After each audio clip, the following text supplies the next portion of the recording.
Minutes past the hour. It's the Rick and Bubba Show's Kickoff Hour Live. Thank you so much for tuning in. Willamette could spend a day. Saw Adler making sure he was cleaning up. Rock and Roll City could be active in there. Greg could be on the drums. He says he's going to be singing a song he just heard about, and we'll see if that that happens or not. All right, so we've been having a good time off air. If y'all, that's one thing I do. I miss the little daily documentaries. Probably wouldn't be in it, but it would have led to a lot of fun little off the air stuff. But anyway, let's get cranked up and ready for another day. We are ready to take your phone calls at 866-WE-BE-BIG if you want to chime in, and there's a lot out there. Good night. We talked about Adler. He's in there ready to go. Over to my left is Greg Burgess. To my right, Michael Helms. What's up, boys? What's happening? Gentlemen. What is happening? Hey. I need to do something right out the gate that I know we don't like others doing. Oh, really? And that is a shameless just shout out. Oh, right out of the gate. To my lovely bride. Oh. Happy birthday. Happy birthday, Amanda. Somebody's got a birthday Did you bake today. a cake? Yeah. I did not. Are you not going to be a handle for her today for her birthday? I'm going to do my best. Okay. Just let her have one day. I'm gonna try to make a 48-hour run where I'm not just a pain in the rear to her. Okay. Come on, just give her 48. Yeah. So Marty, happy Amanda. birthday, Amanda. So, happy birthday, Amanda. Yeah. I don't think we're supposed to say the age because you're a woman, but I love you. And 25. Happy birthday. Yep. Not a day over 32. There you go. What if we were to interview her? What do you think she would say? It wouldn't be good. It wouldn't be good. I love that. That wouldn't be good. Yeah. You quirky little She thing. might eventually get to the good. Right, but, yeah, it's in there. The first It's 10 in to there. 15 probably be a rough road for me. Right. I got it. I get it. I get it. But anyway, happy birthday. Well, she going to spend time with Coco the dog today? That'd be her ultimate birthday. I mean, I think she's gonna work today. Oh, she's got to work today, not an off day. So today's a pretty they busy won't just day. give you your birthday off. Most places. Well, sometimes with her job, it might fall. Yeah, on that's true. Yeah. Now I will say this: today is a day where she does her support groups for the lactation consultant world. Watch out. And so I think she gets to be around the people she really enjoys being around today. Okay, that's a good thing. That's a really good thing. And if one of her friends usually works with her on this, I don't know if it's every Thursday, but they'll have a good time today. Mm-hmm. So. Yeah. Well, good. Well, happy birthday, Amanda. My biggest thing is just don't be a handle for her today. Yeah, right. And bring Good the luck kids with in that. on that too. Yeah. Hey, y'all, listen. It's Mom's birthday. Here's no drama today. Yeah. All right. There you A go. drama-free day. Can we do ready? Break. And go. I've had many conversations with my boys about that. Hey, We never pull it do off. you love us? Yeah. Yes. No drama. Yeah, I mean, that's the only gift we got. Yeah. I mean, just no drama. Yeah. I know you don't want to go buy, you don't. This was when they were younger. Can't go buy mom. You don't have the money to go buy mom gifts and run around town before they could drive. No drama. Yeah. Okay. Because if you're in trouble, then Daddy's in trouble, and Daddy don't want to be in trouble. That's Yeah. right. No point. No. You sent me the coolest little video. Now Greg's gonna make fun of it. You talking about that guy singing? That's why I sent it to you. No, Greg, not that. I saw that. He's gonna end up saying He is. He is because he can't stop. I thought that was. So, do you remember back with Hard Knocks with the Dallas Cowboys? They did that. No. He's something else today. I don't remember. How many cups of coffee have you had anything already? about that. One. Just one, but I don't Well, remember. could I finish? Because you don't might remember remember what I'm anything about saying. He wasn't even done. I forgot they did. Do you remember the drone Hard Knocks. footage that flew through the Dallas Cowboys facility and stuff? Yes, you do. Craig, you remember Yes, that. you do. I don't think I watched. Yes, you do. And then Dallas Baptist Baseball did the same thing where it's like it's got this drone footage and it flies through. Dallas like, Baptist was on the Dallas Cowboys. No, they did the Hard same. Knocks? Listen to me, buddy. All right, don't quit. Don't look. You're staring off in the corner. ain't doing All nothing. right. Dallas Cowboys had drone footage on Hard Knocks. Then Dallas Baptist had the same thing with their facility. It's What kind was of it very on? similar stuff. What was it on? It was just social media. And then now, I guess this group, you can hire them to do whatever. Well, now the PGA Tour has had the same thing done, and it's really pretty cool, though. because it's drone footage that comes flying through.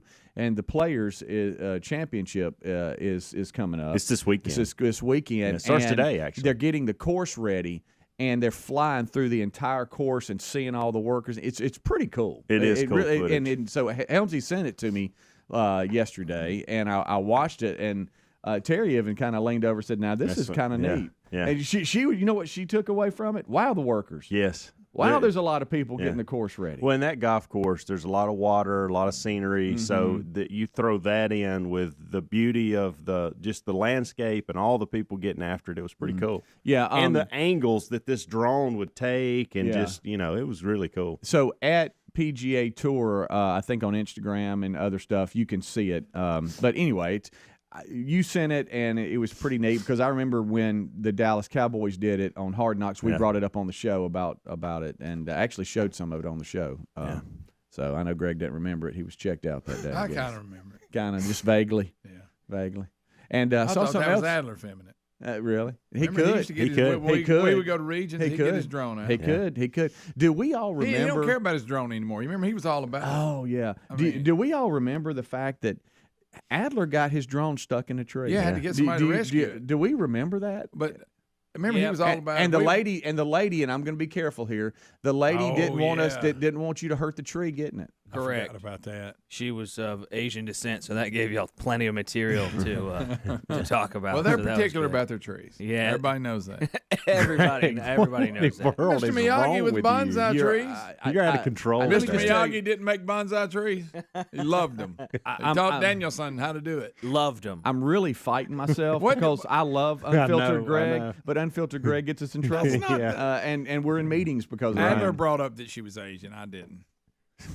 Right. And I was really not even going to mention that, Adler. But I we was got just it. gonna- We got the drone out of the tree. I paid a dude from a local bouldering gym here I in know. town. That's right. And he got his ropes out and just rappelled right up it. Went right back down. Was like, "Here's your drone, buddy." And I was like, "Thanks, man. Here's $50 for risking your life." Right, yeah, for going to the Hope very it was top worth of an extremely high pine tree. It was up there. It's one of those. And the lady just watched it the whole time, and I was just like, "Oh, please don't break any branches." I know. Yeah, You fly it anymore? You know, I actually brought it with me on a couple of my last couple of trips, but I haven't even busted it out, man. Having a 1-year-old would just be like, I'm just trying to live here. Yeah, I'm just right. trying to survive. Yeah. So off the Poor air, drone sitting in the closet. Off the air discussion on that tree and not damaging the tree was a real thing. I mean, she was extremely concerned. Yeah, she was about it. mad. Yeah. Now finding A it couple was. times she wasn't going to let him do it. Let us also not No, forget she, trying she, to. She said, "Let me think about it. Call me back at this time." Did you go, ma'am? My drone is in your tree. I know where it is. Please, I'm not please. just going to leave it there. Like that's like 10% of my net worth, like up in that tree right now. Right. Please. Yeah. dangling. And she seriously was like, "Let me think about it. Call me back at this time." So I called her back at like 7:30 one night, and she was like, or that night, and she was like, "Okay." And I was like, Wait a "Awesome." minute. So thank she seriously had to sit down and think about it, and you had Yes. to call her back. She had to I've go- never experienced that before, but that's what I Give had to me do. 4 hours now. She said she had to go talk to the tree. Yeah, the tree spirit. She didn't say that. Well, but yeah, that was an adventure. Yeah, for sure. That's on our daily documentaries Yeah, playlist, right. which those were fun. I aired the entire thing in order during the breaks on YouTube. Ooh, Here, that's I good guess last stuff. month it went good. It went That's real awesome. Good. This is actually her talking to the tree before Adler called her back. I want to mourn the loss of all the old growth. Can't believe you got that. That wasn't really her. She everyone. was, man. That was after she thought about it. Right. That right. All right, so if she would have said, "Sorry, you can't," Yeah, you can't I thought get about it, and you can't have it. Would you have snuck up there in the middle of the In night? the night, like a thief in the night. Yeah, like a cat burglar, just climb the tree and fall into my death, probably. How about the footage and you go, "Okay, I think it's in that tree," trying to figure out what tree it was in? It's wild, man. All right, we'll be back. Rick and Bubba.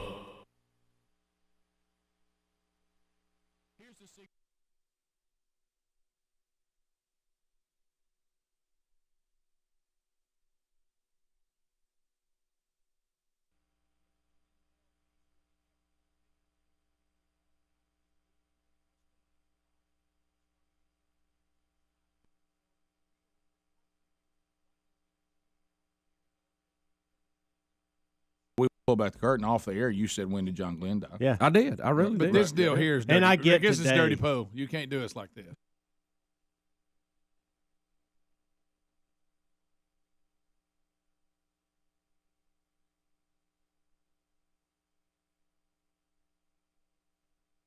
This one, I think, it doesn't help. We at least admit that. Guys, y'all brought it up, and it took me 42 seconds to figure it out. Right, but I mean, do you Now, admit, Bubba is on drugs, I get it, and he Right. forgot his laptop, so he Right. gets passed. and, but- and my his belt. and his and his belt. belt. Yeah. And But if you expect me to remember that John Glenn died when December, No, I don't expect anybody in this room to remember that. that's what at I'm all. saying, though. I'm saying this is a trick. They tricked us on yeah, this. may I have Well, the floor? I remember. I remember it now since we've talked I about do. it. When you brought it up, remember, I didn't have a definite answer. I thought. I do. Because we, and again, I was a big fan of what he did for NASA. I wasn't as big a fan of him in the Senate. Yeah, that's the only way I remember Yeah, that. that's Is how I because remember we made that same statement. Him and Helen Keller. But here's what I have to ask, Okay. Helmsy, if you can just show some mercy, you I have don't know. you have to admit though that a guy dying in December and then putting out a headline today that it's his funeral. This doesn't help. No. I help what? I don't Help I us don't- not be confused about when people die. Yeah, Well, when but- we heard but his funeral I today, get, we all I went. get you're confused. I get that. Right. And I Have think you ever had your mama die in December and bury her in April? Ever?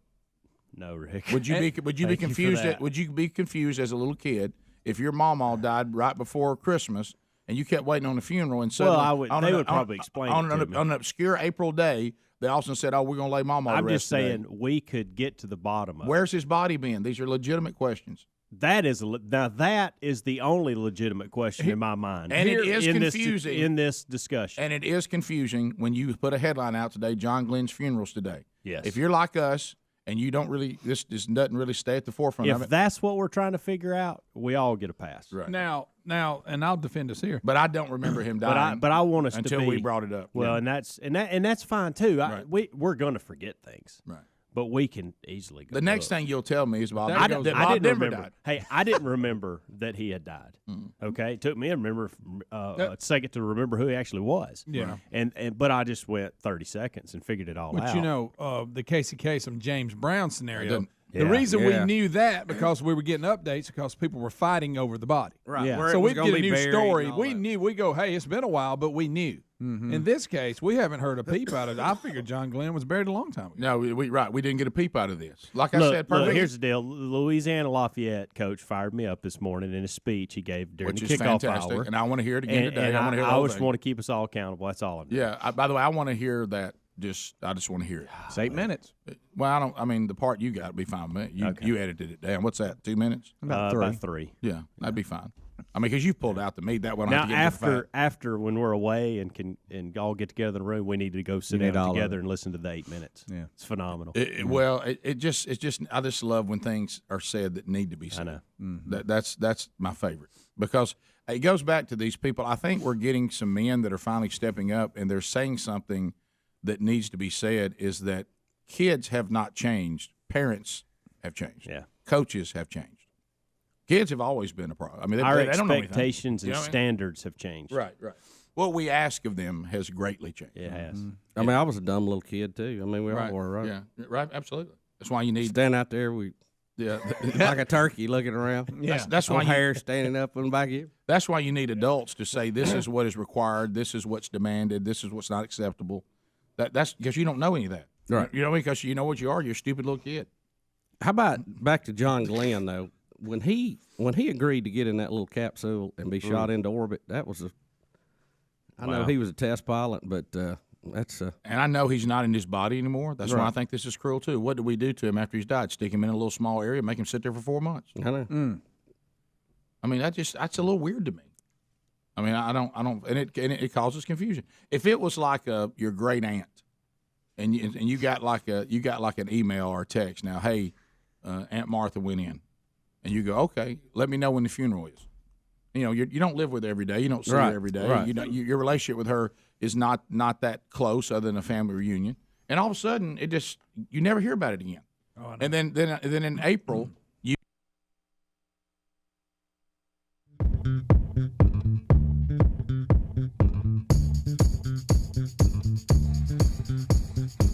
22 minutes past the hour.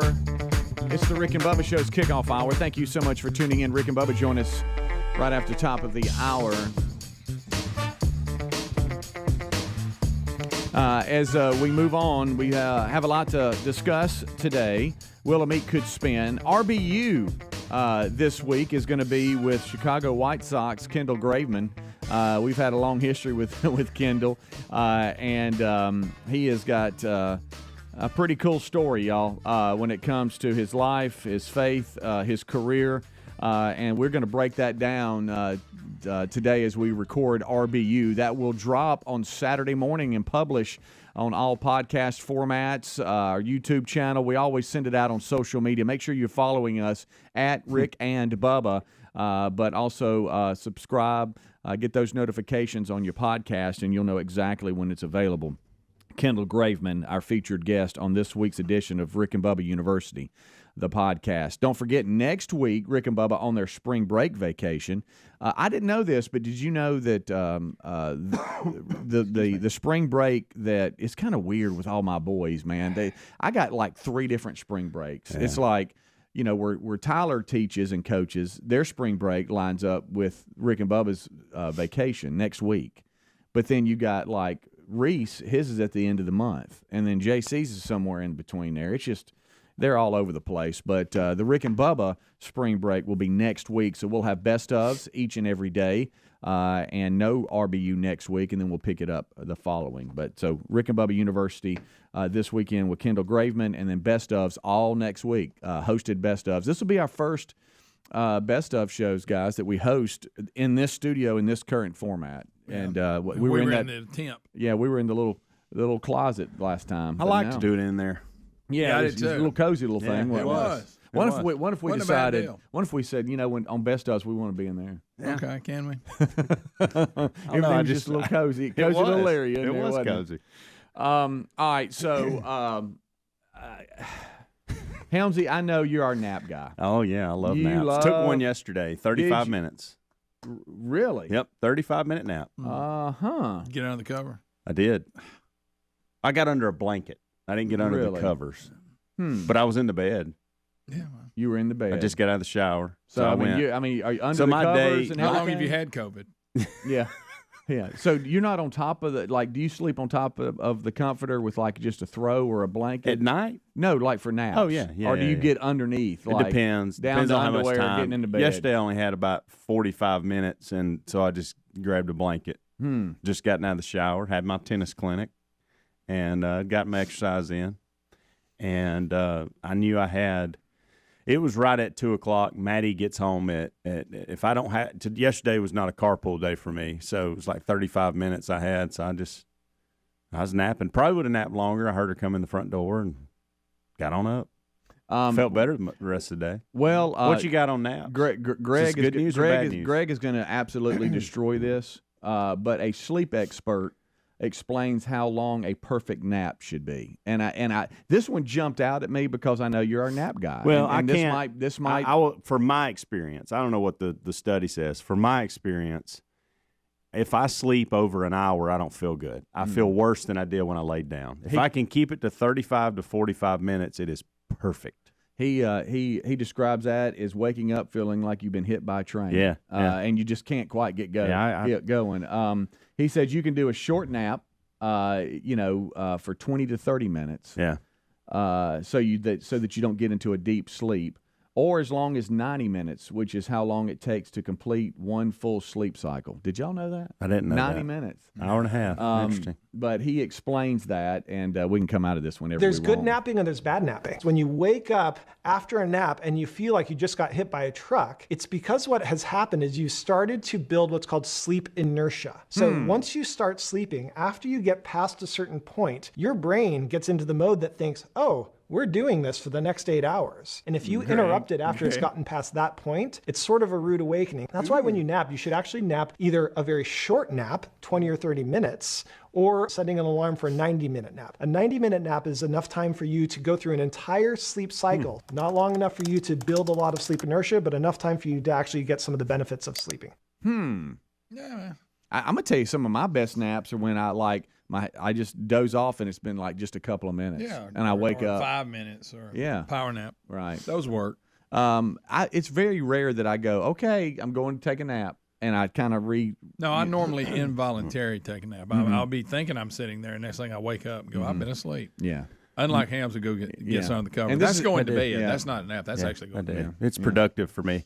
Matter of fact, and I probably You're doing the right time according to this guy. Well, and that's the thing. So tomorrow will be different for me because, and then this is where you're gonna make fun of me, Greg, and that's fine. But this is how this is where I have to go. So I have to go somewhere tomorrow night and speak in Alabama, Frisco City, Alabama, right. Monroeville, Alabama, that area. It's about 2 hours, 45 minutes, 3 hours from here. And our schedule has changed with the kids, and so I'm just going to go there, speak, and come back. So I'm looking at probably getting home about midnight tomorrow night. It's a tough ride back right there, kid. When you get up at 3:30, that's a tough day. It is. Looking forward to it. Can't wait. But around 12 o'clock, I'm going to be hurting. And so what I plan to do tomorrow, and this is where Greg will make fun, is I will get out of here I try to get home by 11. Oh, wow. a.m. And I will sleep. I will get in this 1.5 to 2 hour mode tomorrow. You might as well complete a cycle. That's what I'm saying, and I will. Tomorrow that'll be game on. I'll get up at 1. 90 minutes. And at 1 o'clock when I get up, I'll start it like I'm just now starting the day. I'll Starting get a all shower. over again. I'll redo everything. You down to undies and everything in the bed? Tomorrow I will be. Oh, wow. Yeah. That's great. Rick and Bubba.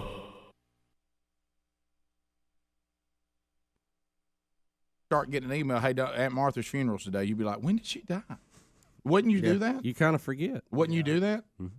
Especially Baptists, because we're 48 hours. Oh yeah, right. Well, we hardly let kin folks have time to read the newspaper. Right. You know. Right. Yeah. If you live too far away, you're not going to see your loved one get buried if you're Baptist. You know it. Do you think it takes that long to schedule for an Arlington funeral? That probably had something to do with it. I believe if you're John Glenn, you can be moved up a little quicker. Probably. We didn't have a place for John Glenn ready to go. We're asking why. Well, they probably tried to book quite a reservation at a restaurant that's hard to get into. I mean, Rick and Bubba. The Rick and Bubba Show. All right, so we're getting some clarity on this John Glenn burial 4 months after he passed away. People are saying this is actually normal when you're dealing with Arlington. One emailer saying it's hard to bury people in Arlington during the winter because the ground is so hard. It is normal to wait till the spring. Other people with loved ones that are going to be buried at Arlington saying 8 months waiting for that loved one to be buried. Others saying that it is tradition usually that these bodies are cremated, meaning they're simply going to lay the ashes at a marker where people can then honor the person. So that's another thing. So we don't know which one of these are in play, but the bottom line is if my Aunt Martha had been in the military or had served our country, it wouldn't be weird to us for her to have passed away in December, and we're just now having the funeral in April. No, they said that's probably quick. Yeah, that's actually pretty quick. They put him at the front of the line. Well, and I did See, hear. that makes sense. We did get an email here that says they don't move you up on the list because they're all heroes that pass away or that are killed and are buried at Arlington. So he wouldn't be moved up on the list, but I don't know. But they did say this is quicker than some people. Yeah, I was going to say he had to be moved because there are people that have been waiting for 8 months, and he died in December, and he's being well. And then others say if he wasn't cremated, he's likely the body has just been staying at that morgue there at Arlington. Right. So I don't know. All right. So the bottom line is it's not abnormal. A couple of things mystery solved. Mystery solved. A couple of things to update on. Pepsi has yanked the Kendall Jenner TV ad Thank goodness. that we talked about yesterday, and they have apologized to her. I guess For putting her in that situation. Well, she was she getting chose- bombarded about it. Yeah, but couldn't she say, "Hey, I see the script you got here. I don't know about this." Well, would Pepsi think- fell on the sword, Does she so have to to give the speak, check back? for everybody. They apologized, said, "Hey, we were, I guess they probably have their statement on here, don't they?" But they apologized to her, to people they offended. Said we were trying to make a statement on peace. We missed the mark, basically. Yeah, Paraphrase. that's what they said. They said we clearly missed the mark, as you said, Bubba. We do apologize. We did not intend to make light of any serious issue We're removing the content. We're halting any further rollout. We also apologize for putting Kendall Jenner in this position. And that's kind of them to do that. But can a person look at a script and a commercial and say, I think this is going to be bad? I don't know if I want to be in this. I don't know. But anyway, that's kind of them to apologize She give her to her. check back? I think in this case she keeps the check because it was kind of on Pepsi. Yeah. So they take responsibility. Also, I think this is a good example. Do you think the guy or whoever the girl came up with the idea, their heads rolling today at some ad agency? Yes. Because everybody there thought it was a great idea, or they wouldn't have done it. Well, we talked about that. We have a bizarre commercial. Anyway. You'll hear us talk about on the show a lot because it's in our world, and for a lot of you, it's your version of it too. Is we always say there was a conference room at one time, where this idea came up. Probably I'm picturing if I'm at the head of the table, it came from the left, and it's probably 2 seats down. Right. That little area over is always dangerous. You ever notice that? Yeah. And some new person, trying to be sharp, as Greg would say, said, "Hey, why don't we take a can of Pepsi can bring unity to all these different things in our country? We're so divided, and we'll bring all these different divided groups together, and we'll have we'll get a celebrity to come through with a Pepsi Coke, and everybody celebrates the unity of peace because of Pepsi." And and somebody said, "Now, give me a storyboard on that." And then all of a sudden, as they draw it up, there was no one who said, "Guys, I don't really know about a Pepsi can being handed to a policeman who we're going to depict as standing in front of a protest with all these different things and Black Lives Matter, and we're gonna suggest that a can of Pepsi to the policeman makes him more likable and solves the problems of the allegations of police brutality, and we'll also sprinkle in the terrorist Muslim problem." Was there anybody who said, guys, I don't know. That's a tinderbox. I don't know about that. Nobody? Well, surely somebody objected and they got crushed on it. But think about this: because the that's soft the thing, drink they commercials. The soft drink commercials have always, or let me say this: a lot of them have had that theme in the past. Yes.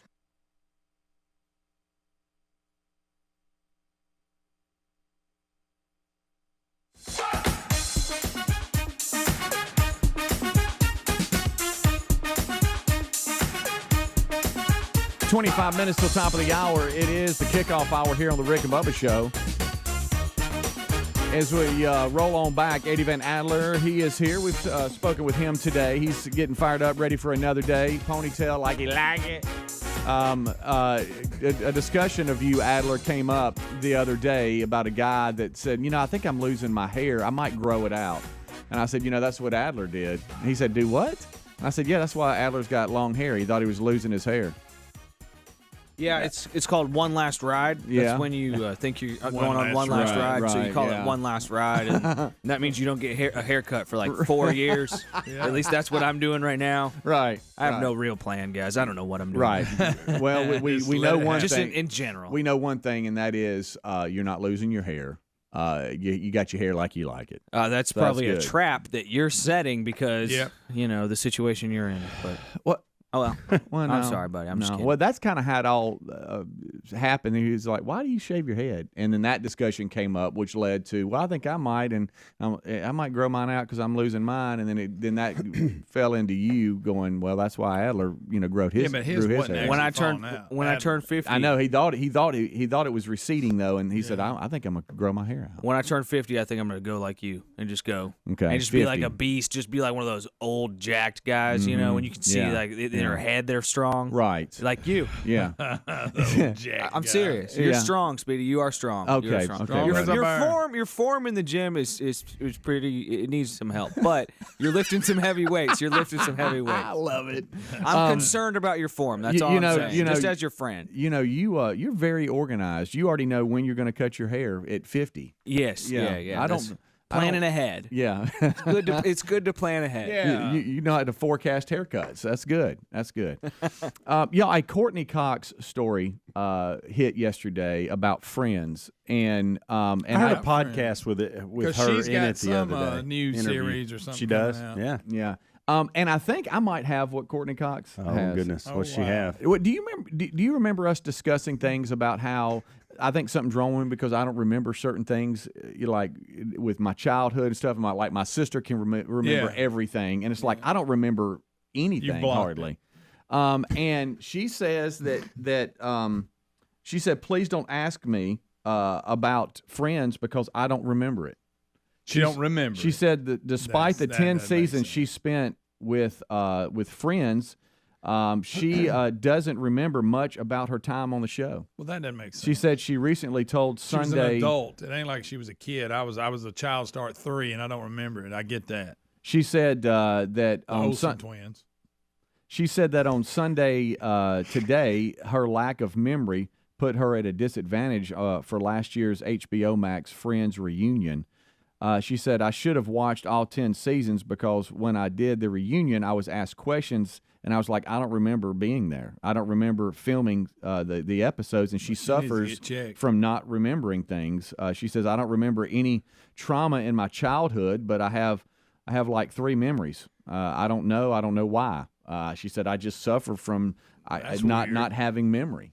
So she doesn't remember a lot of her time on the show, and said she'll watch episodes, like she'll catch reruns like we all do, and she'll watch the episode, and she thinks it's hilarious and loves the show, but she doesn't remember certain parts about the filming of the show. Well, I get not remembering all of it, but acting like you don't know anything, I think she's trying to be sharp. All right, so some Courtney Cox trivia. Do y'all know what basically propelled her career into the next phase? In other words, having Thanksgiving dinner with us. Bruce Springsteen video. Bingo. Mm-hmm. Yep. I didn't know that till the other day in the interview. She remembered that. That's right. She gave all kinds of details about that. And she's from here. I'm a little surprised. Yeah, went to Mountain Brook. Yeah. A little surprised at that because the interview I heard, they were asking her several questions about it, and she was just Johnny on the spot answering them. Yeah, that's weird. She said that. By the way, I didn't realize that. It went off the air in 2004. That's been a while. Yeah, it has. Really? Yeah. But anyway, I guess the story really is Courtney Cox still doesn't remember a lot of Friends. I mean, she doesn't, she knows, of course, the cast members and stuff, but the finer things she doesn't remember. And she says she just has a lack of memory. CRS. And it's, She's got CRS. I've got it, too. I think she's just, I don't know. Maybe she just don't want to answer. I have now. My thing, I can remember stuff like when I was a kid and stuff like that. But then there's stuff that I should remember that I can't remember. Yeah, like it's not that long ago. Yeah, I don't know. I don't know what's up with me. I mean, I know there's people that we all have people in our lives where they remember. They're that person that remembers everything. They know everybody's birthday. I mean, they have it all right here in their brain, not down on a calendar. They know it all. That is my sister. If you need to know something about my family or anybody's birthday, she will know. But you can't dispute her on it because you don't remember anything. Correct. She could just make it up. Correct. Whereas I have to look at a calendar and go, okay. Speaking of celebrities and weird memory, not that I came up with that subject. She played on Taxi. What was her name? Mary Lou Henner. Okay. She was like the main character on Taxi. I saw a thing on her one day. She can remember days. You give her, say, February the 10th, 1973, and she'll tell you something about it. There's some kind of... What? Yes. Really? Mm-hmm. I may have made that up, but it's something like that. Well, I'm sure you're right. She can remember details up to the day, to tell them what day it was, of what year. Uh-huh. She can remember it.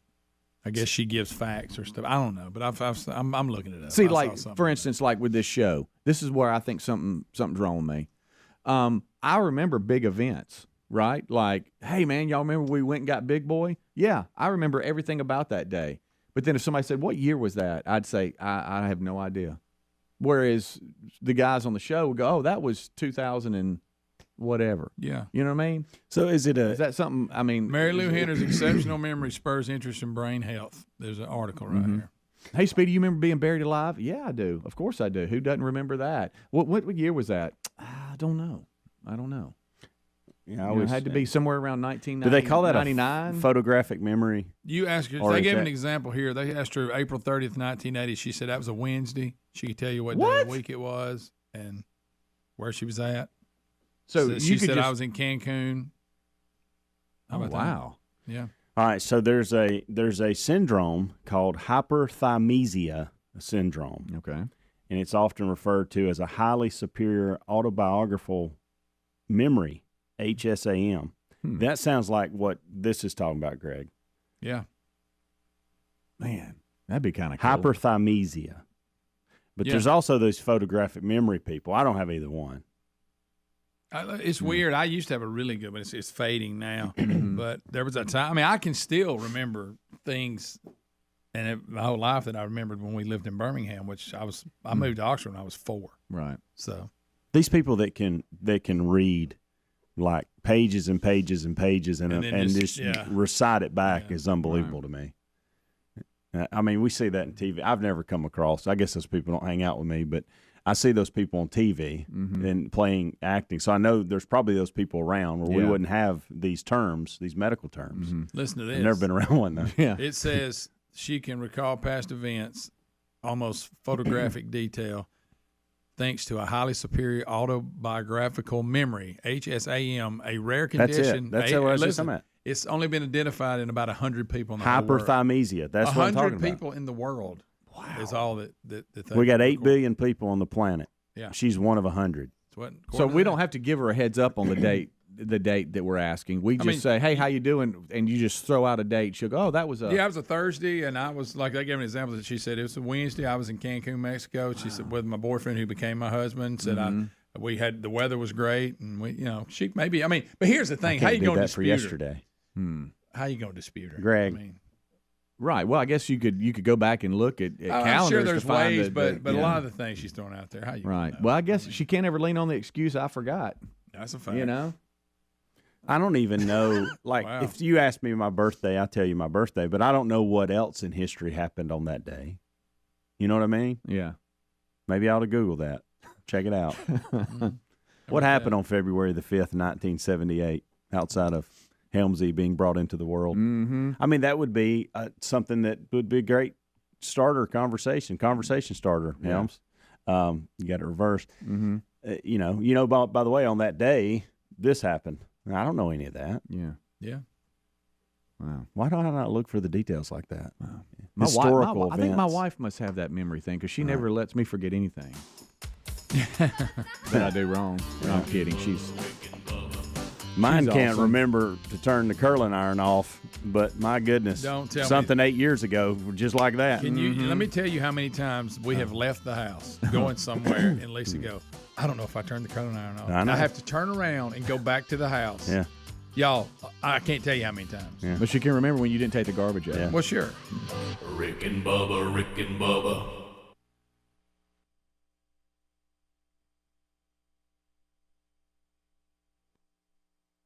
They showed it in a different way.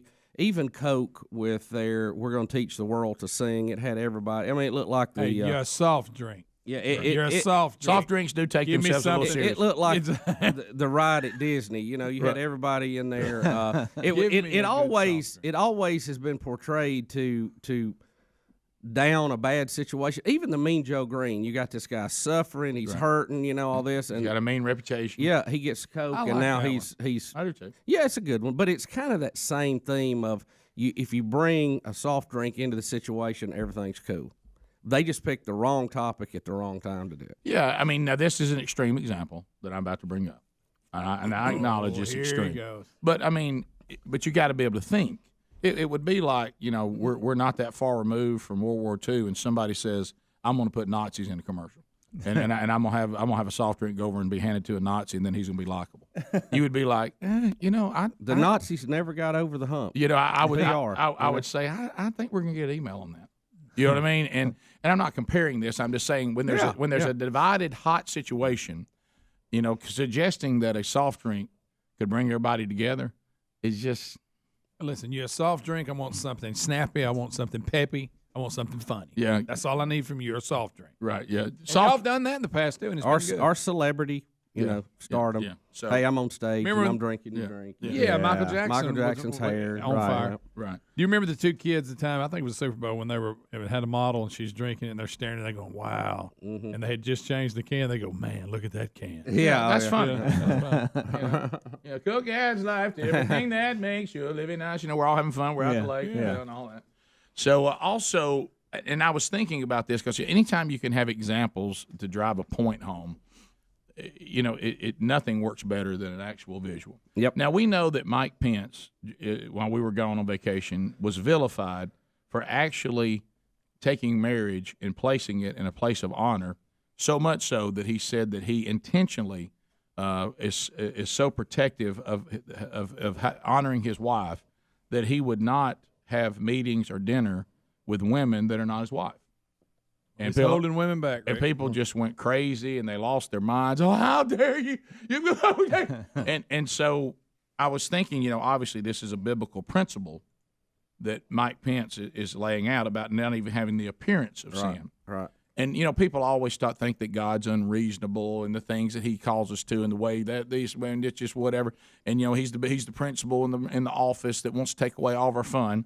Well, when I read the headline today in our state, Alabama governor may face prosecution after ethics rulings involving what happened with his marriage. If the Alabama governor had followed the same commitment of Mike Pence, he wouldn't be in this situation. Yep.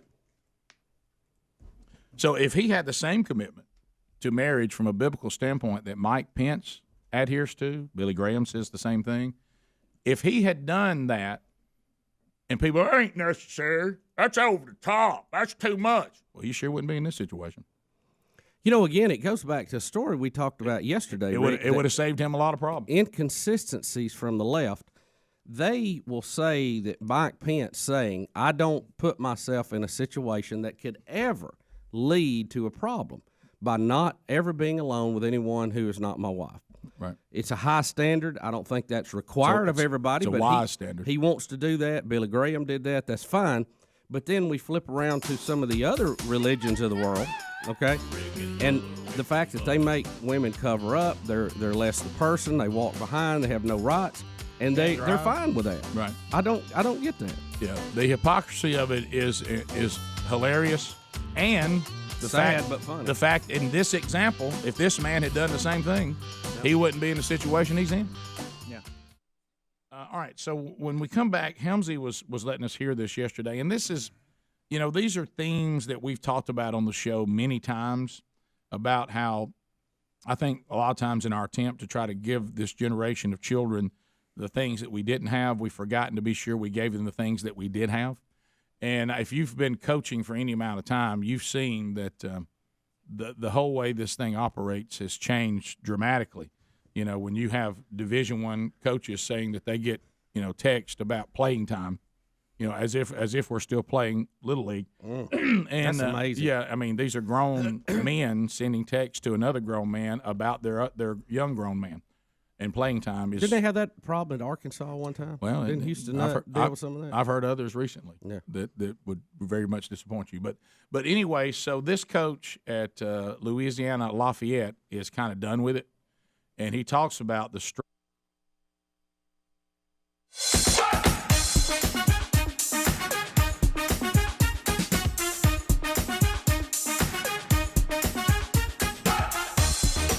9 minutes till top of the hour. It's the kickoff hour. Good Time Gang is live. Thank you so much for tuning in. Rick and Bubba join us right after top of the hour break.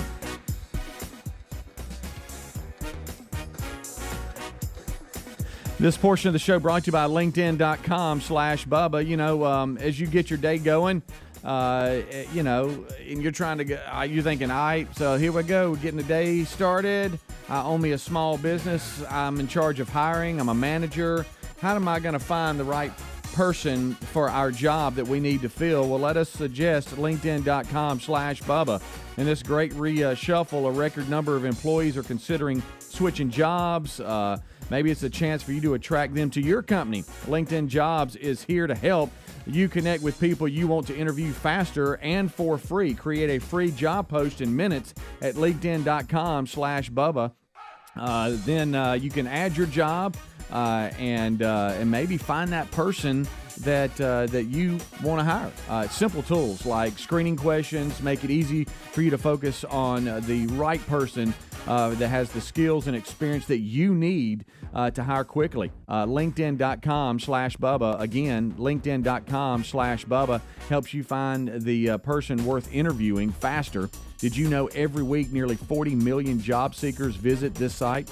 Post your job for free today at LinkedIn.com/Bubba or find a link at rickandbubba.com under the sponsors. Again, folks, that's free, a free job posting at LinkedIn.com/Bubba. All right, so as we roll on, 866-WE-BE-BIG is our number. Rick and Bubba join us in just a minute or two. Don't forget, Willamette could spend a day in RBU this week with Major League Baseball's Kendall Graveman, who hopped around a little bit, went from Seattle to Houston. That was in the news, and then signed a 3-year contract with the White Sox. And I know he wishes he could go ahead and get there, but Major League Baseball announced, again, quick update, they have canceled the second weekend now.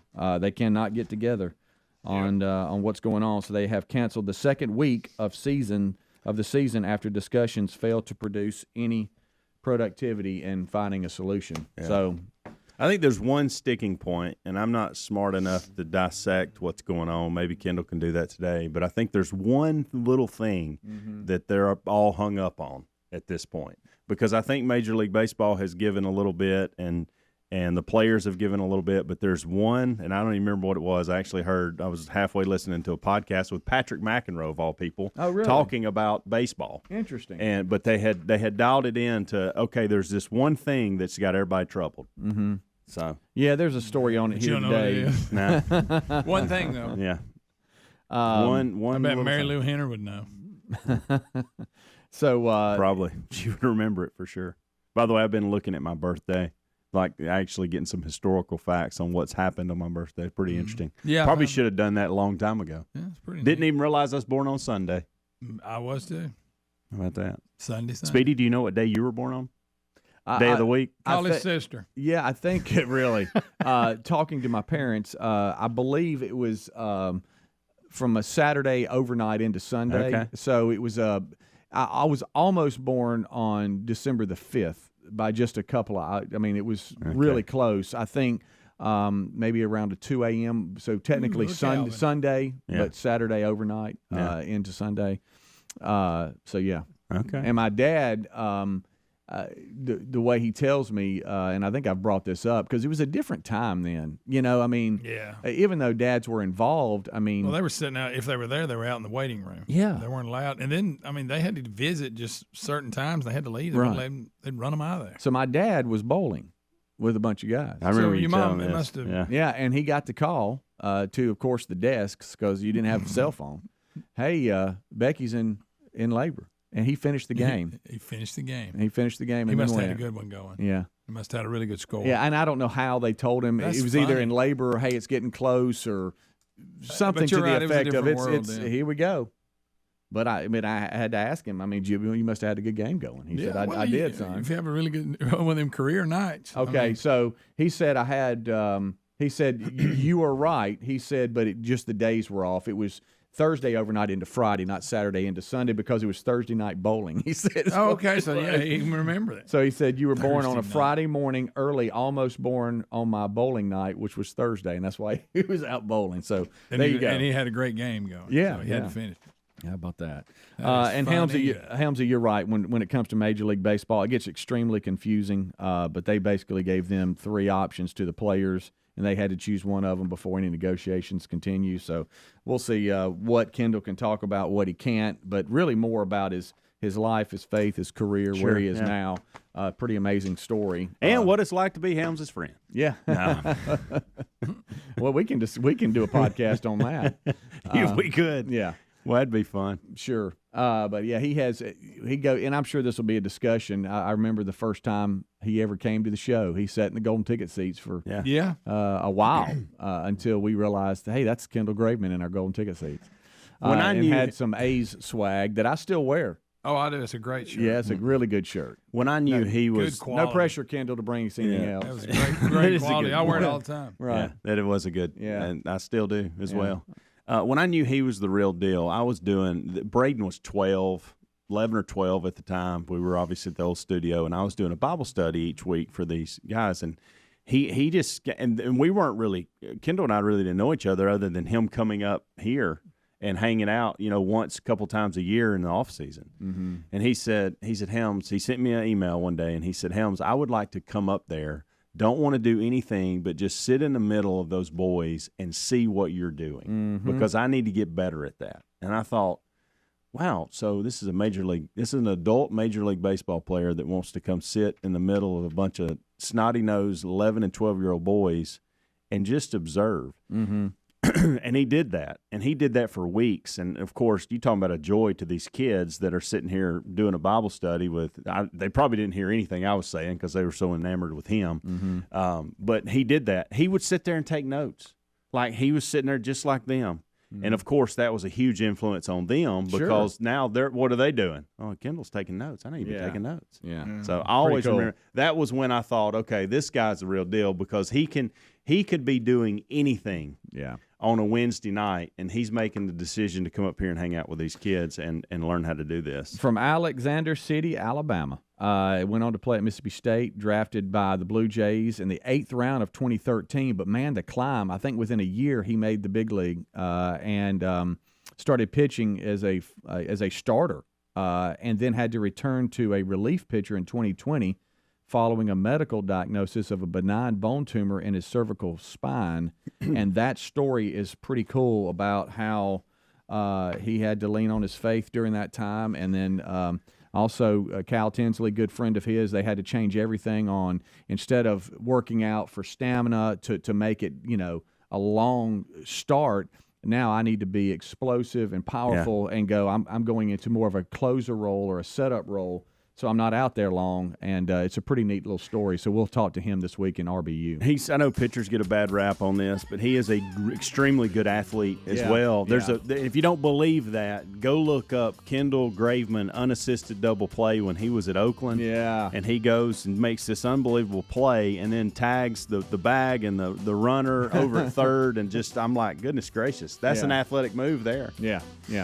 So a lot to discuss today. Don't go anywhere. Rick and Bubba join us next. Rick and Bubba, Rick and Bubba.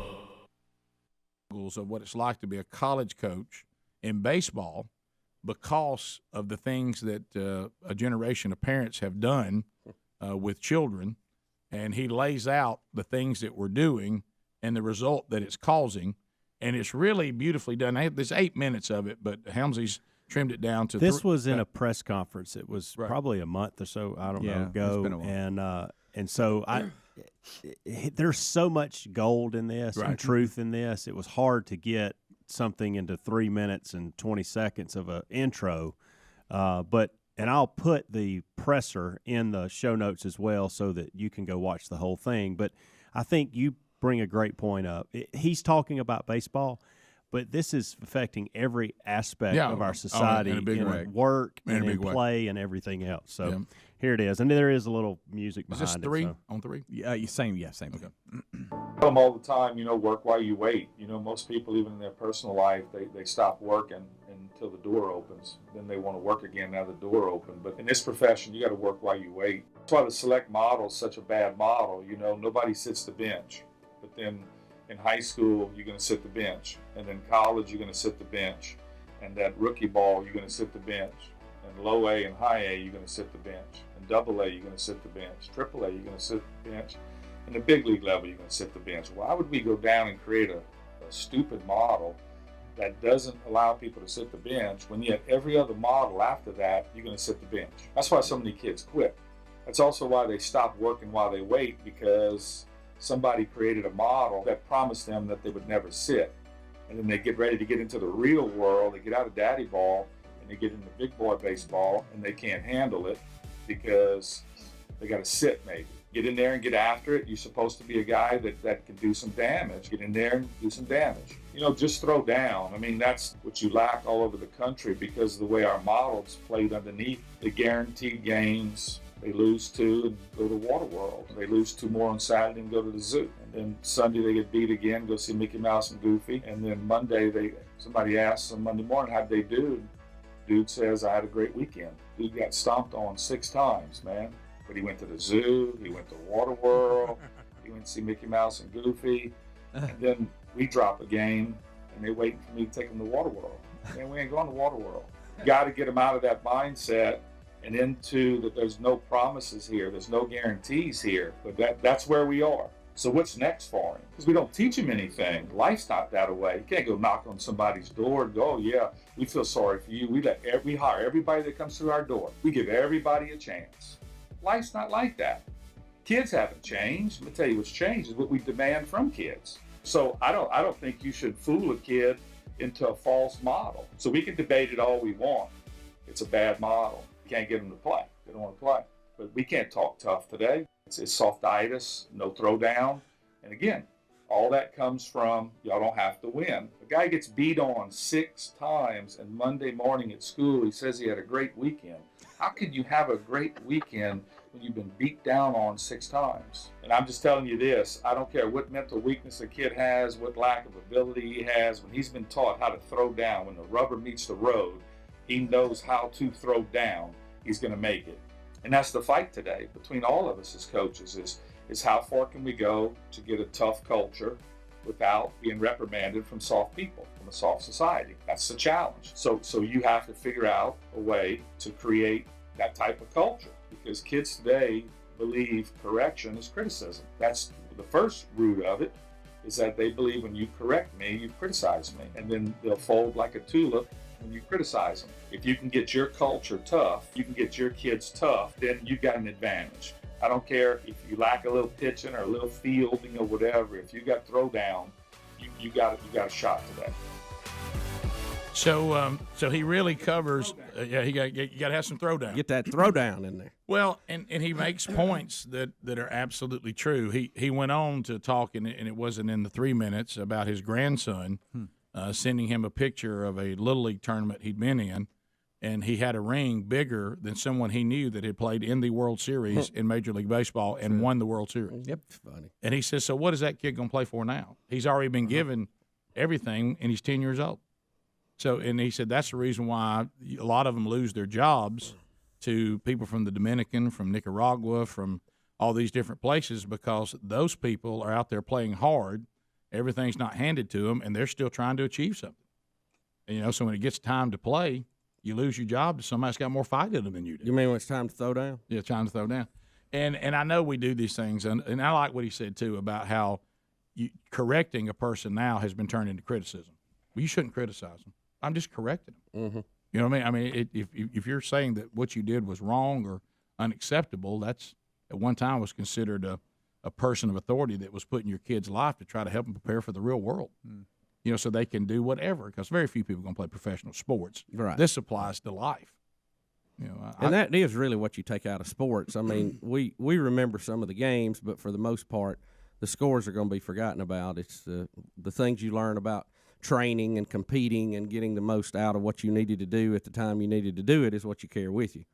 Yeah, I mean, I can tell you in any sport I've ever coached, the kids or young men, when they got older, that worked on their craft and banged on their craft, you can tell it the minute you get out to the field. Yeah. And then there's some kids that think they can, put down the bat, put down the stick, put down the ball, whatever, go.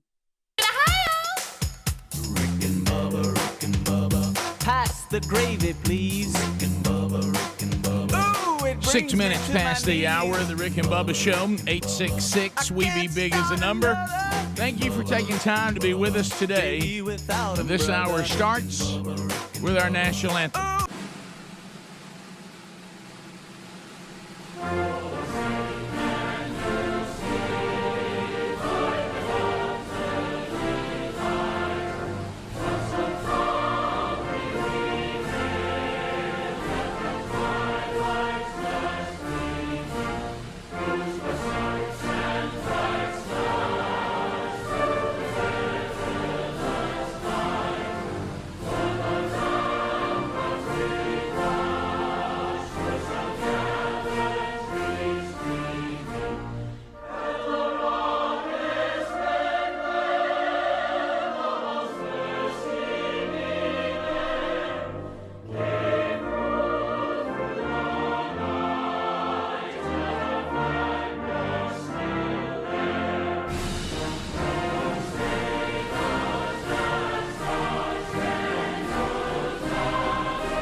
is 8 minutes past the hour of the Rick and Bubba Show. Thank you for being with us.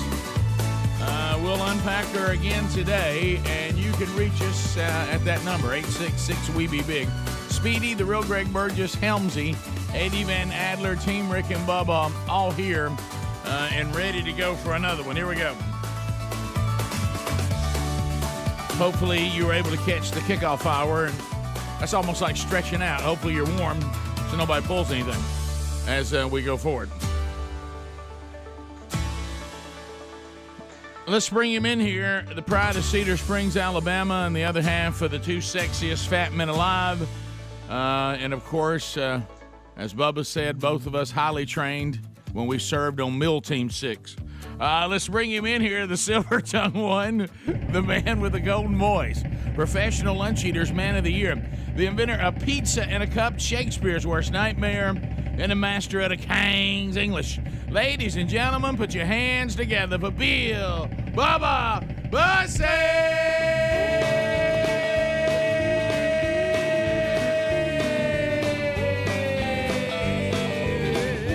Howdy, Bubba.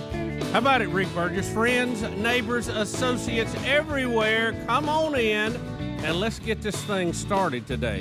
You are tuned to the little show we call Rick and Bubba. Bubba, it's time to get ready for another one. Let's unpack it. Time to take care of business.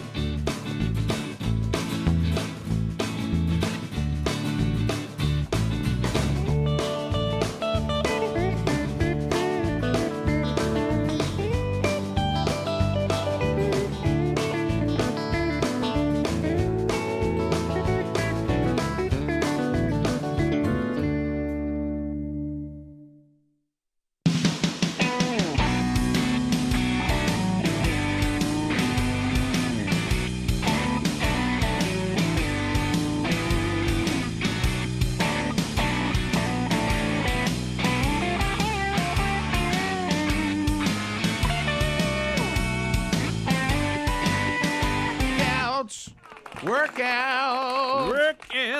Taking care of business. Yep. Business that needs to be taken care of. Taking care of business. Hey, take care of your business. Shout out to everybody out there going to work, taking care of business. Taking care of business. Out there today getting it done. Yes, sir. And so it's hopefully you got enough gas. You know what? I pulled a good one this morning. I stopped to get fuel. Had about a half a tank. And I thought, well, I'm going to see if I can get under the $100 barrier. So I'm filling up, and I hear the gas pump click off, 97.95. So I thought I did it. I filled up all the way and got under that $100 limit.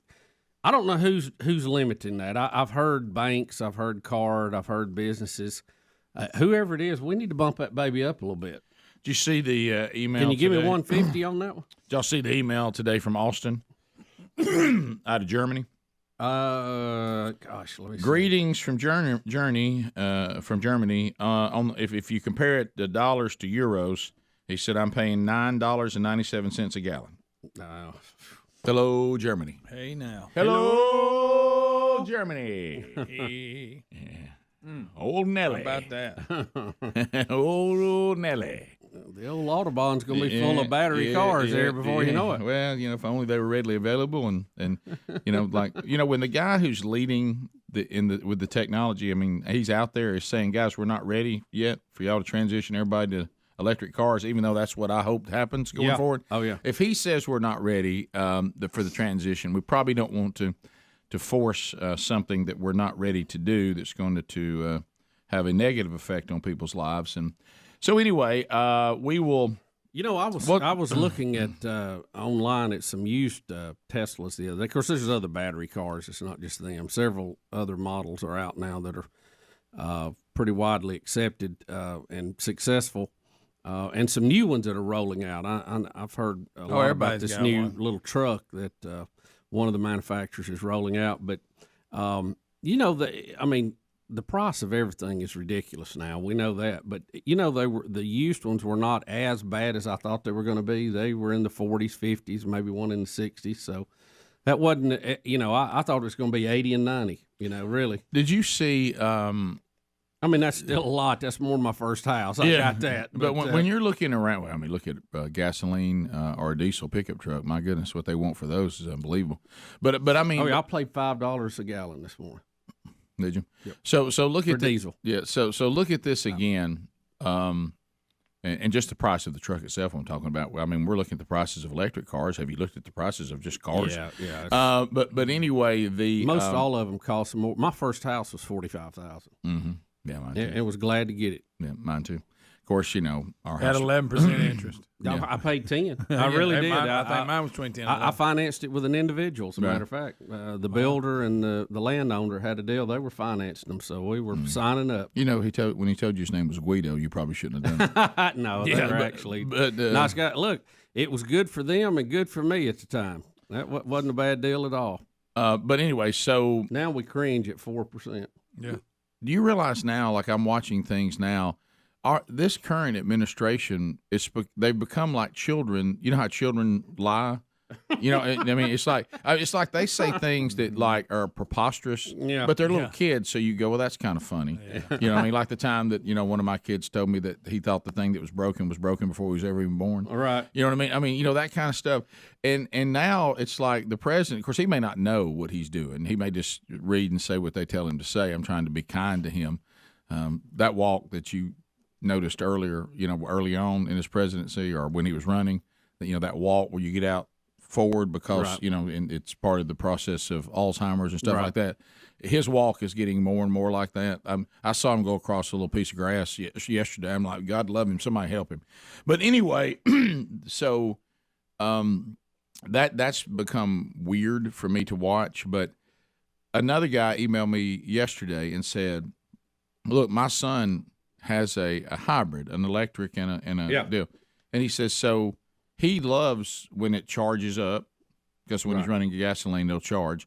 And he likes when it runs on electric and says, one day this is going to be great. But he said this notion that the left is pushing. Now, these are people like Elon Musk that are pro-electric cars. So they're not anti. It's not the guy. And I'm pro. I put myself in that column. But he says, just in my life experience when I go to the electric, if I didn't have the gasoline backup, my life would be a huge hassle. He said, we're not there yet. These charging stations are not readily available. And this notion that we, like Buttigieg is trying to tell us in the Biden administration, just go to your electric cars. You don't have to worry about gasoline. He's saying, and the manufacturers are saying, we're not ready for that. And like I said yesterday, this may be the future of how we travel, but we're not there yet. No. So you got to get people's gasoline and the things that we can do that solve it, quickly. We're not doing, and it's just illogical and it doesn't make any sense. And the people we're dealing with that hate us and love having this power over us again, we don't have to deal with them. But what would solve it, we won't do. And it's amazing. It's a mind-boggling. Rick and Bubba.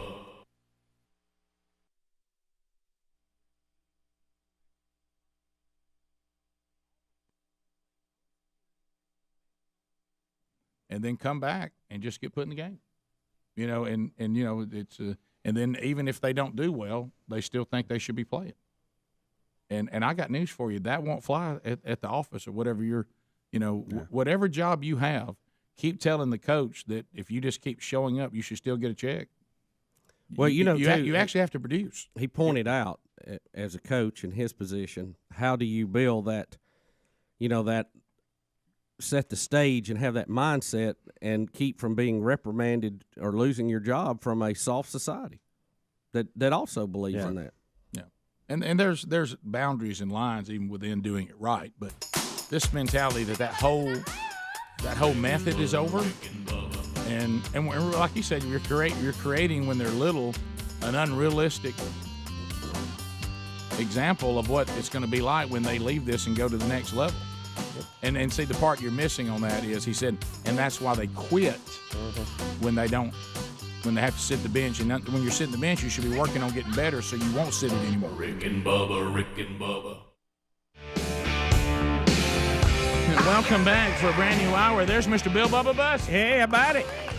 I was giving you a little Chuck Norris there because he's been named an honorary Texan. How about that? Chuck Norris named an honorary Texan. An honorary Texas Ranger, wasn't it? That's it. Said he was born in Oklahoma, but now, according to the people of Texas, Chuck Norris is a Texan. They did a state resolution commending Chuck Norris for his many contributions to their state, naming him an honorary Texan. It went through unanimously. Sure it did. Well, they were afraid not to. Well, Democrats and Republicans saw the wisdom of that, Rick. Right. Only Chuck Norris can bring Democrats and Republicans together. That's another Norris they were all afraid they'd get kicked. Right. Absolutely. So anyway, that's how old is Chuck now? 77. Wow. 77. Can you still give you a good roundhouse? I wouldn't. We talked about it earlier. You've seen the commercial of the two old men sitting there, and that one throws the salt shaker at him. Yeah. What is it? I bet you $1 he can't catch it, and he kicks it and hits the other guy in the head, and he looks at him and goes, "You owe me $1." That's good. That's good. So anyway, we've talked about a number of things. If you're just now joining us, we just finished that Syria situation. Good gracious, I mean, that's just an absolute mess. And but if you're gonna be president, they're gonna be messes. You know. Well, I think too, from what I can understand, I know there's a bunch of different sides and all that in it. It's trying to find the good guys is a big problem. Well, you got plenty of bad guys. You have Assad, who now the rebels say has been evil and got to go, sponsors terrorism. He's got the Russians. Now there's been a terrible attack of chemical weapons. The rebels say Assad and the Russians dropped this on us. Mm-hmm. The Russians and Assad say, no, y'all had chemical weapons y'all were going to use on us, and we dropped a bomb and blew it up, so that's on y'all. So no one's taking responsibility for saying, hey, by the way, we got a chemical attack here. And so Trump's got to get in there and try to – but what he's saying is our current approach to Assad is silly, and it's got to be changed. Yeah. Best I can tell, we are supporting the Syrian Democratic Forces. Now, the problem is some of our allies and NATO want them wiped out. Right. So then you're left with other anti-regime groups. Some are bad. Some are worse. Some want ISIS gone. Some may support them. So who knows? It's a mess, man. It's just a mess. It is. It is a mess. So we'll see how all that goes. I know that we were discussing some of the things in the personal world. It was funny. I was kicking around with one of the sons that's going to the prom tonight at the high school. And, of course, in the original setup, the school where they go is they get a deal on a sought-after place. And I understand they do a great prom from those that have been there before. And so what they do is they were supposed to have kind of a field day type thing today. Right. And then kind of a loose format, prom tonight, then they're out of school tomorrow. So, but what happened is where we live, and they did the right thing. Don't misunderstand. Yeah. They did the right thing. Some people who were unhappy that everyone was prepared for bad weather and it didn't happen the way they thought it was. Yeah. I'd say count your blessings. Yeah, I know some people still got some dicey weather yesterday, but it was not the big oversweep that everyone feared. And where we lived, it was really a non-event. So, but everybody prepared like they should have that it might be a tough event, and we should praise the Lord it wasn't what might have been possible. Well, so they didn't do school. Well, because they didn't do school yesterday, now they have to go today.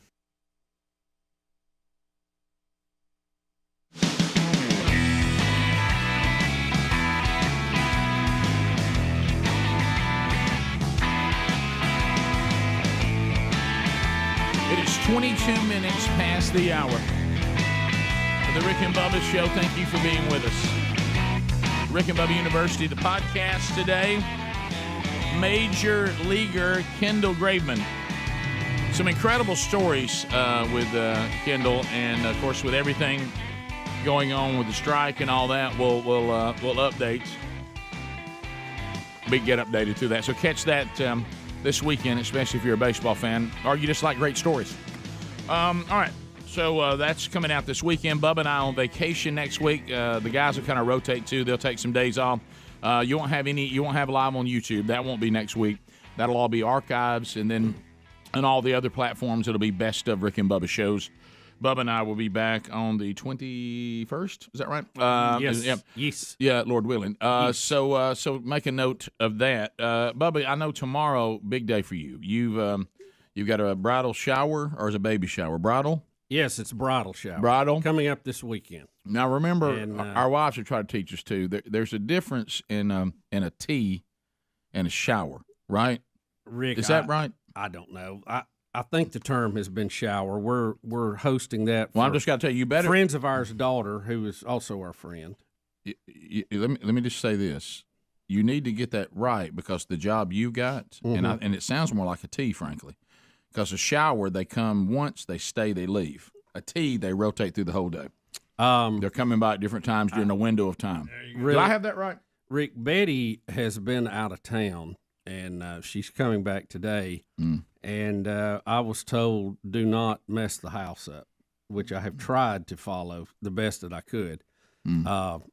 I'm still working on some of that, and we'll go home to try to quickly finish that up today before she arrives. What and time then immediately I will bust it to get everything perfect, and she will walk in and spot the first thing that's not out of place. It's amazing. And I've never seen anything like it. And I'll feel very bad about that. What time? How long you got? When do you think they'll be at home? Mid-afternoon.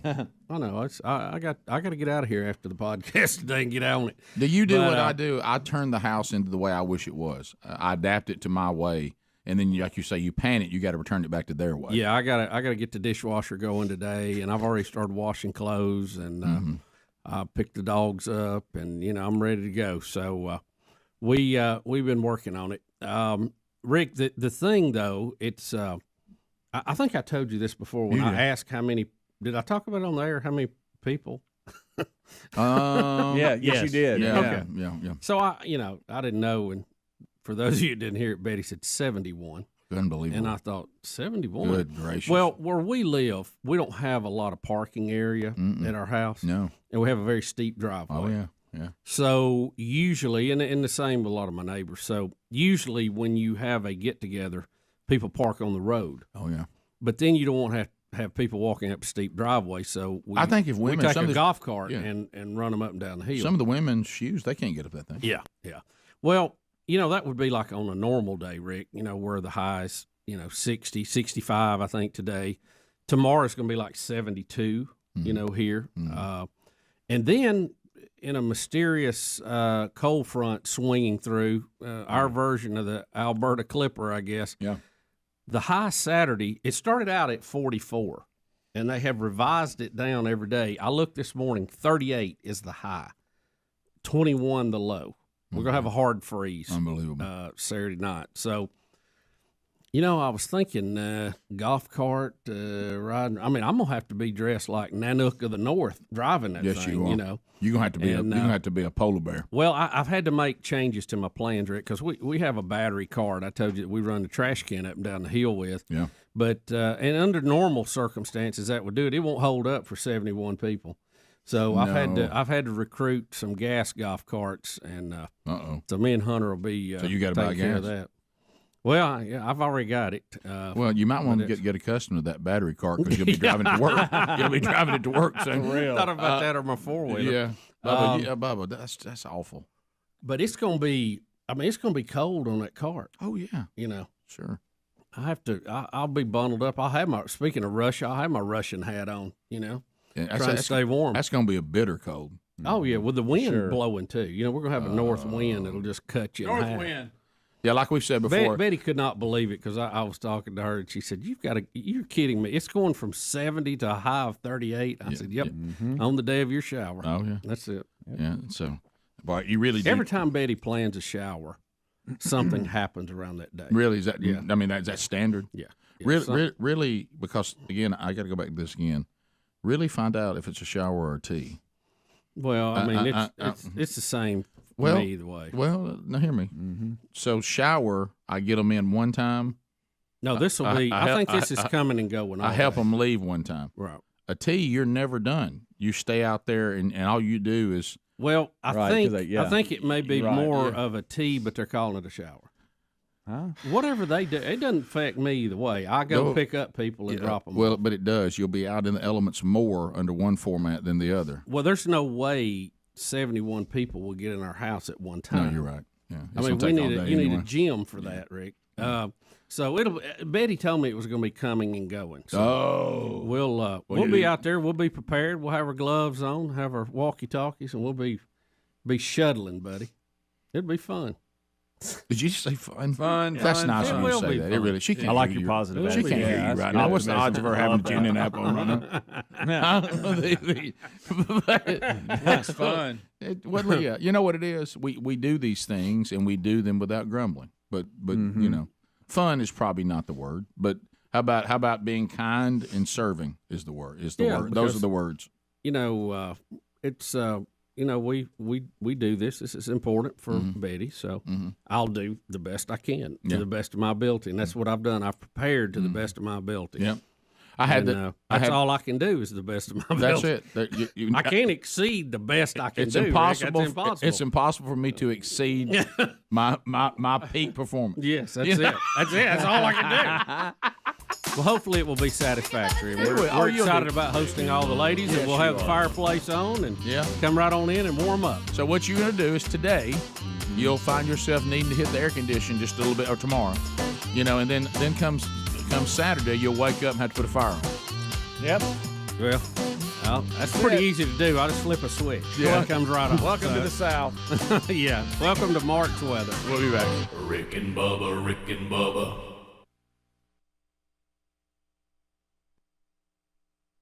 For half a day, and now all these girls with all their appointments to get the hair did, all them updos, and all that. Now the women are freaking out because they're like, well, now I know we're not going a full day, but we're going longer than I thought. We weren't supposed to go this long. Yeah. And now I had an appointment. Well, now I'm going to be in school. So I can't imagine what it's going to be like at that school today with the people checking out, and I got to go to my hair appointment. Yep. And so I got to laughing. So I got two of them going tonight. Oh, gosh. First time now we double up. Gosh. Well, here's what I got to laughing at, because that ties into what I was talking about. Well, I have one that's not going because he's not old enough yet. Okay. So the things that moms think are so wonderful, and you know, and I guess if you know when they have sons, it's so funny. And of course, you know, mine. I know this shock show. They think they're a comedy team anyway, right? And you know, like I say, so the 15-year-old is sitting there, and we're sitting around having dinner, and you know, it was really kind of cool because the little bit of storm we got was nothing. It was really the kind you could sit out on the porch and we were literally eating dinner with some wind blowing and rain coming, a little rumble here, and it was kind of actually kind of cool. Felt good because, you know, it's gotten cooler a little bit. So anyway, so Mom goes, well, first of all, as a dad, what do? I'm trying to figure out how involved I am being the dude's dad. Not near as bad as being the female. You're doing both. So you're on both. So pictures come up. Well, it's tradition. They all go to this place and they have pictures. Yeah. Okay. And then you're like, you know, you're messing around with your dinner and you're like, well, so how's that going to go? Well, I mean, we're all going over there. You've never seen it, have you? I'm like, I'm going. Oh yeah. And she goes, oh, well, the whole family's go. And you better have your camera ready. Yeah. And I said, no, I don't understand. How come I'm going? You know what I mean? Well, no, that's everybody's going. And then all of a sudden, the 15-year-old goes, you talking about I'm going? And my wife's like, absolutely. And he goes, Mom, I want you to say out loud what you just said and see how that would feel to you if you were a 15-year-old boy. We're going to some gardens to watch your brother and his date have their picture made. Mom, what part of that sounds right to you for a 15-year-old boy? That's a good point. You know what I mean? That's a great point. Yeah, I'm with him. Yeah, and she goes, Mom. Of course, we don't want to go at 50, but yeah. Yeah. But I realized he goes, and then of course I went to the bus. Dad didn't have a choice. I mean, but Mom, why would a brother go? He goes, that's not even in the realm of. He goes, do you realize his point is almost like you fed it to him to try to get out of it with him? Well, but he's learned, which was brilliant if that's what happened. Yeah, well, his whole my wife really did the turn from looking at him. I'm over here over to me because she realized.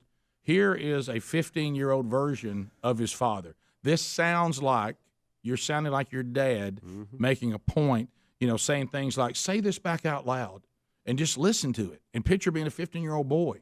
Hey, my day tomorrow, I'm out of school and I'm going to end up over half a day. And I'm going to end up over the garden while my brother and his date are getting their picture made. Mom, how can you be pulling me into this? Wrong.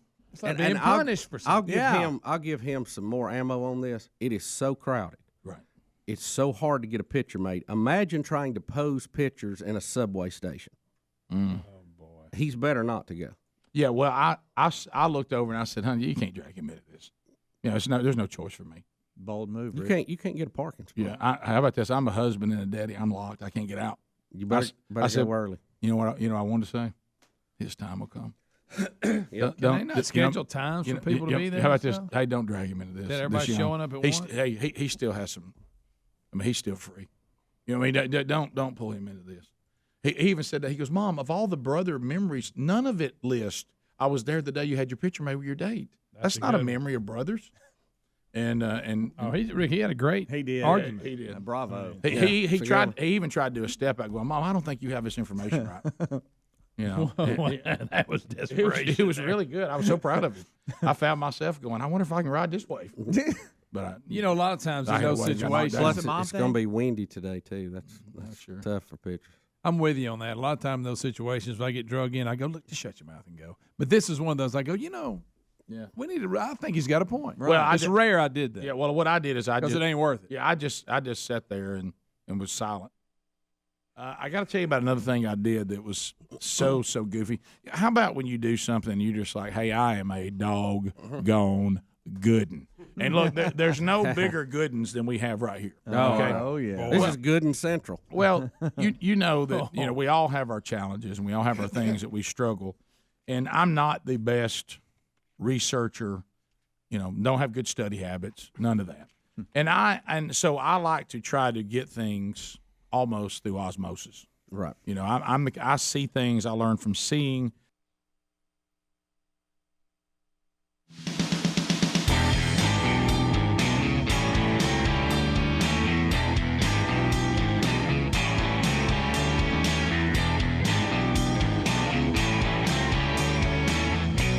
Everybody come on with it. Somebody say, nothing from nothing. Nothing. You gotta have something. If you want to be with me. Carshield.com, speaking of automobiles, whatever type you drive, if the warranty has run out on that baby, then how, and I don't even know when we get to these electric cars and those of you that are driving them, I can't imagine what the repairs on those might be like. I don't even know. But anyway, so, but just automobiles in general are so much more high-tech now. Bubba, we got tech on just our automobile that at one time we would have thought, man, that's for the space race right there. Oh, Rick. Yeah. What are you talking about? Our cars are so much more than the Apollo, what they landed on the moon with now. Your watch has got more computing power than they have. Right. I don't have a watch, but you're right. Well, I guess this is my watch. Yeah, really kind of. That's a whole lot more. Yeah, but anyway, oh gosh, that phone right there. But so any little thing that goes wrong with your automobile now, it's in the high tech world, and I don't know what it is. In my experiences, it seems like that if anything goes wrong in your automobile, for some reason, the starting price is $1,500. I don't know where they came up with it. Just feels anything. Yeah, anything. I'd be about $1,500. Did y'all all get together and come up with this price? But anyway, so if you have left the warranty, guess who's going to pay that, Calvin? Huh? I know you're going to have to go find that wallet. It's not going to be good either. But if you have a protection plan from CarShield and it's a covered repair, well then you know what? Here's your rental car, no charge. Here's you some trip reimbursement. And by the way, we're paying the ASC certified mechanic of your choice directly. And so you just go on with your life. And we've got people that have been emailing us saying, man, this is fantastic. So why don't you go to carshield.com/Bubba right now? We all want our automobiles to go further now. They are made to go further. But, boy, the warranty people have not adjusted to how long we want to keep our automobiles. They still go off pretty quick. So get you a protection plan from carshield.com/Bubba. Mention that, and you get 10% if you call 800-391-8888. Let them know that you're one of ours, and you'll get 10% off the protection plan that you pick. There's a link also at rickandbubba.com under the sponsors. All right, Bubba, what's the latest plague we're going to be dealing with? Rick, we've had pandemics, we have wars, rumors of war. Why not add in invaded by spiders to that? Bubba, also, one thing we didn't mention in our talk during the break, there's a great falling away from the church as well. Yeah. Also right out of Scripture. Have you heard the latest deconstruction person? I'm deconstructing my faith. I know a lot of y'all trust me, and I've been singing songs and preaching to you. And you're like, hey, thanks for that confusion. But anyway, so of course, right out of Scripture. But so Bubba, but the next thing we all got to face is what? Some giant spider. It's a giant spider, Rick. It is not native to this country. They think that came in from Europe Asia on a shipping container. Hey, thanks. Great bananas. You I spell warned it. y'all. You spell it Joro. Is that Joro or is the J silent? Well, we have a package. Oh, we got a package. We got a Let's package. see the package. All right, then. let's watch the package and see how to say it. All right, here we go. Giant spider. A species of spider could be making its way to New England. Scientists at the University of Georgia say the Joro spider population has exploded in the state in the last year. The large yellow, black, and red spiders have not been shown to be harmful to humans, but they do have the ability to parachute. That's where they travel using their webs. Scientists also say they're better suited to survive cold temperatures, which is why they believe they could travel up the East Coast. And yes, they expect the population to explode here. They're the size of your palm. Awesome. And so Rick, we have giant palm-sized spiders. Now, you heard what he said. They make a web, and the wind takes their web off of the bush or tree they're on, and they fly. Yeah, that's okay. funny. They have parachute webs. Are you new hearing one me? there. I mean, how? Yeah. And it's big as your hand. It is venomous, by the way. But it's not dangerous to humans. It's not dangerous. They say to humans. Now, if you say venomous and not dangerous to humans, kind of struggling with what that means exactly. But I guess that means it's going to leave a big old red bump. No, sir. Look at how about when you turn and run it's yellow from it? with silver stripes. Who's our spider person here? Anybody afraid of spiders? Like a I don't painted like them, but Terry you're rats. Yeah, I'm rats. Terry Wilburn, she would run down. She would run down the street, and I don't know if I'd ever see her turn around. Arachnophobia? Well, not that bad, but she doesn't like them. I mean, she gets to hollering. I mean, it's not like oh my gosh, but it's hey, come get this thing. Well, would everybody like to stand by for me to tell you what the Joro spider was also known as? What? The banana spider. Told you. Why do people not listen to me? Is this how Paul Revere felt? The nanner spider. Well, it said that it's compared to its relative, the golden silk spider, also known as the banana spider. So there you go. It's his cousin. Yeah, it's his cousin. No, y'all just keep on being. There's a dozen on his keep cousin. on being banana daredevils. Y'all go right ahead. So they said this thing is going to just cover the East Coast, Central America, South America, and said this spring it may be. I've seen him before. I didn't know what it was, but I've seen him in the woods. They make a big old web. Well, here's why I'm confused. It says we spotted the black legs and the little yellow they haven't lines been on it. spotted here. Yes. Well, here's why I've seen them in the woods. Here's why I'm confused. You've seen them in the woods. Well, listen. Here's why those yellow and black ones have been around since we was kids. Yeah. Well, listen to this though. This is what I don't understand. The spider was spotted in Georgia in 2013. Right. Why is this just now a story that? Well, it's multiplied up over the past 10 years. Right. I mean, Mass they said the production. numbers are incredible, and that we're going to just start seeing them everywhere. So, are they saying that New England is seeing a kick of them because they came out of Georgia? What? Yeah, they're going up and down the eastern seaboard. Right. That's how they're spreading, and they've had such a growth in Georgia. That's why they're saying in our state and part of Florida, we're going to see them too this year more, and in the coming But in years. nearly 10 years, a decade, the species has rapidly spread. Yeah. 10 years doesn't feel rapidly to me. Well, I mean, you got to think from one. Look at them parachuting, Rick. Zoom in on that again. Oh my gosh, Adler, if you can. Watch when you zoom in here, Rick, in the air. Yeah. It looks like paratroopers coming in. Yeah, well, Bubba, remember what I said about it? Remember what I said about animals attacking? Look at that. Remember what I said about animals attacking? Now here comes the Air Force. Now they're parachuting people in. Doggone it, we got jumpers now. They've got Air Force, they got ground game, they got tanks. Now they got parachuters. We got paratroopers. How does the Joro spider hold up to being under a foot? Does anybody know? Not well. But I'm with you. I mean, I don't like having them around. I don't like big spiders. Who's the spider? Somebody was scared of spiders here. Who was it? I don't. Do we have an arachnophobia person? I know we got stinging insects. That's you. Yeah, I don't like flying. We got rat spiders. Stingers. That's me and Speedy. You don't. Like I'm rats. the snake guy. Snake guy, Greg. Anything that really bothers you? We got any anti-roach people? I don't here? like roaches, Really? and especially them big ones that hum. Yeah. Not that we've. Have you ever seen them humming ones? They showed them on TV. Adler, are you terrified of anything other than a barber?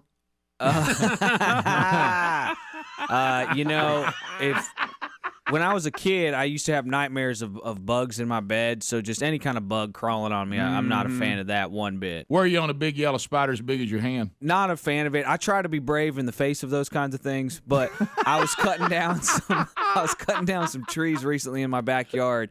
And there was a gigantic one of these, and I thought it was one of the zipper spiders, which has like that zigzag pattern on the web, because they're big too, with kind of like yellowy stripes on them too. But it might have been one of those Joro spiders, but I forgot where it was because I lost my place in the woods, and I walked directly into it, and it was on my face, and I freaked out. And I'm sure my neighbors saw me doing that crazy person dance. But, let me be clear, and Greg tried to warn us. This is when it's good to have a tennis racket handy. Greg's tried to warn us. There already is a yellow spider we've had around forever. And it does that big web and puts that thick white thing in it, like a little design in it. I don't know what they're called. The logos. Yeah, so this is bigger than that. This one, I read a local publication. They say they are in Georgia and they expect them to get in Alabama, but I don't think they currently. Now, who knows? I mean, like I said, but they don't seem to be I think many. what I saw was that. I've seen that in the woods. Yeah, I have to. I see it in the woods more than I want to. I have anything worse to go down a 4-wheel There's trail. a time of year.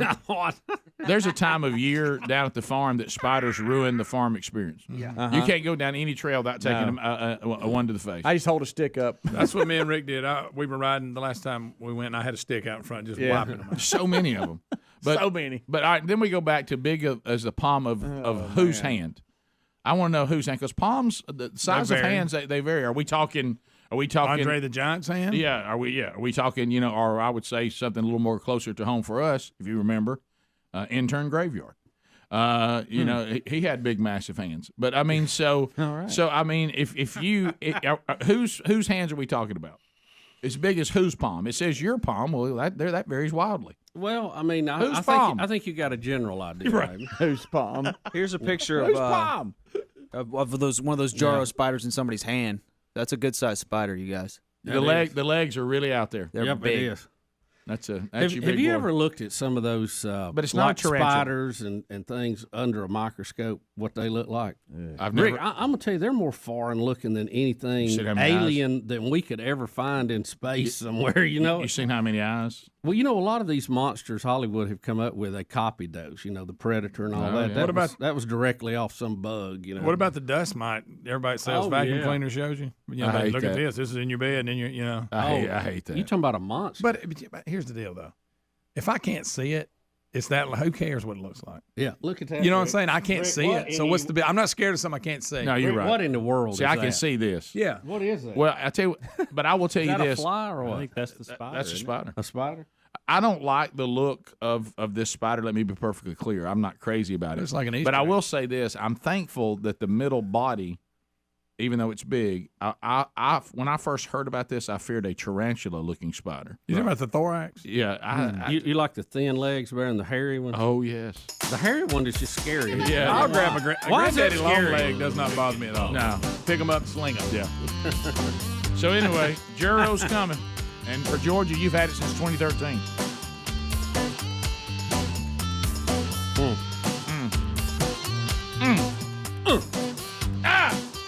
14 minutes to the top. Look at that right there. More Rick and Bubba coming up. Rick and Bubba, Rick and Bubba.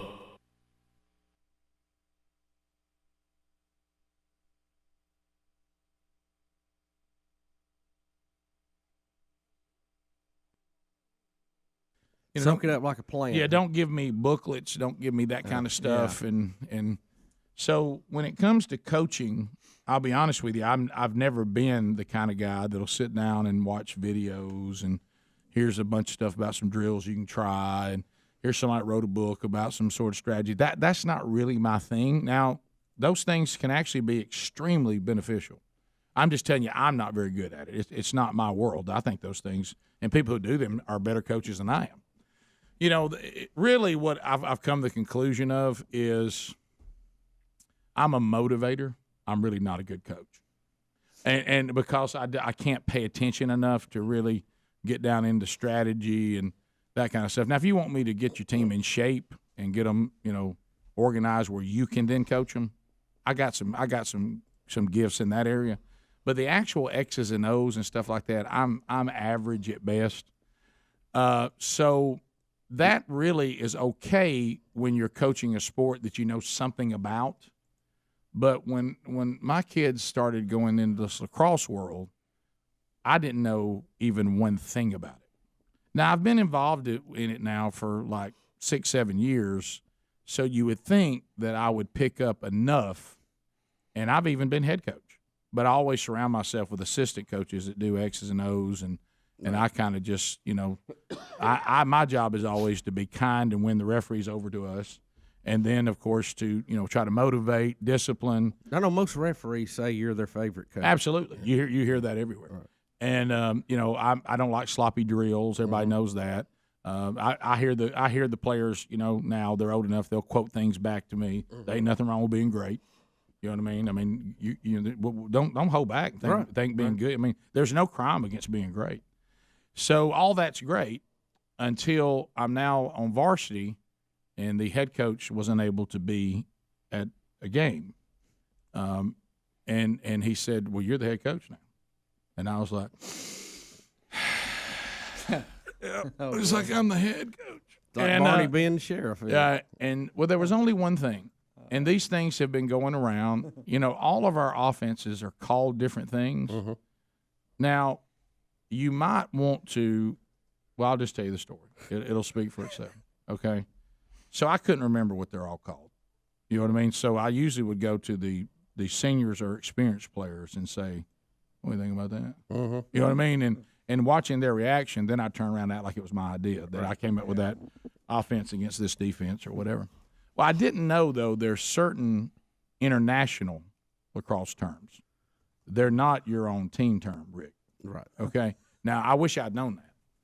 So, and I have a son that's real serious about it that plays in there, and he's with what I call the serious guys. They work on it. They work on it at home. They're trying to get better. They do it. He takes it very serious. Now, I don't know anything really much about it, even though I've had officials, back to Bubba's point, who all love me, say to me, you've been standing on these sidelines now for 7 years. You're going to have to quit saying you don't know the rules. Okay? You could say that to us your first year, maybe the second. But you should know the rules. Just a few. Right. So if you don't know the rules, then you're now just trying to play that as a game. Well, I mean, you have to forgive me. I don't know the rules. But anyway, so, and then there's some rules that they explained to me, and it's even more confusing. But anyway, so, like I've said to this day, I haven't figured out what a legal check is. To this day. Right. And apparently, across the board, it's still up for debate. Yeah, it looks like there's a big variance with the games I have seen. Yeah, but anyway, so we're in a game, so we get in a situation, and I begin to scream out, run the wheel. I like the wheel, okay? And I see us have great success with the wheel when we run it right. I knew something was wrong when the defender turned to the defense and screamed, they're running the wheel, okay? And I thought, well, another team must have the same terminology we do. You know what I mean?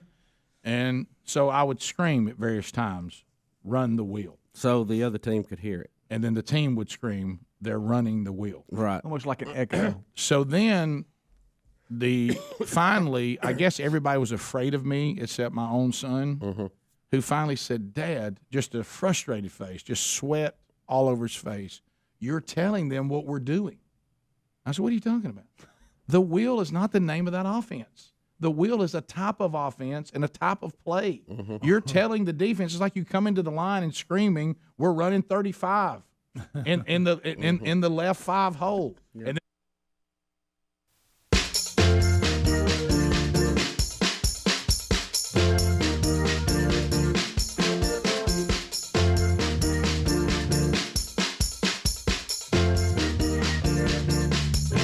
8 minutes to the top.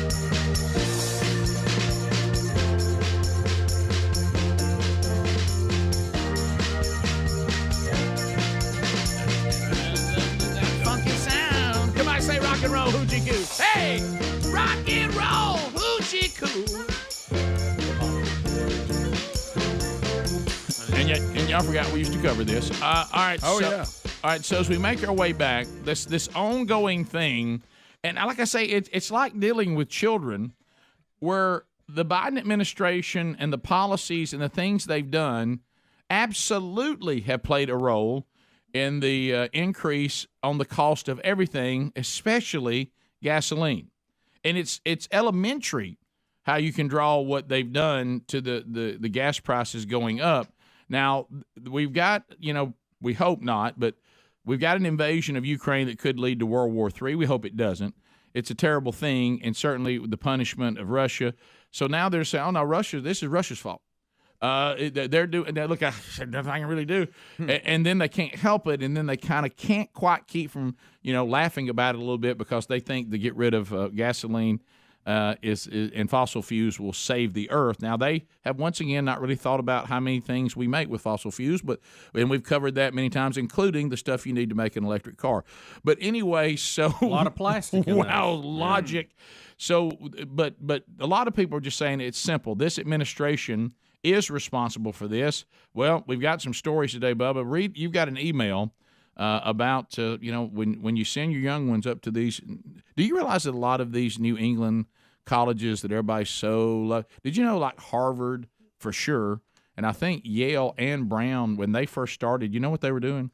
Training ministers to go out and advance the gospel. They kind of got off that mission a little bit. Yeah, we know some kids who have gone there, and most of them have transferred back and said it's like living in a country that I don't even recognize. It's a completely different country. So, Rick, we got an email, and I'll just paraphrase this. Said, we have a daughter, and she's in school, and the school that they're at pushes a very left agenda.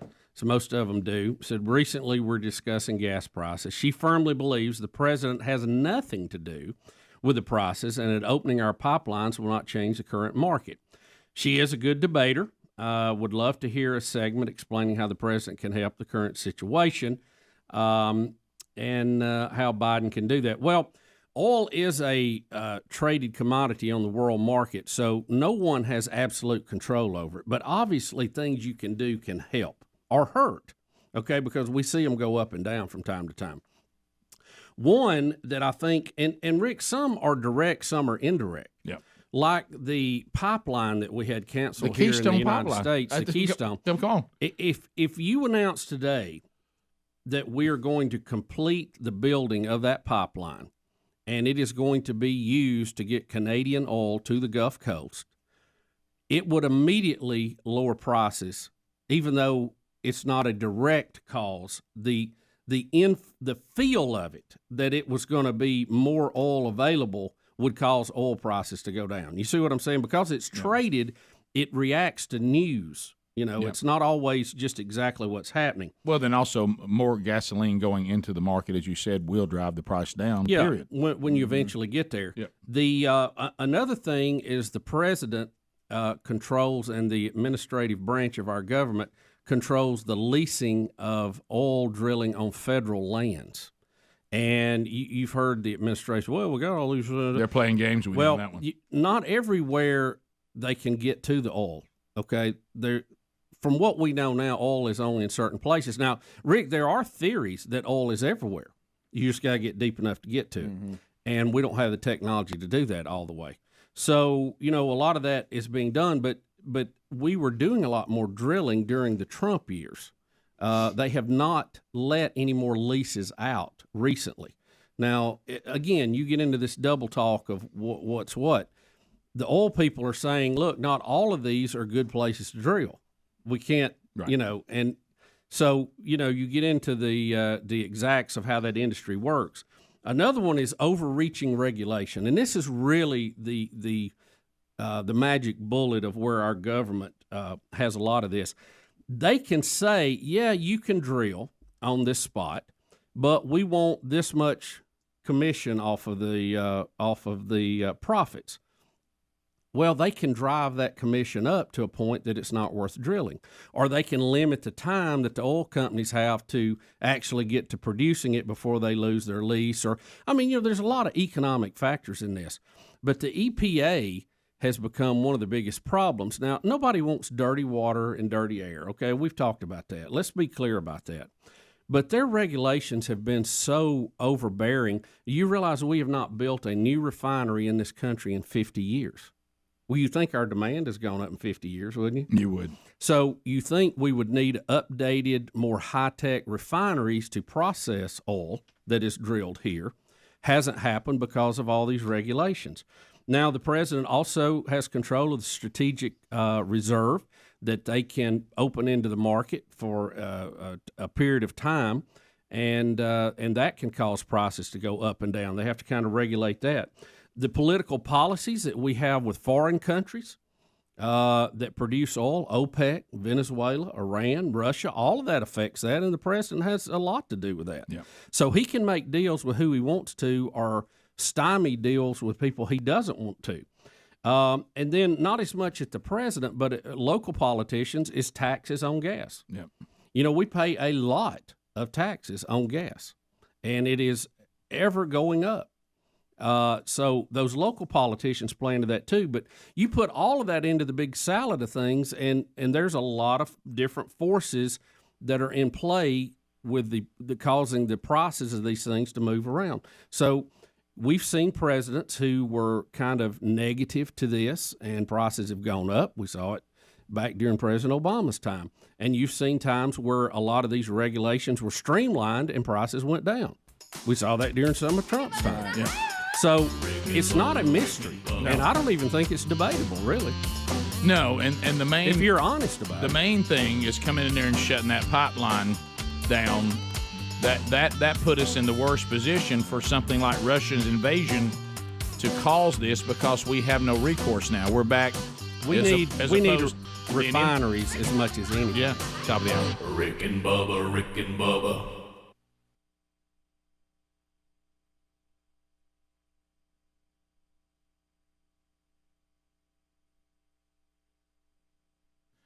Well, I'm getting the emails, and I'm glad. Want to know about Z-Stack. So can I get to the email real quick? The Z-Stack, of course, I'll tell you more about it, but a lot of you have already heard me talking about it, and you're like, well, Rick, I went and tried to find out how to get it. So I want you to get the website correct, okay, because I'm getting a lot of emails about this. Z-Stack Life, that's the part you are leaving out. ZStackLife.com/Rick Bubba. Don't forget to add life there. Z, the letter Z, stacklife.com/Rick Bubba. And if the last 2 years have taught us anything, is that we must grab as much control of our own health as we possibly can.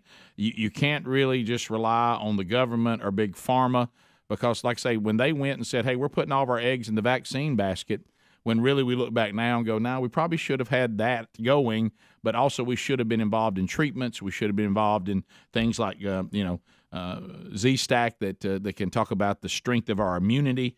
So you don't want to just be sitting here going, well, I guess I'll just, be like a weed or reed in the wind, as Scripture talks about, and whatever Big Pharma does or the government does, I guess that's going to be my health plan. No, Z-Stack can help. You have the freedom to go get it now. It's specially formulated.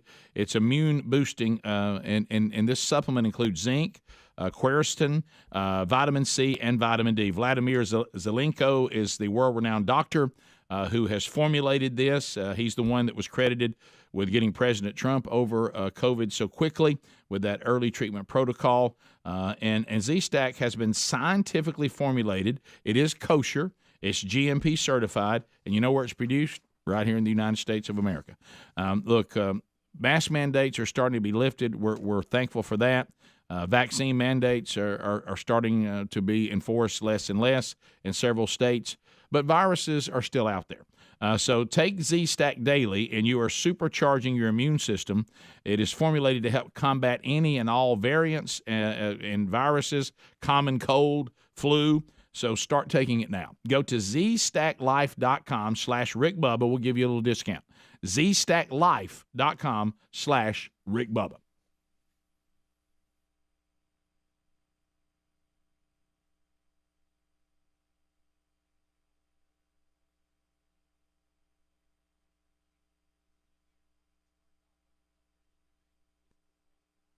Defense turns around and says they're running it in the 5-hole. Right. You're telling them what we're doing.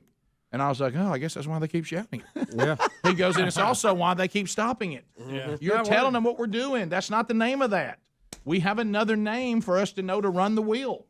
And I'm like, oh, wow. I feel really, really stupid right now. So me, guys. Hey, guys. Sorry about that, Coach. Hey, so it's not called the wheel?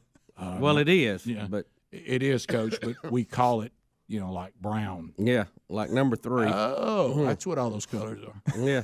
You know what I mean? Yeah. I thought, is that why we have all these weird names? That's why, yes. Yeah, so sorry about that. And oops, sorry. And I want to tell the other team, it's really not that impressive. You stopped us on something I told you we were going to do. Right. You know what I mean? Don't you know they were thinking, right. Hey, is he trying to throw us off? Does that mean something else? Really. I kept thinking, why does their defense keep repeating what I'm saying? Yeah. And they're standing right there waiting on us. It would really be like me coming. Brody, when he got in the truck and he was really frustrated with me, he said, Dad, that would be like a defensive back who's playing tight on a receiver and you scream, let's do a stop and go. Mm-hmm. Then he backs up. You know what I mean? Because he knows you're going to throw it long. That's what you were doing. Oh, wow, that would be a problem. You know what I mean? But what if you scream wheel and then did something else? Well, that's what I'm, Unfortunately, that's not what Bubba, happened. Don't give away my game. Hang on. I'm just saying. Hang on. I'll tell you who we're playing next. If I scream wheel, I may not mean it. If I ever get a chance to ever be head coach again, probably not likely, but since I screamed let's run the wheel. You told the other team what you were doing. Yeah, telling the other What team. is the wheel? Enlighten us fans of the game. The wheel is usually used, when it's like hockey, so you can be a man up. Well, when you get a man up, what you're trying to do, they don't have enough men to cover everybody. Right. So the wheel is just what it says. Pop, pop, pop, pop, pop. You're trying to go around like basketball. You're trying to move it around so they can adjust. And you're trying to catch that guy that now is the outnumbered guy. And he's going to come in on the back door and catch a little dump right there. Yeah. So come out on the wheel. Yeah.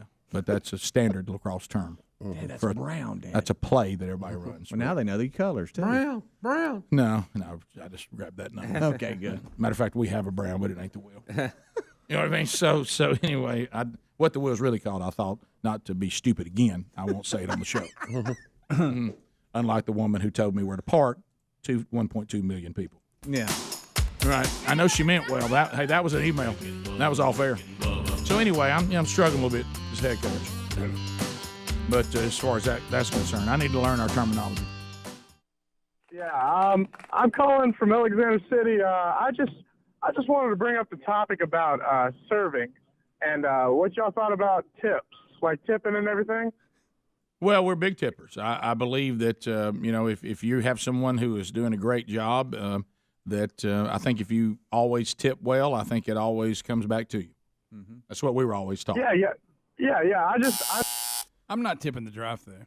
I'd had to drive there. No, I mean somebody who's people actually asking for tips at the drive-thru? Yes, sir. Oh, yeah. They got Tip a jar jar. sitting out there. Tip Oh, jar. no, that's not. And how about this? I saw a tip jar where they're scooping ice cream. Come on now. Uh-huh. You get them at coffee shops, ice cream joints. I've even seen it at fast food. I'm talking about If sitting down. If you get somebody that really does an outstanding job and you want to, handing you your change? No, we're talking about. I'm not talking about. Oh, that. I tip absolutely. Pass the gravy, please. Ooh, it brings me to my knees. Here we go. 6 minutes past the hour. The Rick and Bubba Show from the No Name Studio. All right, so we'll update you on some stories that are out there. Now, you heard Bubba reading the parents who have the child in college that has convinced herself that the Biden administration and the policies and the things they're doing have really had no impact on the cost of everything going up, including gasoline. That's you're going to see some more of that out there today. But once again, we're going to have somebody kind of show their hand a little bit on this too. And then you're going to hear our president say something that is just outrageous. But, Bubba, we're going to start out of the great state of Alabama. That's our home state. Sweet home Alabama. We have a gas station manager who has been told, and I've seen these stickers, by the way. He has on his gas pump a picture of Joe Biden and the quote, "I did that." Because remember, this is that Build Back Better plan. Hey, how's Build Back Better doing? Yeah. Honestly, we have like 4 Democrats that rip us pretty good on a regular basis. I haven't heard anything from them lately. Can y'all give us some idea on, are y'all still okay, or are we getting to the point now where it doesn't really matter that we may have different political views, but we find that common ground that we really don't like the state of things right now? You may have to ride together. Yeah, right. So I haven't heard much. But no, I understand. Look, there's people on both sides of the fence that no matter what their party does, even if it's obvious it's not the right thing for the country, they'll still keep saying it's right. Oh, yeah. Because that's more important to them than the good of the country. And that happens on both sides of the fence. But so Alabama gas station manager has had to remove the stickers Now, it's only 25 seconds, this clip we have, so let's listen closely because it's a package from WAAY, and he's saying that he's been told he has to remove his Joe Biden I did that stickers from the gas pump. Here we go. It's this little sticker that's popping up across gas stations all across North Alabama. It's a picture of Joe Biden, and they place it next to the high dollar signs, and underneath it says, I did that. And while it might seem like a funny political message to some, it could actually cost the gas stations a fine for vandalism. My goodness. I take off five or six a day from our different pumps. So people are putting them on there. Okay. 5 or 6 a day. How can you charge me with vandalism? I didn't do it if I own the place. People are doing it. Why can't we do that? This is America. I mean, 5 or 6. Who is it putting those? Yeah, who printed them? I see them who everywhere. is printing those? I see them everywhere. What about Powell? And they're fantastic. How about this? I chuckle every time I see one. He's probably got the show on in the station. Greg. Sure. Not as funny now as it just keeps going up. But I know. all right, so it was funny till it topped 4.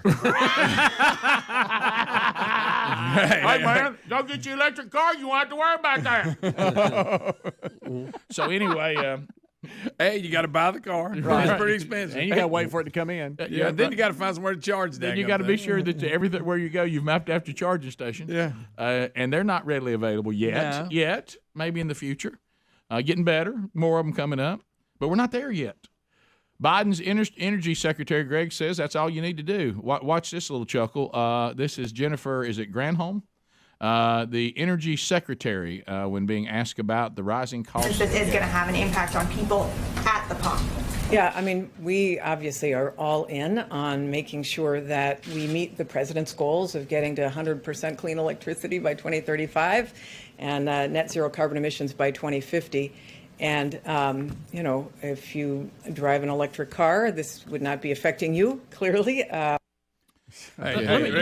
2035 and 2050? Hey, not worried about that at the moment. Hey, this is let all me part ask of you their this. Green Deal, y'all. See what they're down the road. See that smirk and grin. Gosh. The green, went with it. the Green Deal. Let me This ask is what you they're this. doing, y'all. They want electricity to be generated at a zero net. That's going to be tough. Exactly which way do we do that will work, Greg? Well, you help got me out. No, I'm no expert. The coal is bad. We know that. Yet coal we can't have. Natural gas better, right? But you're still burning it. I mean, I don't know. Now, I'm no expert. Now, nuclear, you know, but. Then nobody wants that. No, in their there's yards, a lot of stuff comes with that. But windmills, solar panels. Hydro. Still early in that again. Listen, we're not getting there's nobody does hydro better in our state. I mean, we'll dam up something in a minute. You know what I mean? And then we'll go downstream a little way and dam it again. And it's made for great fishing and recreation. I don't think we've messed up the environment at all. I kind of like it. But agree, big time on that. But it's only 5% of our electrical generation. You mentioned natural gas. I know the burning of natural gas is one of the cleanest that you can possibly do. I think it depends on how you get it. How clean that process is. But the actual burning of natural gas is one of the cleanest that there is. Yeah, and they've converted some of the coal plants to natural gas, which I bet that was a pretty good expense. Wouldn't it be?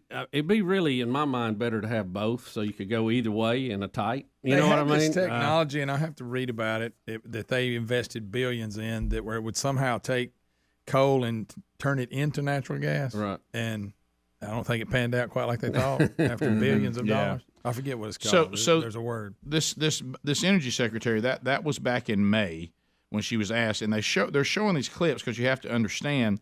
Yesterday I saw clip after clip. You remember when Biden, when he was running, he walked over to the little girl and he said, "Take my hand and look in my eyes." Oh yeah, yeah. You vote for me, and then I'll get rid of fossil fuels. Then he smelled her hair. Right, and then he smelled her hair, and then headbutted her for some reason.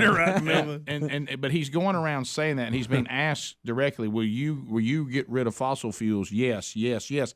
So what you have here, and you'll see this in a minute with John Kerry. They've told us this is what they were going to do, and some of you voted, believing that climate change, everything you're hearing about it is real, and that doing this will save the earth and all that. But even if you believe that, the process to get there is not a short-term process. And what we've done right now to put ourselves in this position, and why we're ignoring Texas, New Mexico, and Canada, and dealing with Venezuela and Iran, I don't know. That's an OPEC. That blows my mind. I don't understand that, because we're acknowledging we need more, and we want to punish Putin. Understand that. But when we say, well, since why we gave Putin the ability to buy oil from us and we stopped the ability from our own people to do it, I don't understand that. Before the war ever broke out. I mean, I don't even understand that. Mm-hmm. So watch this. This is where Biden does that thing where sometimes you'll just say something so crazy and just see if anybody. He's about to tell us in this clip, which is completely false, that a gallon of gas is down 14% today. When he's asked this question, where's he buying it? I don't know. So here we go. From when? I don't know. Gallon of gas is down 14% today, so I want to make sure they go fast. Yeah. Say that. Well, apparently everybody thought it was a joke. They were laughing. It was horse say Say that again. They'll say anything. Say that again. No, he in his mind it has. You hear? Come on. What is he talking about? I don't know. Is he talking about from yesterday or the same day last year? What is he for trying a second? to Flashback, or is he 3 joking? years ago? Right now, his thing is to tell you there's nothing he can do about it. But I don't know. Russian. I don't know what that was. Adler, what is that? I mean, it's who's pal over getting tickled about like a good one. Yeah. Well, that's how I felt. He was speaking for me. This person. Prez, that's a good one. Here's another clip about him talking about the direction we're going just with fossil fuels and automobiles in general. This may clarify who he's talking to, what he just said just then. It's the same group of people, if y'all want to see this. We can't keep the combustion engine the way it has been. It's even, you see what's happening in locomotives now, and you see what's happening just across the board. And and I think it presents an enormous opportunity to improve the health of the public overall, number one, because we're moving in the direction that we don't need to propel most of what we have in the future with regard to oil products. Could you imagine sitting through that meeting after lunch? Does he have any idea how many oil products we have? If it was raining outside, somebody'd have to nudge me. I'd be gone. All right, we're getting to the point now where I think we're mistreating the elderly. Yeah, I mean he should not even be. This is cruel to keep him where he is. Rick, it does. We can be. Every single one of us can have 2 electric cars. Yeah. We still got to have oil for the plastics to build those cars. Okay, where do y'all think plastic comes from? It comes from oil products. Okay, we are going to be pumping oil no matter what we're driving. Okay, they just will not address that at all. John Kerry is next. Oh, thank you, Rick. Sorry. Rick and Bubba, Rick and Bubba.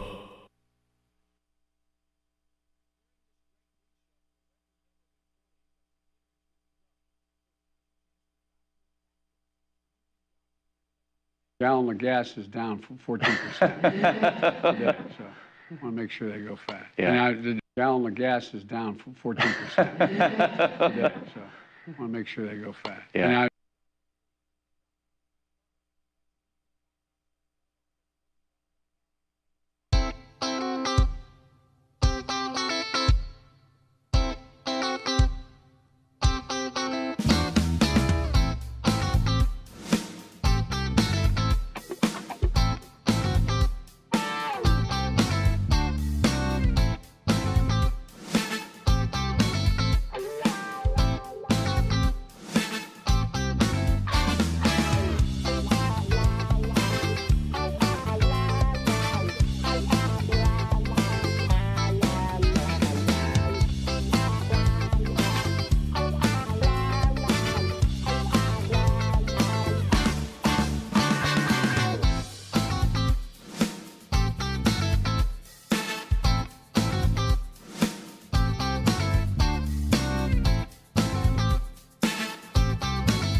21 minutes past the hour. The Rick and Bubba Show. 866-WE-BE-BIG is our number.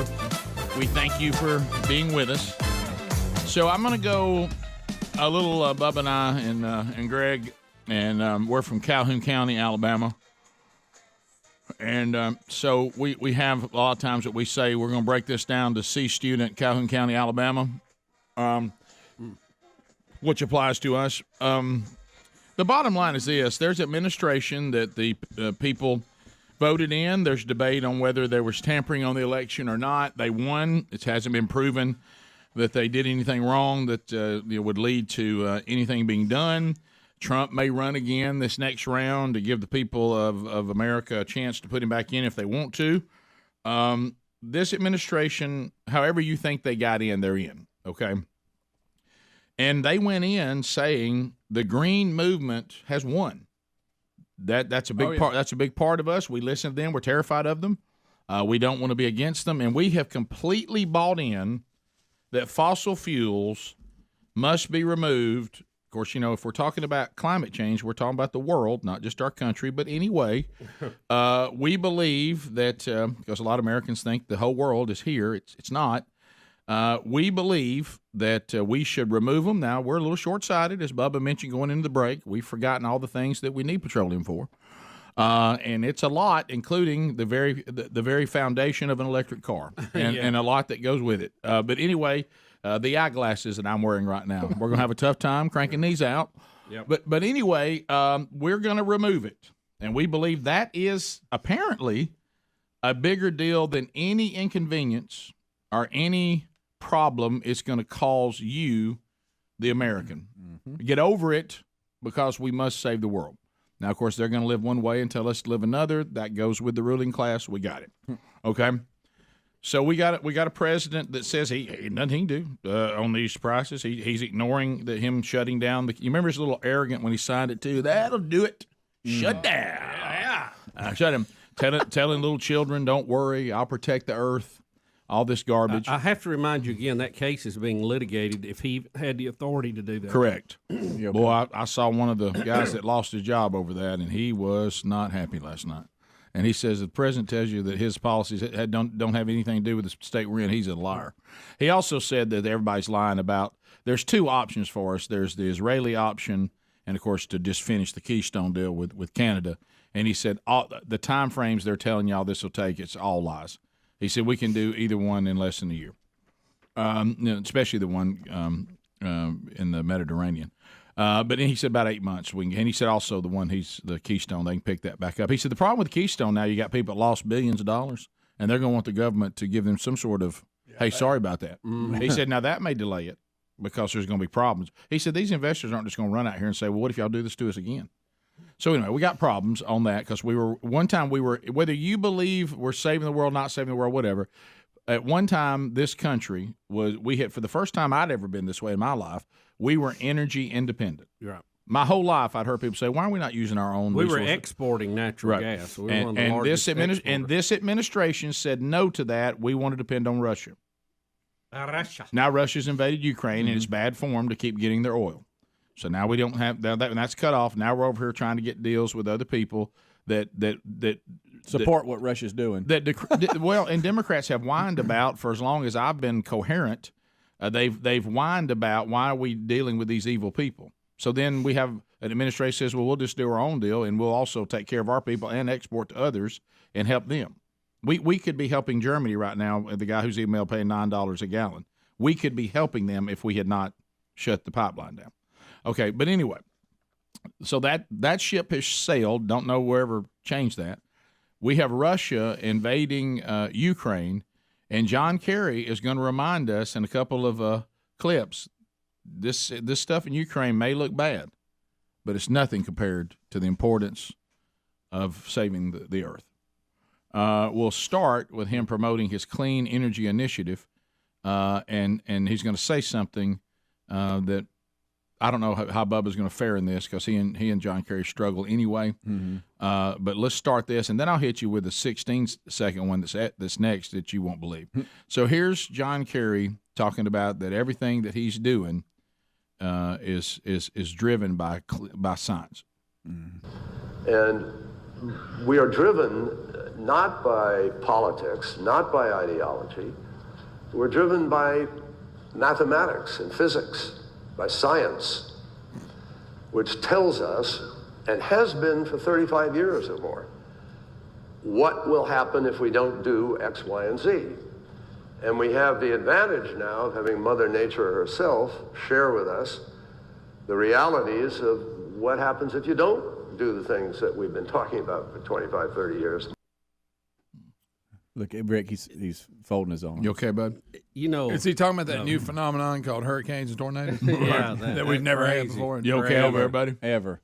Of all the people that I disagree with politically in this country, of all of them, and there's a large group of them, the one that I kind of I don't know the right word to use, Rick, to be correct here, that I really dislike their politics the most. Right. I think John Kerry's the leader of the band.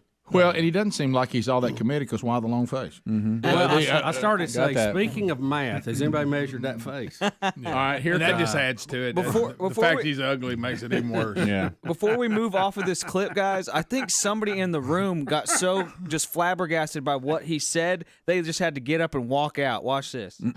And we are driven not by politics, not by ideology. We're driven by just said, mathematics. I'm out. I got to pee. Yeah. Or it's Mystery Science Theater. Yeah. Right. Hey, Adler.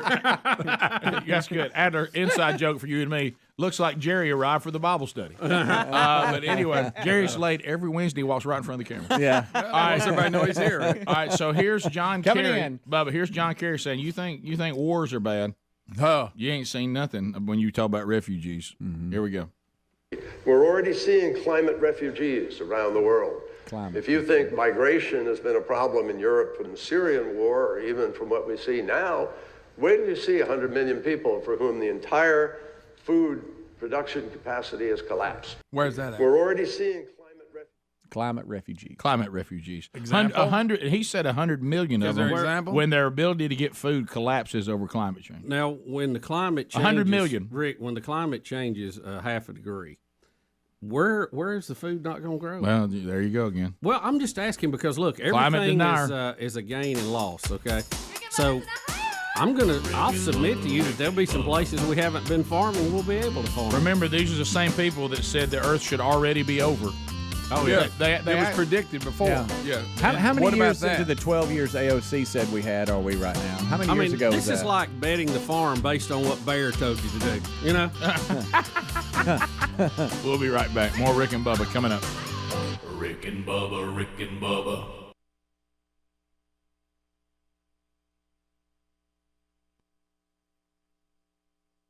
When you're at a place where someone is what we call serving you, yes. and they're going to get this, they're bringing this, they're sitting you down, they're taking care of you, they're checking on you.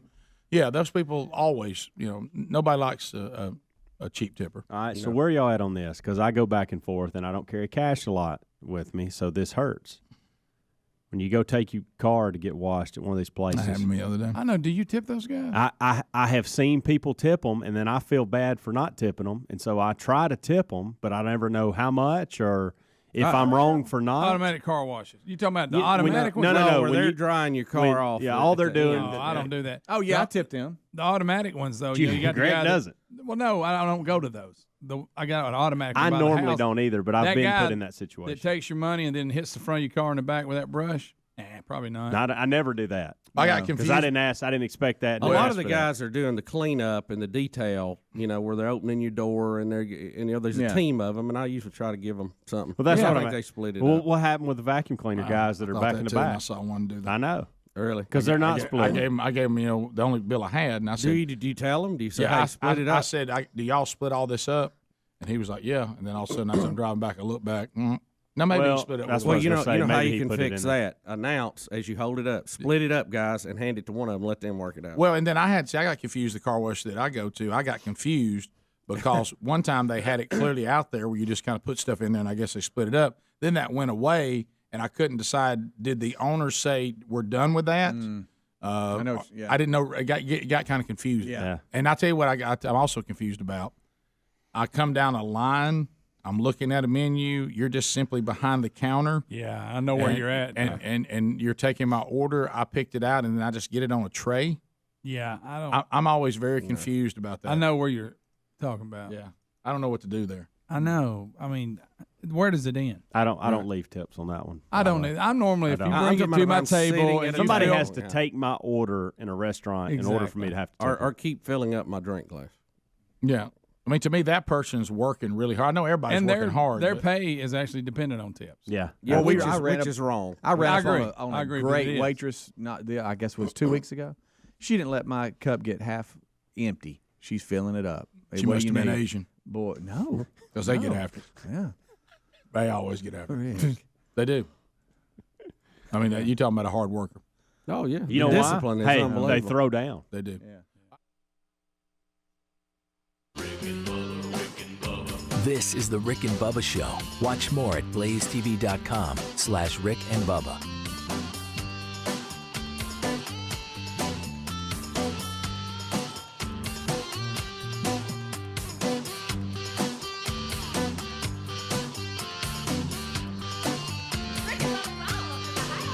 Rick and Bubba, Rick and Bubba.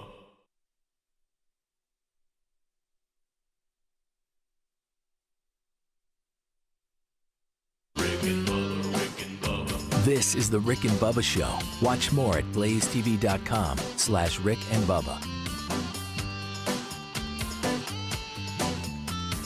I like the James Gang. James Gang. Can you, Speedy, give me the lead singer right there singing for the James Gang? I cannot. Helmsy?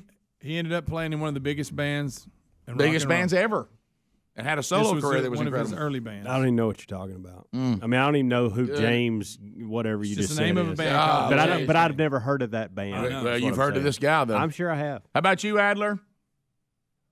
He said no. no. Adler. No, I give these two a pass. Guys, I don't give Speedy him. gets a pass. Speedy. Helmsy don't even in the game. Rick, Adler not up knowing? until a minute ago, I thought MC Hammer's was it Can't Touch This. It was actually MC Hammer's He song. didn't know that was Rick James. That was in the kitchen before we came. You talking in. about a minute ago when I had to tell Adler, of all people, that Hard to Handle was originally done by Otis Redding? Then we talked about that. Come on, which I guys. didn't know that either. We got to study up on our music around here.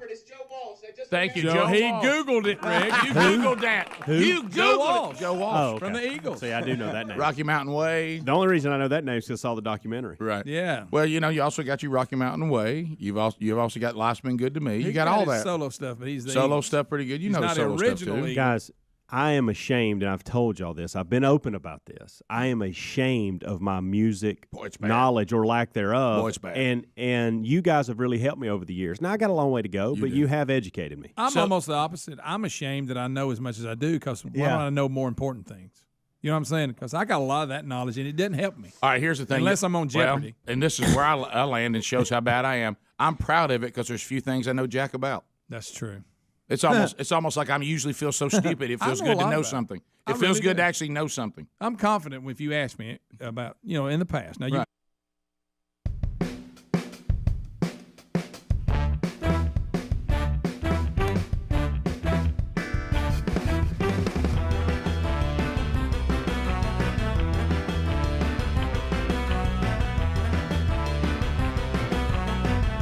And here we go.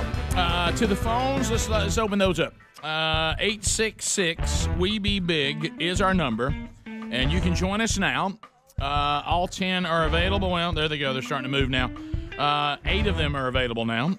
They're at 7, 6. All right, so call us at 866-WE-BE-BIG. You can talk about anything you want to. You don't have to talk about what we have just recently discussed, but you can. In 30 seconds a pop, buzzer will sound. We'll move to the next caller. That way you'll have your opportunity. As you're getting lined up right now, I want to point you to HelloFresh.com/Bubba. What a great, great, great company. It really takes all the stress out of meal planning. And also it helps you if you made a decision, that this is the time that you're going to go calorie smart, carb smart, but you have no idea how to gather those menus and do all that. They do that for you. Send it to you. All you do is prepare it with their recipe cards. All the ingredients are there. But if you're not concerned about that and you just need meals that are delicious and for an on-the-go family to get back around that table, and you're tired of wasting money on things nobody eats, go to HelloFresh.com/Bubba. We'll get you 16 meals for free plus 3 free gifts if you use that URL. HelloFresh.com/Bubba. Put HelloFresh to work for you. Get the family back around the table, eating delicious food and saving money, boy, now more than ever, on your total food bill. To the phones we go, 30 seconds a pop. We'll start, Bubba, with Carla out of the great state of Alabama. Trolling. Keep them phones a-trolling. Here we come, phone trolling, phone troll. Carla, go ahead, 30 seconds. Yes, Jim Kerry needs to stop worrying about climate refugees, and let's start worrying about economic refugees that we're going to have in this country due to the high price of gas. Experts are saying it's going to increase a family of four's groceries to over $1,000 in the coming months. Those are actual legitimate things that could possibly happen, and Democrats and Biden need to be paying attention to that. Yeah, we warned about this. If you remember, we said when everybody was playing the hate the rich game, which they pull out. Of course, all of us, I guess, they want us to forget that these are extremely wealthy people telling us to hate wealthy people, which is always odd. But could be an agenda there. Right? Remember what we said? The cost of living will affect every single person, regardless of your standing economically and where you are as far as middle class, poor. Are you upper class? The cost of everything affects everybody. Yeah. And probably affects those in the middle class, lower middle class, and the poor more than anything else. The wealthy usually go, well, I guess I'll just go, I'll pull out a little more money out of this than I normally do. I don't like it, but, I'm not going to worry about where my next meal's coming from. So really, when the cost of everything goes up, that may be the worst thing that any administration could cause. Well, I tell you, too, where it really hurts, Rick, you're talking about the uppers, the rich. Yep. These are people who create businesses, hire people, and they will stop hiring when they have unsure economic times. They will cut back hours. They will cut back, and then that hurts everybody who is working up and down the chain. So, this class warfare thing is something the socialists and communists love, but we're all in this together. I tell you who it helps. It helps politicians and lawyers. That's all it helps. Yep. Let's go to Parker in Alabama. Parker, 30 seconds. Go ahead. Hey, morning, gentlemen. Yesterday I called about my buddy, a good friend of mine, having a baby. Asked for y'all's prayers. Just wanted to give an update. They had a beautiful baby girl. Everybody's healthy. Mom's healthy. Baby's healthy. Everybody's doing fine, and they appreciate your prayers. So do I, gentlemen. Thanks, man. I appreciate that call very much. That's good news. And what a happy day for that family. Chris, Birmingham, 30 seconds. Go. Hey, guys, yesterday y'all talking about Biden and them driving the country off the cliff, Yep. All I could think of yesterday was Toots is the cat on Saturday Night Live. That's one of your favorites. One of my all-time favorites. Perry in Mississippi. Perry, 30 seconds. Go. It's Tanner, not Perry. All right. From Hattiesburg. All right, Tanner, go ahead. Hey, I keep watching these strips. The clips on the news from Ukraine, and when are we going to see somebody spray paint the word Wolverines on one of those shot up tanks or on the side of the building like in Red Dawn? It feels that way. Of course, this is real. Hugh, welcome to Rick and Bubba. 30 seconds. Go ahead. Yeah, I was going to call about Tim James. Did you almost say Fob James? Bob James, too, being governor. They took that bridge, brought that bridge down at Gulf Shores, and then he sold it to his son Tim, and they fussing about IKI, his gas tax. But every time you cross that bridge, his son Tim sold it to another company. It started out when Alabama owned it. It was 50 cents to go over it. Now it's $2.75. Yeah, that's some Alabama politics going on there. I don't know all the details of that, but if somebody builds a bridge and owns it, I guess they can charge you whatever they want to go over. Right. That's the problem with. I'm telling you what, those toll bridges, man, they do good. They do great. But the cost to build one? Yeah, but I've heard the inside on some of those that have them and boy, they do all right. Let's go to they get a sweet deal. Let's go to Allen in Alabama. Allen, 30 seconds. Go ahead. Hey, John Kerry and his long old face, he needs to realize that the Industrial Revolution and the success of this country is built on the combustion engine. And if he wants to stop global warming, he can go to negotiate with some of these volcanoes and keep them from erupting. Yeah, it's that notion again that we, the human beings, we're going to tell the earth what to do. Yeah. And the natural things the earth goes through and cleanses itself and keeps on functioning. And somehow we burned an entire ice age away with no combustion engine. I'm not sure how the earth pulled that off without us. John in Alabama. John, go ahead. 30 seconds. Good morning. Hey, buddy. Hey. Hey, talking a little bit about Ukraine. Last night I watched a documentary that Oliver Stone made in 2017 called Ukraine on Fire. Mm-hmm. If you guys can find a streaming service that hasn't blocked that, I know YouTube and several other ones have, I highly recommend watching it. It gives some very good insight on basically how they got where they are today. Yeah, I heard, I forget who it was. It was somebody trying to balance it. It might have been Hannity. I can't remember who said it. And they said, look, I acknowledge that this person, I guess it might have been Hannity, he said, I have been critical of Ukraine and their corrupt government and all this thing with Hunter Biden. He said it has been terribly corrupt up to Zelenskyy taking over. I think things were changing there, but this is about Russia invading a sovereign country. So when when you get into this other stuff, yes, have we looked at Ukraine before and go, wow, that's a corrupt place? Yeah, we have. Zelenskyy, is that how you say his name? Mm-hmm. May have been kind of a turn to a better direction, whatever the case may be. This is about trying to keep World War III from kicking off, and we have a country that invaded another sovereign country unprovoked. And all the other stuff is kind of over on the side. Yeah, look, nothing is a perfect world, but sure. What deserves shelling a children's hospital and leveling that yesterday? What level of a threat is the Ukraine to the great Red Army that you have to kill women having babies? I mean, that's ridiculous. I mean, that's war crimes, guys. Come on. If that's not, then they are none. Right. And we need to apologize to the people we hung after World War II. William in Mississippi. Yeah. William, go ahead. 30 seconds. Oh, good morning. Hey, William. How are you? I'm good, buddy. You're on the show. Go ahead.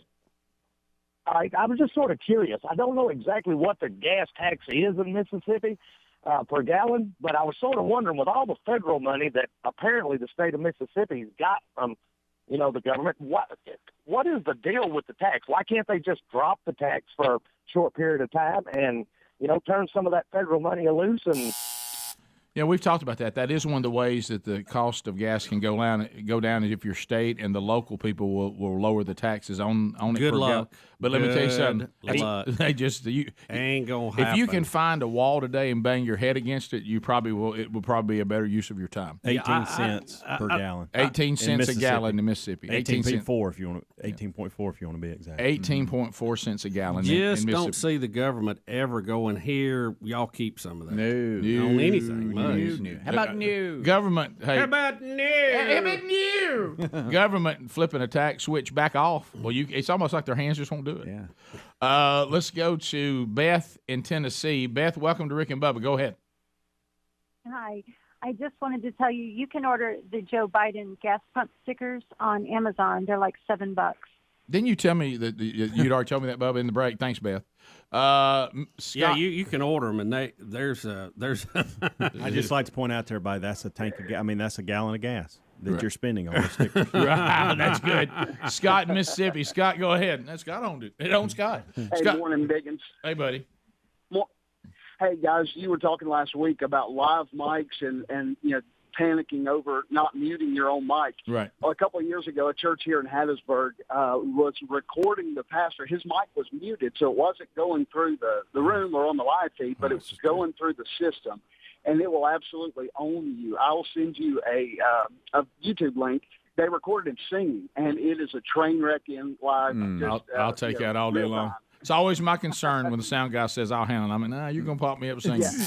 Well, what happens, what I talk about, is when a sound guy is not paying attention to the fact that the pastor is now ready to talk. Yeah. So what happens, and you've seen it 1,000 times, now you're running sound, so you see it. Mm-hmm. When the pastor or whoever's supposed to talk first makes their first speak and it doesn't come out, and you're the one that didn't pot them up, they immediately think they didn't turn it on. So then they go to turn it on, then they turn it off. And then the sound guy pots it up, and now they've turned it off. And then they go back to, am I on? Am I on? Did I turn it off? And now this terrible, uncomfortable, isn't that true? Yes. Because now he thinks he forgot to turn it on, and then he turns it off. And now the sound guy says, oh, I just need to pot you up. Now you're up. Well, now I'm off. And then that back and forth with, am I up? Am I down? And usually some guy has to run out from the side, go over there and say, just stop. All right, it's on. You got him up. Now go. Everybody stop. So just simply pot up whoever's the first talking person. We'll be back. Rick and Bubba, Rick and Bubba.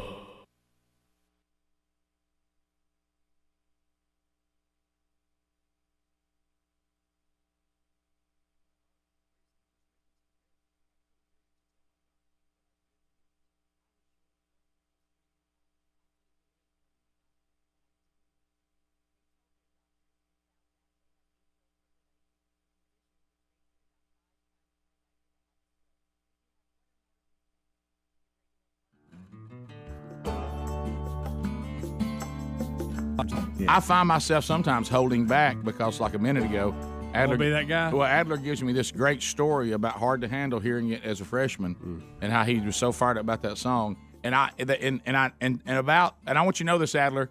30 seconds before I dropped the Otis Redding thing on you, I was fighting it. I was like, I don't want to tell him that's Otis Redding. So you knew. You knew right out the gate. Oh, sure I did. Wow. Of course, Rick, I don't know how since you're on that subject, I discovered the Black Crowes when I saw a video for Jealous. You remember that? Oh, yeah. And it wasn't even, nobody really knew a lot about. I bought the record, Shake Your Money Maker, which is an excellent record. Oh, gosh, an icon. But then Hard to Handle, and I heard it, and I thought, that is awesome. But then it got so much radio play, I got sick of it. Did you get sick of it? No, I'm with you 100% on that. As a matter of fact, They ruined two things bother me about it. Not a big cover guy.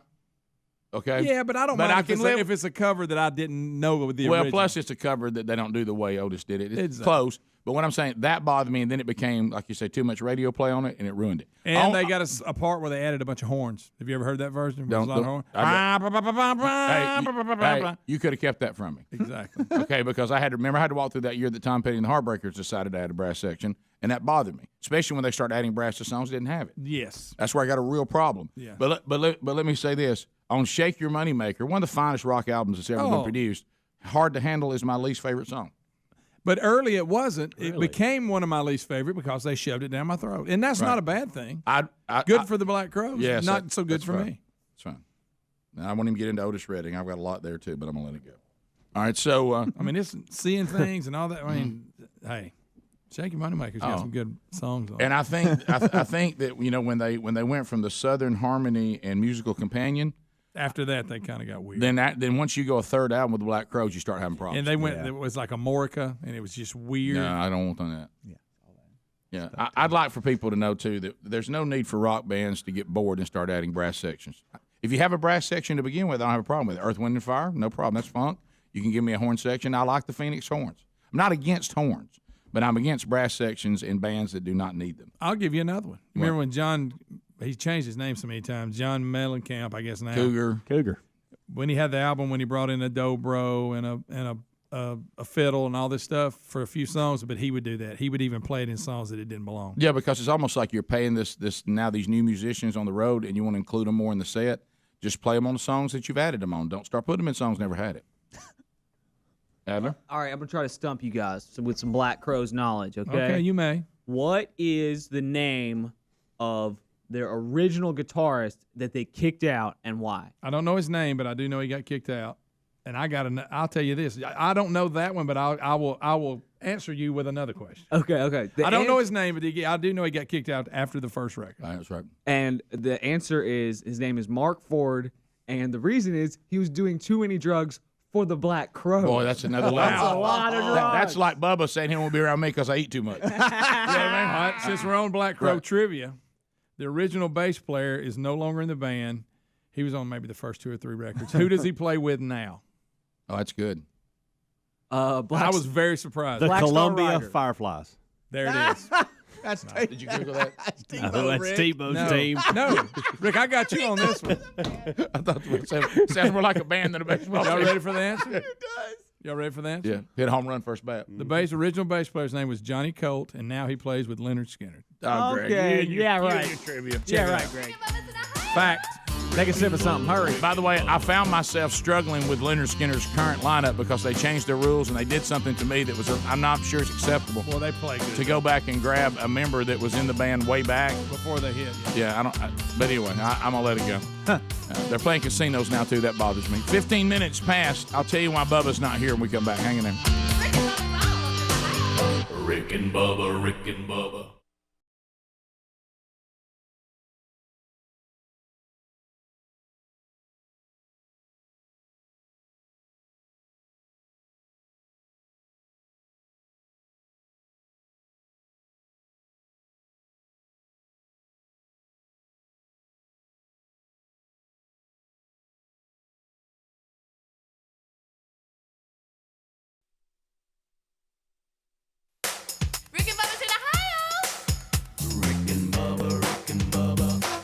The gravy, please. Rick and Bubba. Ooh, it brings me to my knees. Rick and Bubba. 8 minutes to the top of the hour. The Rick and Bubba Show. 866 We Be Big is our number, and thank you for being with us today.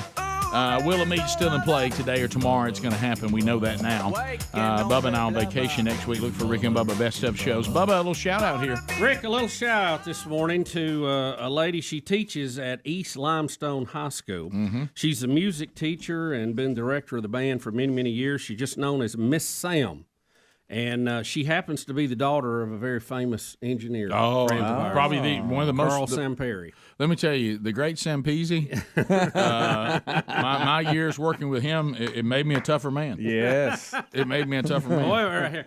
Hello, Miss Sam. How about you, Bubba? You've gone to the Big Bubba. I know. Hello. Back. I like good. that. I love that, The Bubba. acoustics in here. Yeah, are good I really like that. I can't believe Sampezi's old enough to. Well, I'll be honest. When he texts me, I was going to do the segment before, and when it said daughter, I thought maybe Siri messed that up because I didn't think he was old enough to have a daughter that was having this historic birthday, and I won't give the. Are we not supposed to? I won't give the number. Did you say it already? How old I she didn't. is? I didn't. You know, because you're not supposed to Miss say. Sam may not want everybody to know that how old she is in this very special.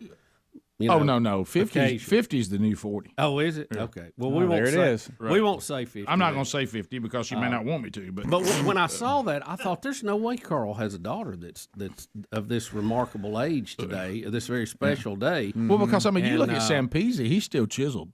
Well, I know, I know, and I said, well, I thought Carl was our age. Yeah. I really did. Yeah. And he said, oh no, he said y'all are mere children to me. Well, I guess that's why you reminded me so much of my dad when you were dogging us. Right. Yeah, really. Did y'all have any idea that the great Sampezi was 72? No, I didn't. No, I didn't know. No, I had no idea. No. Well, Miss Sam, I'll say this. You probably have the patience of Job. Oh, yeah. I bet she's a teacher nobody crosses. Yeah. I bet you that. We got another birthday today. Yeah, y'all. we do. I was about to say I've even got it queued up. We got a birthday going on right here in between right here on the show. Watch out. Yeah, that's a little Amanda Hams today. Bubba, since you're giving Big Bubba hellos, I would. That's my request. Hello, Amanda. Happy birthday! Hey, remember you say hello to where she lives too. Hello, Vestavia. Yeah, hello. Hello, Vestavia Hill.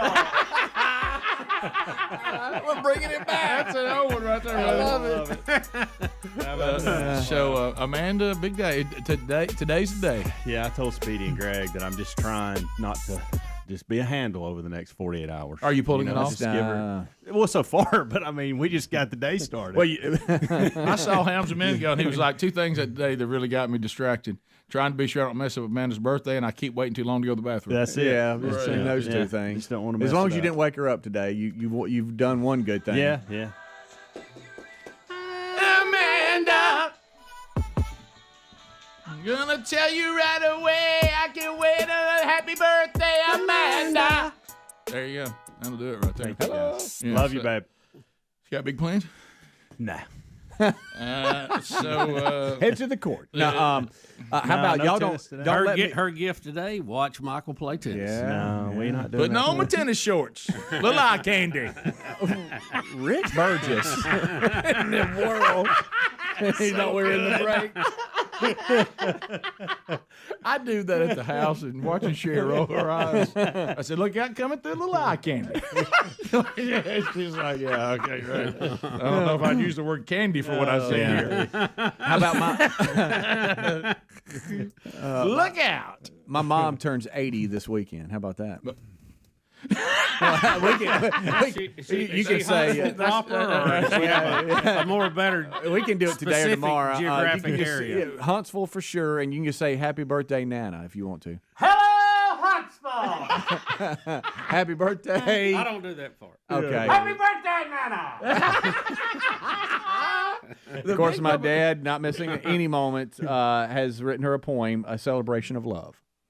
Are we gonna hear that Is Greg tomorrow? Is that tomorrow? No, we'll do it tomorrow. Okay. Yeah, we got tomorrow. We got Gary in studio. We got this. Let me tell you We something. got all kinds of stuff tomorrow. I don't know if y'all said to the guys, but I got a pretty big announcement tomorrow. By the way, he really does. I know. Is that official? He said he's going to wear sleeves. Is it official? That part we're trying to make official. The other part's pretty big too. Yeah. And so we'll bring everybody. Bubba, I'm going tomorrow. You will see how A&E can be tied directly to Gary. Yep. A&E. A&E. Oh gosh. Hey, I got a call. This guy from A&E.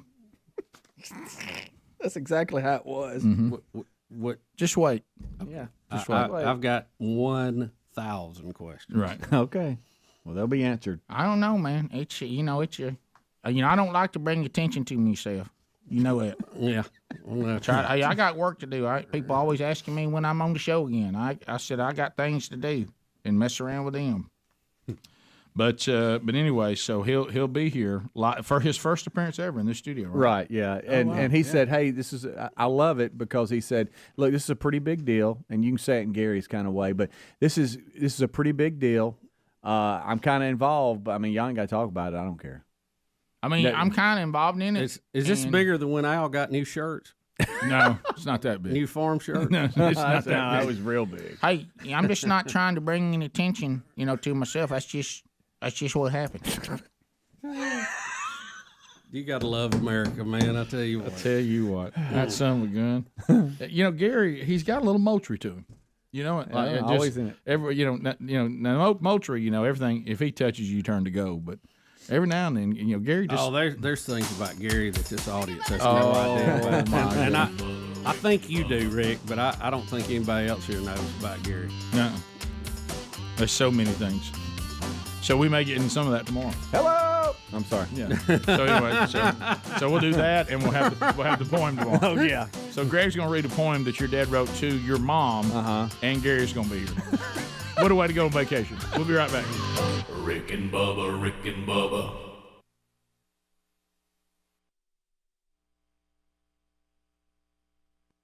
Into the full recap here in a moment. We talked about it on yesterday's program. Bubba and I both had kids in the prom. He had two, a daughter and son, prom last night at the high school. And one of mine, Brooks Bigelow Burgess, been there before, obviously, with older kids. But now it's hard to believe that, the killer bees, you start getting down into Brooks Bigelow Burgess being 18 going to prom. That's mind-blowing. Mm-hmm. But anyway, so I had prom last night. And so Bubba, yesterday was struggling a little bit on the show, but seemed to get the voice warmed up. This is a couple times a year with the allergies and all this. And, when you're doing radio, one thing that would make doing radio impossible is if you cannot speak. That would be a very difficult thing to do. Now, it's never stopped us in the past. But I'm talking about like we were just talking about a minute ago about somebody we deal with that has that voice that sounds like they need to clear their throat. Yeah. Mm-hmm. And when you're talking to them on the phone, you're like, is that how you talk, or you need to clear your throat? When the voice, and there's times, and mine has not been 100% this week, but there's a place where we all say, all right, now your voice has become unacceptable. Mm-hmm. Annoying. Now we cannot continue. Appreciate you trying to tough it out and all that. But the audience, every time you talk, the audience is clearing their throat with you and all that. So anyway, his yesterday was bad, but here's the problem. After the show yesterday became a very long day for both of us involved because, when the prom's involved, and he had a senior, which means he had to go to senior walkout too. Some schools do that, some don't. But all that means as a parent is that's another thing you got to do. So so you go to the pictures, that goes on and on. The temperature had dropped where we were. Pollen counts have been, now it's weird. We got pollen up and now cold. It's a lot of things working against you. And so I went to eat across the street because I was able to go over there earlier than Bubba because he had to go on up to the actual prom and do the senior walkout. So he's like, yeah, me and Betty are going to eat there later. Well, as I was wrapping up my dinner, he's walking in. Okay, so we've been going, and then he and I both, I was walking out and showing him where the restroom was in this restaurant, and he's like, I got to tell you. And I heard his voice, and I said, no, you're done. Oh, no. And he goes, well, here's the problem. And I do understand this. When your voice is struggling, you need a downtime where you can kind of sit there and just not say anything and see if you can get it to go. He had been having to talk a lot, was about to have to give even more with the dinner and his wife, and there were some other people, other parents that were there, and they were all getting the table together. And I thought, Mr. Bussey, especially in his world, because, Bubba's an early to bed, early to rise guy, and he wasn't going to get an early to bed, but he was going to get an early to rise.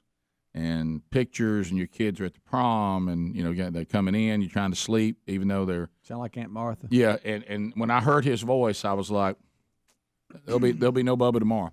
And then we got the text, hey, I can't talk, which I saw that coming. Huh. And I think he was up. He was fine on that. But yeah, he said crazy enough. He felt fine. Yeah. He just can't talk. He just can't talk. So radio shows do require. Now I know the fact we have a radio show. It seems that requirement has been dumbed down a little bit. You're talking about physically talk. Yeah, I'm not talking about grammar. I'm not talking about how pleasant a voice is. Great accents. Yeah, accents and all that. I'm talking about like I'm trying to say words and they won't come out. But now Bubba losing his voice has a lot of history with this show. It does. And matter of fact, one day he was in and he couldn't talk. This happens once or twice a year. And he had to use the. Remember, he would do the SOS, or he would try to tap his pen on the microphone to try to communicate with you in the audience. I do remember that. He was trying. Well, here's where we all struggle. Because, when any of us have an issue, family, I got to go, I got to leave, I got this, I'm sick, fill in the blank. The thing we hate is like the people like right now that are on their way to those golden ticket seats. Oh, yeah. And they're having to hear on the radio, hey, Bubba's not here today, or Speedy's not here, or Greg, or whatever, Rick, whatever. And they're thinking, wow, I'm not going to get the full team. So we hate that, but there's not a lot we can do. And I'm going to try to help them a little bit with that, and I don't know how you can get your picture made with this. The good news is if you need something signed, Speedy can sign it as Bubba. He's very good at that. Real good. Matter of fact, I need one of those from you today. Okay. All right. Y'all can't do that.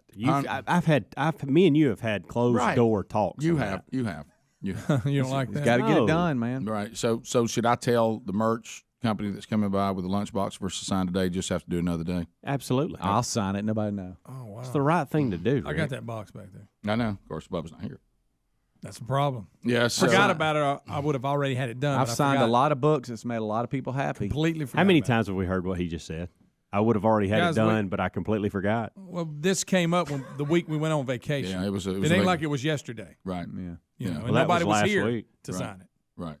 So. Right. I'm just glad I didn't give it away. I nearly gave that box away yesterday. Yeah, I had to stop. Don't give those away. No, Greg. It was not. It was a giveaway for a man church, an organization that did a big event. That also something that was that's off. But look, you told somebody you'd give them a package and then went to Nicaragua. Yeah, sorry, I had to deal with that last week, and the lunchbox was nearly part of that. And if I would have gave it away, in all fairness, anytime somebody asks for a package, I do forward it on to the proper channels, and even lay it in seats with email. But signing his names like this. But anyway, but what I'm saying is this. Hey, by the way, good news for you and me. I thought that was the one we had. I see another one right here, so we did have two. I think I got one more in my office. Okay. So anyway, I'm organizing that. I'll just say, and I had some virtuals I need to look at today from merch too. Should I just say can that whole thing and let's come in next week? because I don't want somebody from merch to come over here and think, all right, I didn't get to do everything I needed to do while I was there. If y'all aren't going to let me sign, I don't think then Speedy yes. should be signing for Bubba. I don't.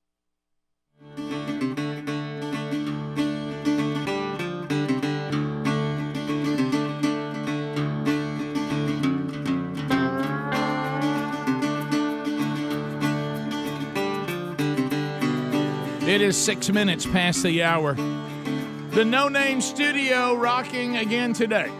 Speedy, the real Greg Burgess, Helmsy, Eddie Van Adler, Team Rick and Bubba, 28 years. Still swinging, baby.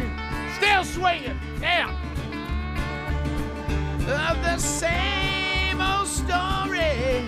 Oh, turn some pages. I'll be here when you are ready to roll with the changes. You better learn how to do it.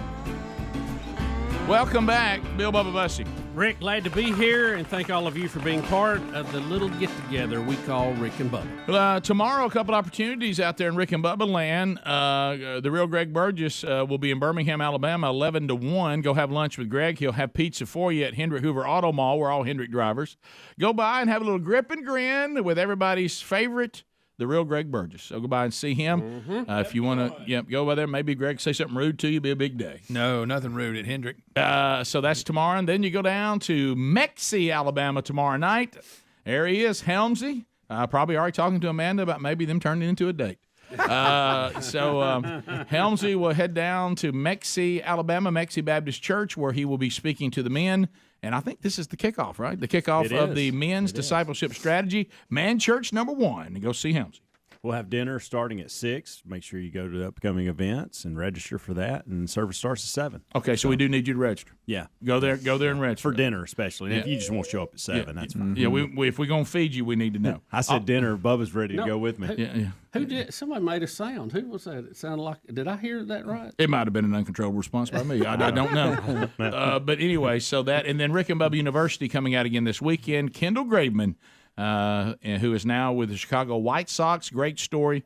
We'll talk with him, catch that this weekend. Bubba and I on vacation. Best of Rick and Bubba's next weekend. Did you say you had another John Kerry thing to say? Well, just, Rick, I think you would agree with me. The Boston Herald is not a bastion of conservatism. No. Are we safe to say that? Yeah, we are safe to say that. This is a story from the Boston Herald. It says, John Kerry keeps kissing off taxpayers by refusing to share public records.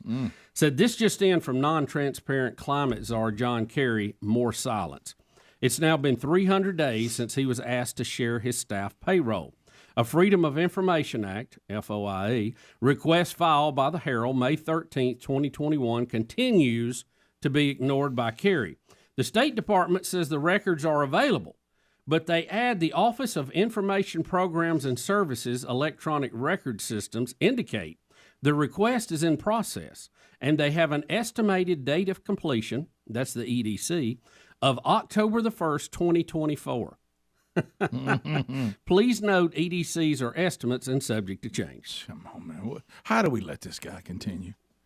I mean, I'm Democrat or Republican, it doesn't matter. Why are we as Americans just not done with him? Is there? Maybe y'all are Democrats. Do y'all even care about John Kerry anymore? John Kerry. I mean, what? I mean, he's just hasn't he proven to be on the slime meter that no matter what party you prefer, you're not for him, right? Yeah. I mean, how many times has he got to say one thing and live another? And just there's no one that embraces the life of the ruling class quite like John Kerry. There's you an upper. Yeah, there's you an upper. Really. Now remember, an upper who wants you to hate uppers. That's the part that's. Is upper officially it now? Is that in? Well, coming from a midi, I would say that John Kerry's an upper. He's because I ain't no Bubba. I ain't that class. No way. Well, you're not in John Kerry's class. Well, no, I haven't. You're still in the upper. But I haven't married any heiress lately. You know, Betty Walker. I mean, it actually was for love, Rick. Yeah. Well, hey, she didn't own any ketchup companies or what was the first wife? She had. She was our cheerleader at Pleasant Valley. Well, that's true. Okay, that's true. Family does have a church pit in the backyard. All right then. How many families you know got their own church pit? Well, that's true. Nothing wrong with that. 1%er. Yeah. Look, and I got to tell you, I got my eyes on a little bit of that Bodine land. Oh, watch out now. Oh, that's funny. You told us a funny story about that one time. I won't go into it, but sure. it's funny. Well, it's you never know.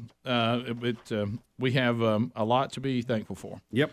Even on our worst day.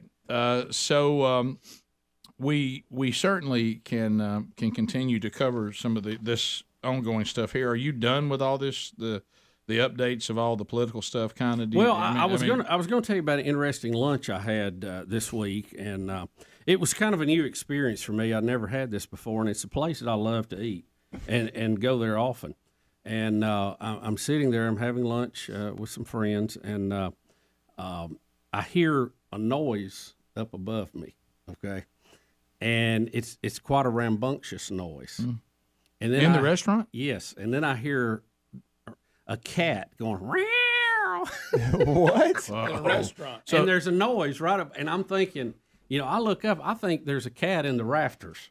It turns out I think the cat was on the roof, but the cat had run into some opposition there that the cat was not happy about. And Rick, they are flipping and rolling and banging. I mean, it's like somebody trying to get in. Yeah.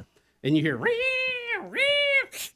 all that stuff, and you're like, "What in the world is going on?" I have a terrible question. What kind of restaurant? Well, I started saying, was it escaping? I don't want to get ahead of you. But I look down. Don't want to pull a Mickey Dane. I look down at my meal, and I'm thinking, yeah, "Oh, this meat's good," and so I mean, it just.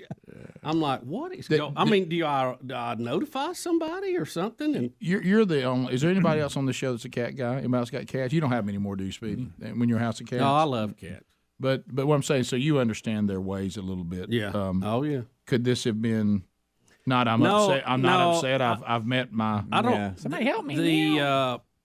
The flipping on the tin roof and the banging noise. Okay, it's more of a fight. To me, it didn't sound like that spring had sprung and we were in the dating season. Yeah, because it's never sprung before. Well, if it does, with climate change, it may. Yeah, some are we going to spling forward this week?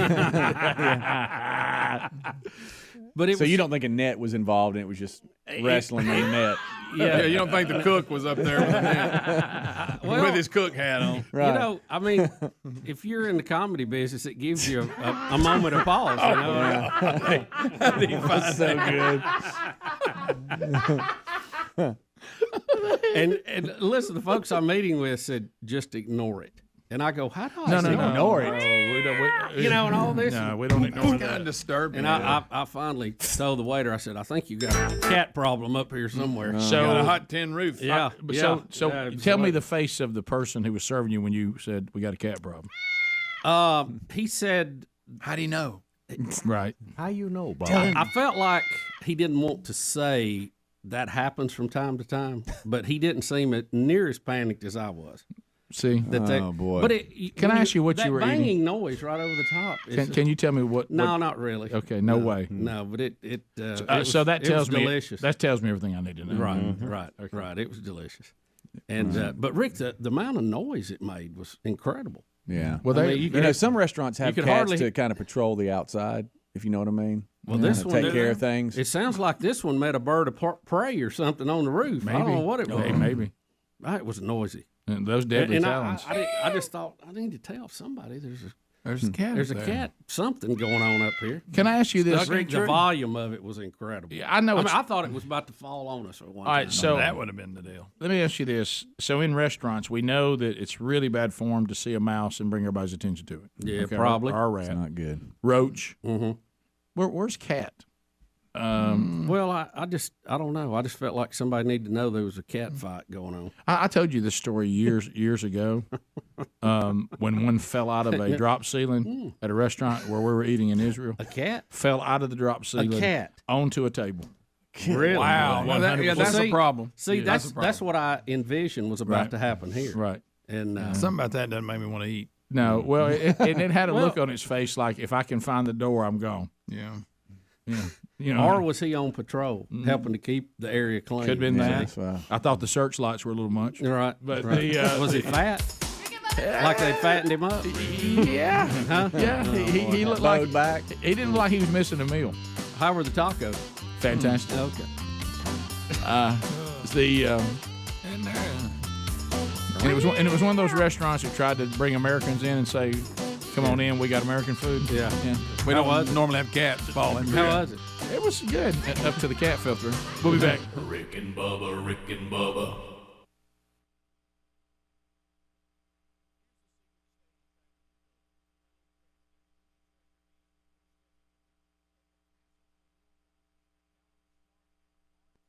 I mean, if I have baseballs and baseball cards that my parents gave me, right, that was signed by Bo Jackson and So Michael Jordan and Carl Yastrzemski. And so if they come back to me today and Right. say, "Oh, by the way, we forged that," I'm heartbroken. Even though it looks just like it. Well, does it? I've never Oh, yeah. looked. Speedy's Bubba autograph looks just like this. even Bubba has said No, that. So if Mac Daddy has signed Carl Yastrzemski's name on a baseball and told me it's Carl Yastrzemski and it looks just like it, I'm still bothered. But if he by never that. tells you that, then you're fine with it. We just told everybody. But in your though. mind, it's guys, real. Guys, we just told everybody that has happened. Now, we did but mess hey, up. but we didn't. But we didn't tell them what I signed, so they don't know. No, I did. I talked about a lunchbox. Yeah. Rick, you ruined it, or we could have done it. I know. Well, Helmsley, Oompa he convicted me. Rick and Bubba, Rick and Bubba. Bubba is going to be out today. Yeah. Now, I know that, and boy, you look at these three guys, you think they weren't looking forward to meeting Bubba? Look at him. My goodness. I mean, Randy, look, they even put a seat between them. I like that. See, that's what big men do. We Yeah. don't sit right up. If you go to a movie or something with a guy, don't sit right next to him. No. You ever gone to a movie with a dude and there's room and he'll sit right next to you? You're like, what are you doing? Speedy does that. What are you doing, man? Yeah. Let's get a seat between us here. Right. You know what else I've noticed too? When you go with a dude to lunch, you meet a dude, you go and hey man, we're gonna get together, friend of yours, business, whatever. Who's paying? Always them, Speedy. Okay. So I want it to be heaven for you. I don't want it to be something to struggle with. All right, bring it. But you ever notice too, trying to figure out on a table that's designed for say 4, where you align yourself? Oh, yeah. You got to be careful. You do. And booths. Oh yeah. Yeah. It's rare that guys like these guys and me can sit in a booth. It's very rare. But on that magic place that have them big old booths, it's good to finally get to do it in it. Oh. So anyway, what I have is that you can't get your picture made with this, but I do have this. How funny. So we can do that. I can drop that in throughout the show. Now, if we really have something going, How funny. we got Okay.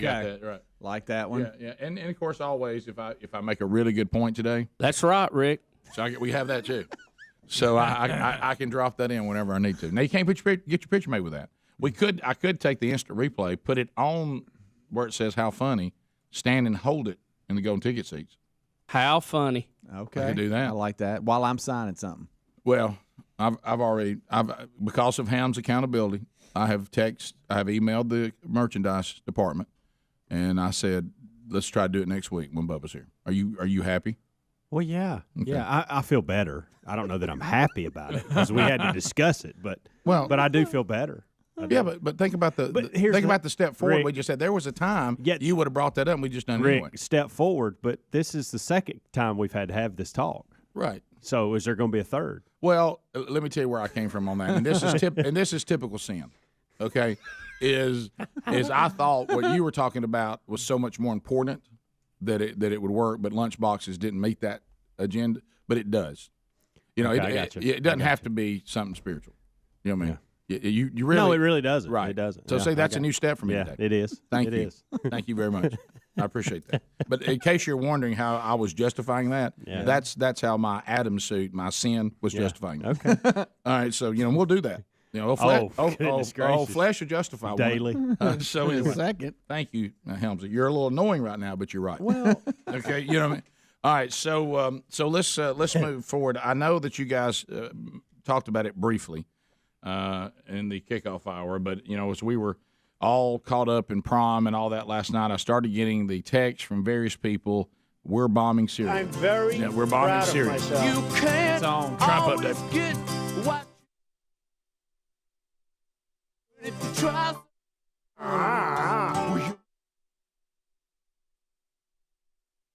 I don't wear a toupee. It's my hair. So the airstrike on Syria last night, was it successful? Initial reports say yes. Initial reports say the Syrian air base almost completely destroyed after the U.S. strike. All right, now here's where I'm going to, because let's just be real. Foreign affairs and attacks and who we're for and who we're against, especially in the Middle East, can get quite dicey. Trying to figure out who's on first and what's on second. So here I really tried to pay attention to this yesterday so we could and see if I have it right. Okay, when Obama was in power, he was saying with Assad, we're not coming after you to overthrow you, but we're going to try to equip people to overthrow you. And the rebels in being equipped was a disaster. It did not.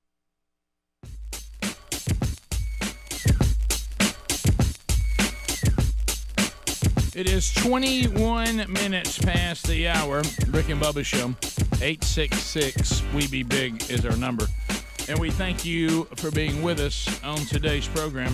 All right, so I also see today on Stories to cover Jussie Smollett. It's time for sentencing for him.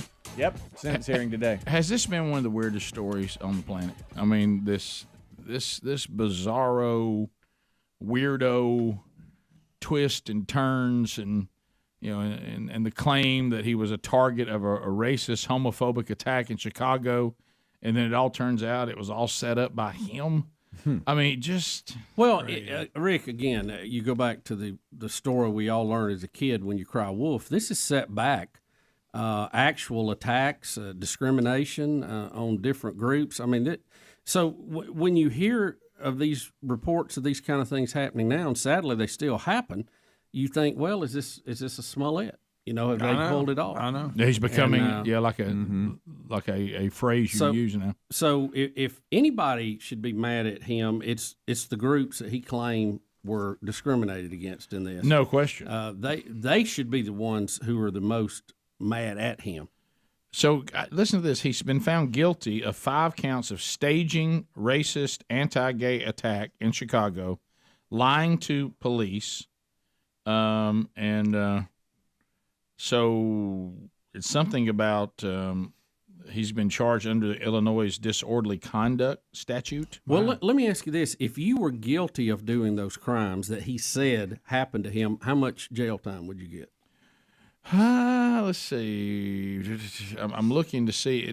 Most people are saying they'll be shocked if he spends one day in jail. Yeah. Well, probably so. But think about this. If that had actually happened, what you would be punished. I mean, in my mind, you ought to be punished somewhat close to that if you fake that. There you go. Yeah, I agree. Whatever it would be if it was real, if you're going to fake it, you have to do that. And that I think that would, because the damage to the public on this is extreme. Well, extreme. And think how goofy everybody looked that went out. And I'll tell you what, I'll stand with Jussie. Oh, they immediately make all these outlandish comments. We read some of them the last time we updated you on this. Has anybody ever come back? Any of those people come back and say, "Hey, we got duped"? And this story was suspicious from the beginning. Yeah, it was. You would have at least held back. So let's hang on a minute. Yeah. It wasn't, like Greg said, it wasn't a sound story at all. I mean, when you very first look at the details, the time of night, where it happened, probably not a lot of big MAGA wearing hat people in that area. It was one of the coldest nights of the year. It was like 2 a.m. Did they happen to know he's going to go get a Subway? Yeah. I mean, it was from the beginning. Everything about that made you hit the pause button and go, we need to look at this a little bit further. I'm not saying it couldn't be, but you definitely need to at least look take at a minute. Yeah. Tap the brakes, everybody. Yeah, they're looking at other cases. Kind of like you're trying to sell your house, and the realtor says, "Let me find some comparables." Yeah, they're looking at cases that might be similar to see what those people were charged with. It's kind of difficult. This is so weird that what he did had so many weird things involved in it. It's almost like it's setting its own precedent. And if I'm not mistaken, he still denies that he did it. No. What? He still denies he did it. He does, yeah. Yeah. And, the judge ought to take that into consideration. So he's saying that everybody, including the people he hired, are all lying. Yeah. They really did attack him. Those guys really attacked him? Y'all, when the police show up to his apartment or whatever it is, and he still has the noose around his neck, they're like, what's going on? Weird. You can take that off now, buddy. You can take that. You don't have to leave that on, to prove that this happened. I saw one of the jurors said that was one of the reasons that he voted. I mean, that he thought he was lying, because he said nobody with a noose on there is going to leave it. They're going to get that off of me. Quick as of course. He also claimed that the attackers were like, "Hey, Empire guy, you know that show Empire that we as racists are really into and think about a lot and are really plugged into. Yeah. It's the Empire guy, Right. that show that we know about and love and think about." Yeah, bigots and racists. I'm sure bigots and racists are looking for when it airs again. Yeah, and when's the streaming start? Y'all, that of thing Empire. That case had more holes in it than Swiss cheese. They were like, "Hey, Empire guy, that's streaming now on Hulu. Hey, come here." Can I? At 2:30 in the morning when it's real cold. Come here. Can I tell you this? I'm looking at some of the comparables. Do y'all remember the Canadian Robert Spearing, who was charged with disorderly conduct in 2011 after Chicago police said he lied about being beaten and robbed of tickets to the Oprah Winfrey Show? He concocted the story, even cutting his own forehead with a rock, to conceal from his wife that he never really had any tickets. So wait a minute. Well, she must have really been upset. She's not going to like me not having these tickets. Wait a minute. He convinced his wife, or told his wife he had tickets. She Right. got very happy and excited. Yep. And then when he realized he had to get out of it, he faked being beat up. Yep. And somebody took Even cut his forehead with a rock. I'm going to remember that one. So what he tried to do, he tried to get a good day out of "I've got us Oprah tickets." Yeah. And then he said, "I'll worry about the fact I don't have them later." Yeah. And then but they said he pled guilty and did not serve any time in prison, because that's a little different. Well, they felt bad for him. Right. They're like, "Hey, look, we understand." The cost alone that the police department took on to try to investigate this Smollett thing, they say it could be damaged. Because how much did they spend, did they say, investigating this? They're saying he's probably going to get some probation. He's going to get Suspended and community service, that kind of stuff. Yeah. But the damage to the public in an already trigger-happy race relations era, it was dramatic. Well, it's taking something, like you said, extremely serious, and for some reason, in some narcissistic weird scenario, I'm going to take something as a black man who is gay. I'm going to use these things to try to make myself more popular.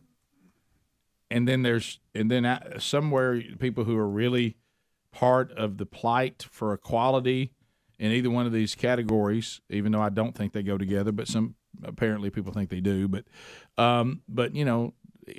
regardless, if you're saying, "Hey man, this is serious," and I'm an activist, whatever, and he took that and abused it, and as Bubba said, and we've said before, and now he has made it more likely that when an accusation is made, that somebody won't take it serious. Yeah. Even when it really happens. Somebody go ask Smollett again. Yeah. And trust me, people who really are bigoted, they're looking for any excuse not to care. Right. You gave them a right. buzz And it's just so anyway, I don't know that picking up trash is going to straighten him out. But as y'all said, he's done that thing where he's galvanized on that it happened, and you can't move him. But Jesse, and that may show makes no sense. That may show that you got some issues. The fact you just are not refusing to be told. Still sticking to you. I mean, it sounds like President Biden saying he has nothing to do with the cost of living right now. Yeah. He's convinced himself he doesn't. So, all right, we'll be back. It's the bottom of the hour. 866 We Be Big. More Rick and Bubba coming up right after this. Rick and Bubba, Rick and Bubba. Right? Step one. Anytime I say something wrong, say, "We don't really hang on." Am I right so far? And the rebels are still at it. Now, Obama, and by the way, be real careful, because everything has a political motivation now when it comes to media. These political facts, like, fact-check people, they're also politically driven in most every case. Right. So much so, we had one of these. Is it PolitiFacts? I think it was. I may have Politico or PolitiFacts? No, I may have the name wrong. But this is supposed to be one of these organizations that says, "Let me give you the facts. We're going to fact check." Well, they've had to come back and apologize and retract a story they put out, because they had put out that it was 100% effective, that when Obama decided to get the Russians to remove the chemical weapons from Syria and Assad, that he pulled that off. Not even having to pull the trigger. He brought the Russians in. Talking about what John Kerry was supposed to oversee that. Yeah, and Assad was going to give up all of his chemical weapons, and now that is, hey, they are chemical free. Well, sadly, painfully, and difficult to look at, that was incorrect. Right. Okay, because you know why? Because Assad dropped chemical weapons, so we know that he actually still has them. You know why? Because people are dead. Yeah. All right, so used them. Yeah, so he did use them, which means he did still have them. So when we were told by the Obama administration, hey, we handled that, no, you didn't. No. Okay, so that's a no. So we also, every attempt we'd had up to this point to overthrow him, to take his chemical weapons, all those things have failed. And then Obama drew the red line, which Assad crossed, and then he didn't do anything. He just talked mean, but didn't do anything. But that's when he said, well, I'm going to find another way to get rid of these chemical weapons. That did not, we know now that it is absolutely factual. That did not happen. Okay. Correct. All right. So then Trump comes in and says, fighting ISIS and fighting Assad, that's just not, we just can't do that. So we're not going to deal with Assad right now. We're going to deal with the ISIS situation in Syria. That's an ongoing war. We got 1,000 people, I think, on the ground. We got our aircraft carriers out here. We're set up to do what needs to be done, but we're really going to concentrate on ISIS. I can't really worry about Assad right now. But then Assad drops chemical weapons. So then after President Trump saw those images, he said, undoubtedly, we cannot let this stand. Everything we've tried to overthrow Assad has been stupid strategy. It has not worked, and I'm not going to tell you what I'm going to do. But if you asking me about lines, this didn't just cross my line. It should cross everybody's line. This crossed multiple lines. Mm-hmm. He didn't like the images of those children laying there dying, okay, which nobody would. No. So anyway, all of a sudden he tells the press, I ain't going to tell you what I'm going to do because that's also stupid. So then he went undoubtedly and said, we have a very specific strike. They're dropping these chemical weapons from this air base. We're going to destroy that air base with what we have, and that's what happened last night. Do I have it? Pretty accurate. Do I have it? Pretty accurate. And it looks like within 2 days he did that. It looks like we have bipartisan support. Yep. Only one person saying, now if you can go further with this, you need to run it through the legislative branch, and that's Elizabeth Warren. But even Nancy Pelosi and Chuck Schumer, and even John McCain. And I do think as we develop plans to move forward, that's probably a good call. As far as I don't disagree with that. I don't think last night was the time to do that. To announce, hey, by the way, we're going through. No, I'm talking about that. I think moving forward, yes, I think she is. I actually think she's correct on that part. Now, and this is being called a strike, not a war. Correct. Right. It's a warning shot. Of course, we're wondering what Russia's going to do, but okay, Well, we were talking about it in the kickoff hour. A couple things. One, back in 2013, Trump did tweet out that he was really concerned about Obama actually, because this happened then, 2012, and Obama drew the line and didn't do anything about it, and Trump said, don't get in this with them, blah, blah, it's not our fight, all this. But it is, like you said, he saw those images. It's one thing to see those images like we're seeing them.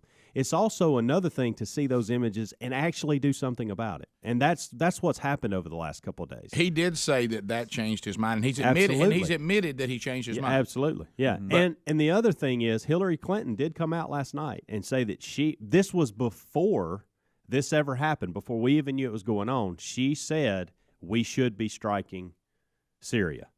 And so there is we're unified on this for sure. On the strike. Yes. Now, because we're trying to stop his ability to be able to drop these chemical weapons. Now, what's going to happen next could get kind of dicey, and it can get very confusing when you're dealing with the Middle East. But so we'll see where it goes. But what I like about last night, regardless of who the president was, is we said this is where we're going, this is what we're going to do, this is why we're doing it. Now let's go do it.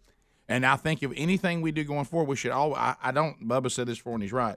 We need to decide as a country, when we say we will now go on the offensive, what is our reason? What do we hope to accomplish? And then once we get all in agreement on that, we completely annihilate and accomplish the goal with everything we have and everything we have available to us.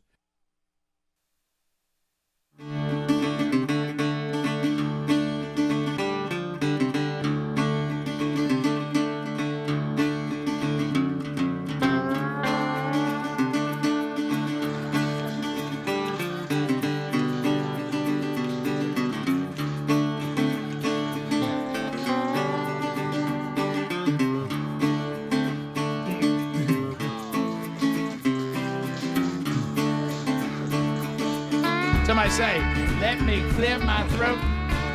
As we make our way back, Greg, when he clears his throat and the audience clears it back.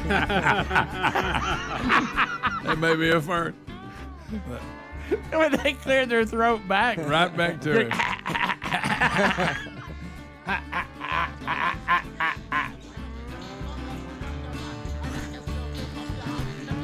There we go. As we make our way back, Bubba, good night.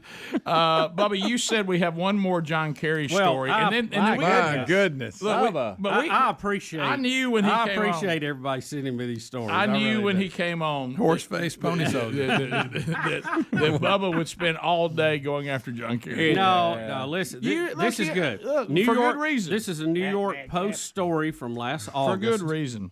And they talk about the gas-guzzling private jet owned by climate czar John Kerry. His family owns it. As of August in 2021, it had already taken 16 flights that year alone. Well, Bubba, most of them going between Boston and Idaho. Bubba, you don't know. Now, this is a guy. You don't know what he has to do. He's so important. It's worth it. You're Remember, not that's understanding that he has his job is too big.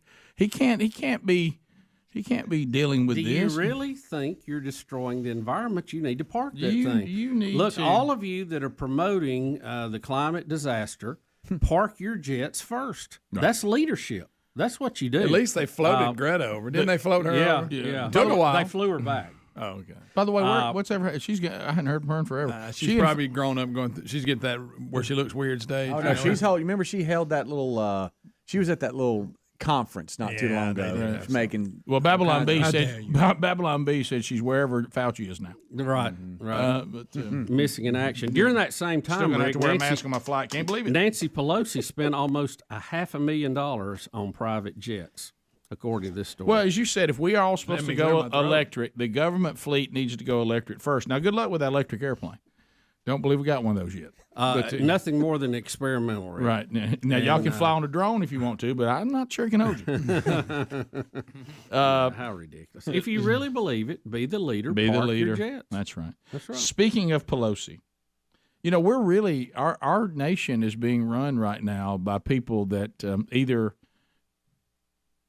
just are not all that savvy, and then others who are aging, and just the normal aging process is taking place, which can be sometimes hard to watch when you're losing control of your cognitive skills. Pelosi is about to say that she's been reassuring President Zelenskyy in Ukraine. Are you ready to hear what she said? I can't wait for Greg's face. I'm so excited about Greg's face here. Well, listen to this, Greg. Listen to this clip. In fact, when I spoke to President Zelenskyy, I said, Billie Jean King sends you her regards and wants to know how she can help in an event. What? Y'all, this is a man that has survived 12 assassination attempts. I can explain.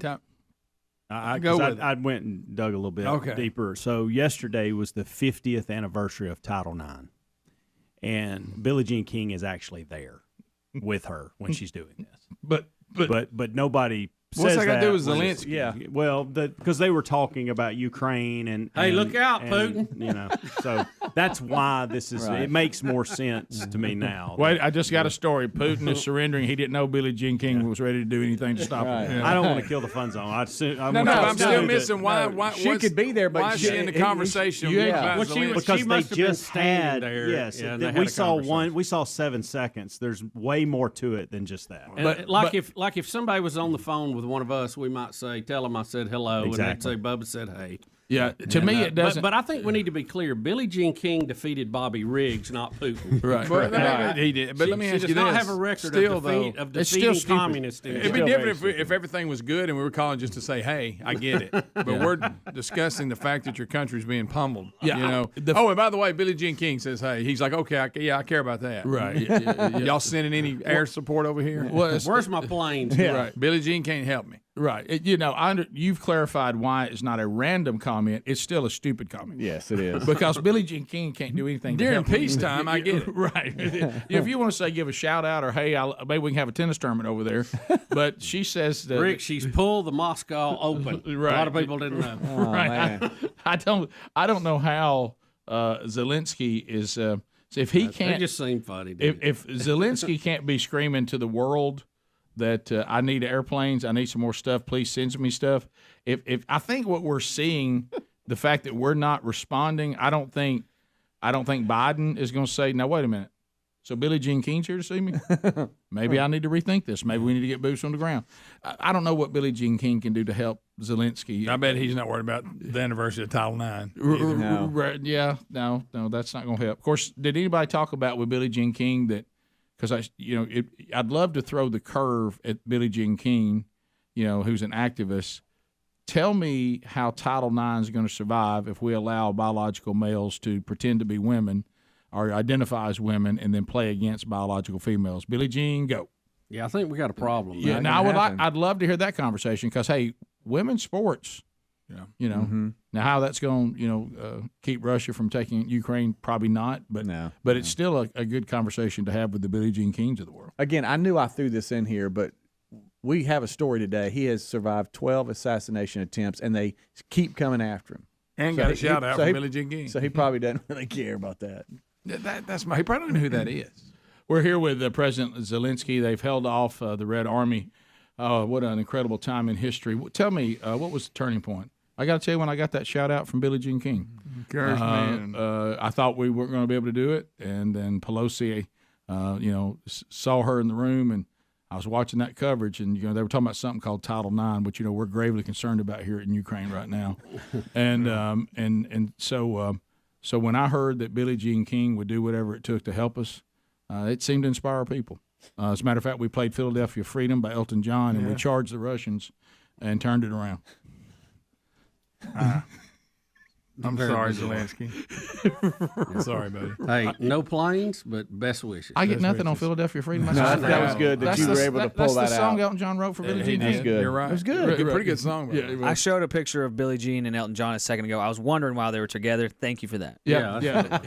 Philadelphia, even though I don't understand how that song is for Billie Jean King when you listen to the lyrics. Maybe she was the motivator. I may be wrong, but didn't they have like a professional tennis team called the Philadelphia Freedom? All right, Greg, I didn't know that. I may have made that up. Are you just throwing that out there? I mean, Greg, you may be right on that. There is a professional league. Team tennis, not really well known outside tennis circles. Yeah. Okay, somebody find out what's the tie to Philadelphia Freedom. I know that Elton John wrote it because she was doing this Bobby Riggs thing and hey, women's sports, and he was being supportive, to a girlfriend, and so but I don't understand. There was a tennis team, Philadelphia Freedom. Okay. Yeah. Looks like there still is. Okay. All right. The World Team Tennis does have tennis teams, and so it looks like the Philadelphia Freedoms are still part So you of think that. that's why he's singing that? Like, and it's a good format. It is a good format. You might even enjoy that tennis. Yeah. By the way, I kind of like the song Philadelphia Freedom. I don't mind saying it. I do too. Yeah. I know that may be shocking to some people, but we've all sung it. We've all turned the lyrics for Philadelphia Freedom are not explicitly about the match or King, but stem from a love of King and her cause. Right. Apparently, Billie Jean and Elton John are friends, and it was a favor to her as part of the Philadelphia Freedom's professional tennis team. Yeah. Okay. Well, there it is. Even though the lyrics are not really about her, calling it Philadelphia Freedom is a shout out to this team. Yes. Yeah. Okay. By the way, we learned something today, man. I did not know that. Did not know that at all. Do you have the name of the team's hounds? I knew Philadelphia Freedom was for Billie Jean King, but I didn't. Tied to which me knowing that is shocking enough. But I mean, see, Bubba, New York Empire is a world tennis team. Orange County Breakers, the Aviators, San Diego Aviators, Springfield Lasers. We got Chicago Smash. By the way, I want to give a heads up to everybody out there. Birmingham Net Patrol. I know there's actually not two different movies about Billie Jean King playing Riggs. Yeah, there's two different ones. Be careful. I remember when they did it. Be careful the one you pick. Really? I went with the one with the biggest, brightest stars. The people that I recognize it was most recent. Don't do that. Yeah, I thought it was going to be about tennis, and it was more about played in Astrodome. It was more about other things. Thought it'd be, and Steve Carell was playing Bobby Riggs. I thought I have learned more about music from this movie, show. Yeah. I had no idea Philadelphia Freedom was about her. What? Or in affiliation to tennis. Okay. I didn't know. That part, yeah. I've learned something today. You're right. So you didn't even get my Philadelphia Freedom joke when they're charging Russians? No. No. I didn't know that Philadelphia You gave Freedom. a charity laugh. I never had no idea. Well, I mean, y'all were sitting there hung in a stare, so I was just trying to help. Hey, it happens. Your phone calls are next. Rick and Bubba, Rick and Bubba.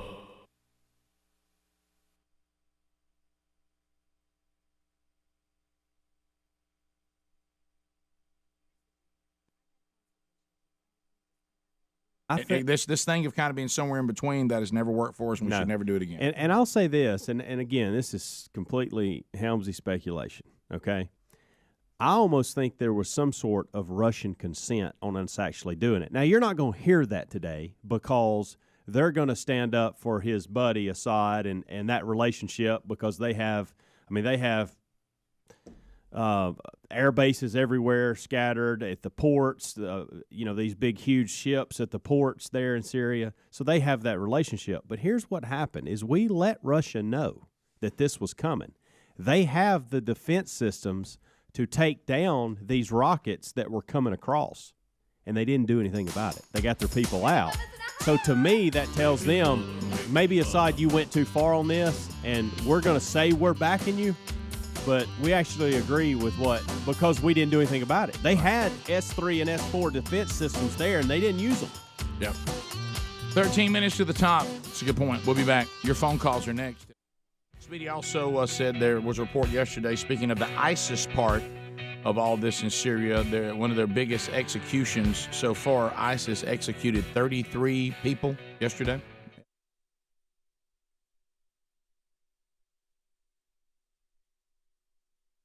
I think has a little validity if you just look at the actions of what everybody was doing.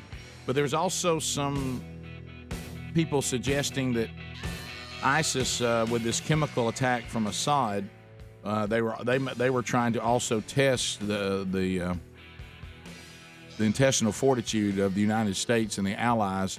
Would this be enough to make them respond? And if they didn't, they would use that as a rally cry, going, "Look, they don't even care about this. I mean, you better come with us. I mean, these people don't care about you." And I don't know if there's any validity to that or not, but I could see that. To the phones we go. Andy's in Hattiesburg, Mississippi. Andy, welcome to the Rick and Bubba Show. How you doing today, buddy? Doing great, guys. How y'all this morning? Fantastic. Man, first off, I want to congratulate you guys for not sugarcoating like all the other media does. It's very enlightening for a person like myself. I'm a 15-year vet, and I hate to say it, but I mean I have to call it what I see as far as what's been going on in our United States for a very long time. The Democrats have sent us down a path that is just, I don't know if there's any way to return from it or not, but it's wide and deep. I watched my son, it's been probably 20 years now since he marched across the same parade field I did for the United States Army. And I was appalled at what I saw graduating from combat basic training. The Marine Corps is the only one that turns out soldiers anymore because they refuse to kowtow to the standards or whatever it is that they call it. But everything in the military now, with the exception of the Marine Corps, has been geared to what the female can do because it's all co-ed basic. Yeah, they have stress cards that, if drill sergeant gets in my face a little too much, well, you got to back off. You hurt my feelings. The whole purpose of combat basic training is to weed out the ones that will not make it in a wartime situation. Go ahead. Yeah, well, there's no doubt about that. And we've discussed that, and obviously, we're pleased with the attack last night and how that was handled. But this has been an issue that people in the military have been bringing up privately quite a bit. Is that, look, if we want to try to, changed the dynamic of what the women of our country will do in their role with the military. And the women have always had a role in the military. We've changed some of that. The thing that we cannot do to meet some sort of quota is to take the standard of the combat military person and lower that standard, because combat doesn't lower its requirement. No. So you can't lower the standard. And then if the women can reach that standard, then just like there's a lot of men that can't reach that standard. Sure.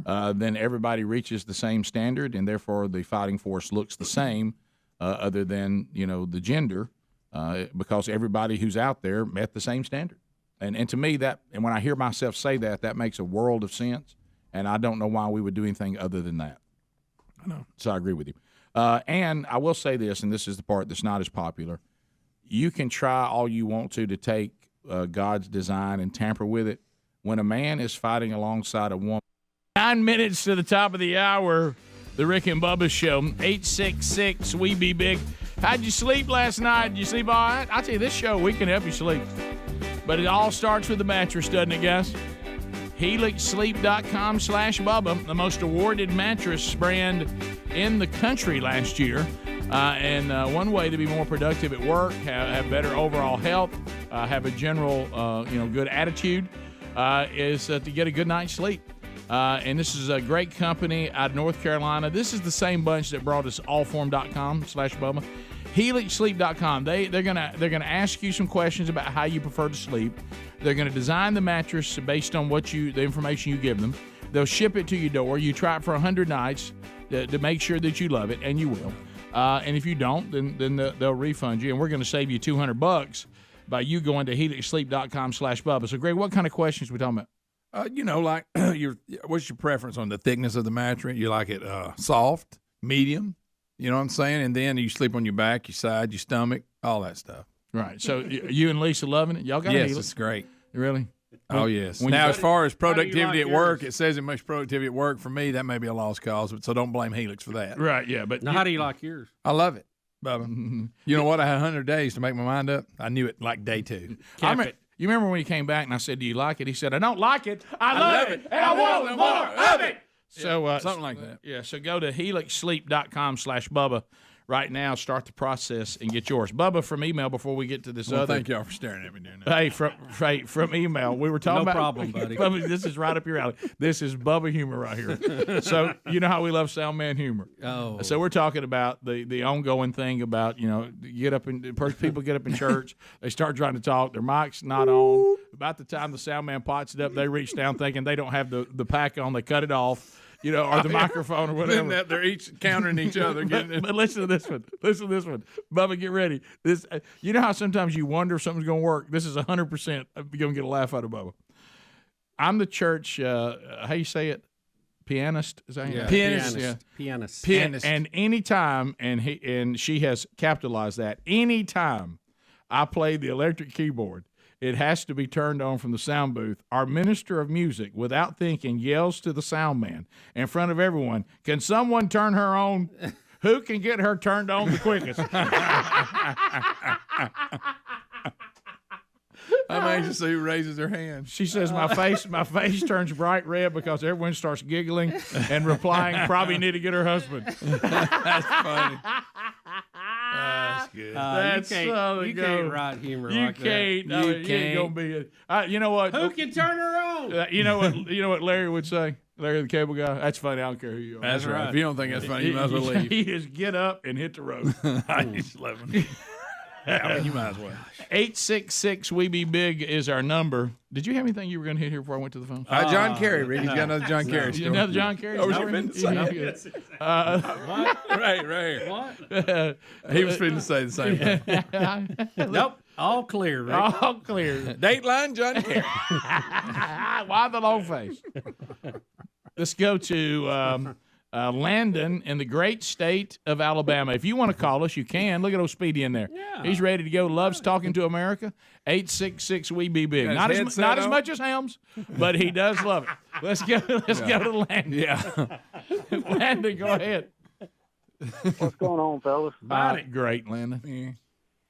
I don't know if y'all have heard of this story yet or not, but down in Walt Disney World, one of the little lakes down there. There's an island called Discovery Island.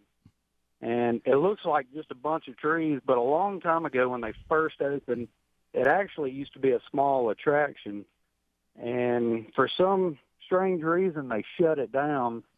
And they say there's more to it than what they'll put out.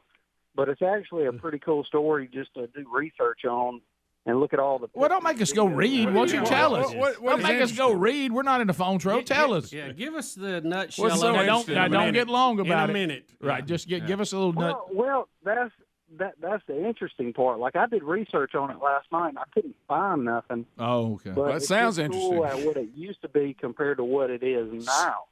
Are you telling us? Are you telling us we need to go research something that you couldn't find any information? I'm telling y'all that y'all need to go research this. It's just something fun to read. What is it? Tell us. You didn't find anything. I'll be honest with you. You really haven't sold us on it yet. Go read. Now, you're not going to know anything about it, but go research. Wait a minute. I think I know where you're going. In this picture, I see Bill Clinton's landed on it. Oh, my goodness. That's I understand why you don't want to say it out loud. That's why gas prices are so high. Okay. Thanks, buddy. Well, that guy was full of information. He was. Just tell us. But he had a good phone, so I was willing to stay with it. Yeah, let's go to. And I was interested in that island. Yeah, and let's. And I even was just doing the regular phone segment. He had time. I love island. Oh, here comes Adler. I did find out this. Maybe there's more to this history or whatever, but this guy was busted, found camping out. Oh, we did that story. Yeah, do you remember that? Yeah, I mean that. Maybe there's more to it, but yeah. Boy, what a good idea! That's one thing that happened. What a good idea! Yeah, I remember that. Yeah. All right. So. Let's go to Jordan. Thank you, pal. Let's see. All right, Jordan, fire it in there. All right, Jordan, go ahead. What's on your mind, buddy? Hey, guys, I ain't been in radio 25 years like some people I know, but I think we're going to miss the best of moment if we don't get Gary to read that poem tomorrow. Well, last time Greg read a poem from Speedy's dad to his mom. Greg read it, then Gary did follow and read it. I think he did, didn't he? Well, me as Gary. Oh, was it? Yeah. See my mind. Yeah, Gary didn't read it, but me as Gary read it. Yeah. That's right. Yeah. You're bad as Courtney Cox. You don't remember what you did. Yeah. What? There was a story earlier today. Okay. What she can't? It's a throwback to the kickoff. What about that Mary Lou Henry part? What are you talking about? She's less than 100 people have ever had this. She can remember any day in any event. Yeah, she got a photographic memory. Who is that? It's actually used to be on Taxi. Okay. Mary Lou Henry. I don't know who that is. You know you do. Redhead on Taxi? Yeah. Okay. Yeah. And you can say December the 30th, 1975. She'll go, it was a Wednesday. I went to do this and I did that. No way. Yeah. She's on. You're letting that go? Look, I get you on that. But they said they've studied this. There is a type of condition people have. There's less than 100 people around 100 people in the world. How about I wish I had that? I would like to trade allergies for that. But here's the thing. Rick, and here I go on the other way. How do you let that go? Now, you can check and go, okay, what day of the week was it? You can go back and see that. But the rest of it, that's what I'm saying. The rest of it, you just got to trust her. Just knowing what day of the year was a pretty big deal. That's pretty good. She plays Kirk Cameron's sister, the actress, her mom on the Aurora Tea Garden Mysteries now. Betty watches it all the time, so that's why I know that. Well, Kirk Cameron's not on that, is he? Kirk Cameron's sister. Okay. She's a star of that. Beret. Well, I don't know that. I was just telling you what Candace she's on now. Beret. Candace. Yeah. You know what? If I had somebody like that, I would ask them all the time. I'd throw dates out. Oh, yeah. They say it's amazing. Now, how's Courtney Cox involved in this? She's the opposite. She can't remember anything. She can't even remember what, like the shows on Friends. Well, that's called Alzheimer's.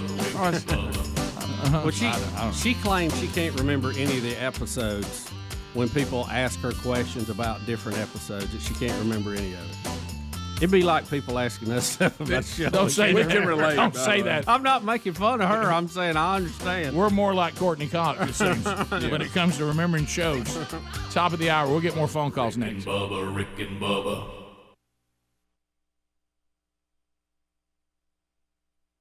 I mean, that man's whole attitude and the way he's operating changes. And I'm not talking about the sexual part of it. No. I'm talking about a man that's worth anything. It's ingrained in him that he should look after the female in a different way he looks after his male compat person. And a lot of times it changes the whole dynamic on how he's operating. And frankly, it should. Yeah. But if there's anything to it. But so it does change things, and we can all pretend like it doesn't, but it does. We continue. Let's go to Daniel in Decatur. Daniel, go ahead. Hey, I just want to lay out a groundwork of saying I'm not promoting any kind of isolationism at all, and I'm not a isolationist by any stretch, but I just want to open up a honest question of whether or not this chemical attack on Syrian civilians is really in our immediate national security interest, because all of the people that I've seen who support this from a country's perspective, they are, I believe, mostly Sunni countries as far as Saudi Arabian, in the Middle East countries who support us. They seem to be Sunni, which would be in direct opposition to Syria. But, China's obviously against what we're doing. And Russia's obviously against what we're doing all the time, but I just don't see any other countries who are willing to go to the extent that we do. We always seem to be by ourselves, and I just want to have kind of a clear conscience about this from a Christian's perspective of what we're doing is truly just, and what we're doing is really in national security interest, or are we potentially going a little too far in what we do? Well, you know what? It's funny you said that. I was gonna come back with a thought that may not be overly popular, but I do think it's something you do have to think about, and it ties in a little bit with what you're saying. And so I'll come back and we'll talk about that, because I do have just a little bit of a caution flag on not what we did. Don't misunderstand me, but why we're saying we did it. We talked a little bit about the strikes and the good with it, and then there's some concern about some of the narrative. We covered all that. We can get back to that again, later in the show on different phone segments if we want to, but when we just turn it over to you. But yesterday we talked about it on the program. If you recall, we were discussing, and it varies wildly according to where you live and what your school situation is, but the school that Bubba's kids and my kids go to right now, the way they do the prom features some things that we were talking about yesterday. Now, Bubba had done it a year before because of his son, who is a senior this year, so he'd already done it once.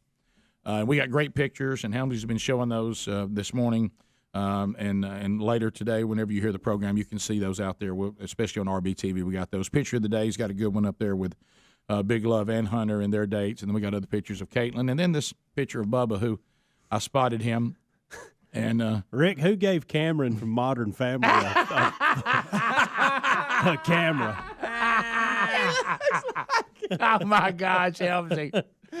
But anyway, that was Helmsy. That was Helmsy. So anyway, one of the things that we talked about to try to get a strategy yesterday involved that for some reason at our school, and they do it on a Thursday, which is a little abnormal, but their strategy on a Thursday is they're able to get this nice place at a deal. Mm-hmm. And you're going to pay a lot more if you do it on the weekends. You know what I mean? So that's smart, and then they give the kids the day off the next day after the prom. So first of all, some things that went on at my house that I had to say, now wait a minute. So Brooks Big Love Burgess had it like he liked it. He had his tux and all that. He went classic. He went old school. As a matter of fact, Sherry pulled out our wedding pictures yesterday to reveal to my son they had on the same tux that I wore in my wedding. There you go. I mean, look exactly. I go with the vest. I like a vest. I don't like the cummerbund. I don't like the cummerbund. Yeah, the cummerbund's kind of uncomfortable. Yeah, I don't like that. Especially if I'm gonna be dancing, because I'm gonna lose it. Okay, sliding all over the place. So I'm a vest guy, and so we were looking at that, and having some fun with it, and all of a sudden, Sherry said the following statement. Now you know that if we're in a position to help our kids get a car of their own, or to provide a car when they turn 16, I am not a believer or a fan of giving a 16-year-old an expensive car. Personally, I find that to be lunacy. Mm-hmm. So we try to find a good quality, used car that if it gets a few dinks here and there, like you've heard all the stories, it doesn't really matter. Okay, and it's simple and it's inexpensive, and when they show they can be responsible, then they can buy a better car whenever they get a job, that kind of thing. So all of a sudden, I hear the phrase, well, I got my car cleaned, so it'll be clean for the prom. My wife's saying this, not my son. Oh, I'm sorry. Well, we're cleaning the car to go take pictures? No, I'm going to let him use my car. Whoa, now. Easy. Excuse me? Well, he's been driving, for a couple of years, and we finally got through all the things. Keep in mind, now, this is the kid that came home, with a orange pylon under the car. Right. And filled it up with diesel. And filled it up with diesel. Not forget that. Now, I realize that's been a few years ago now. Okay, I got that. Well, he learned. He marked those off. He won't do the diesel thing. I've got it now. I want him to pick up his date in a nicer car. Yeah, but you how's your car going to come back?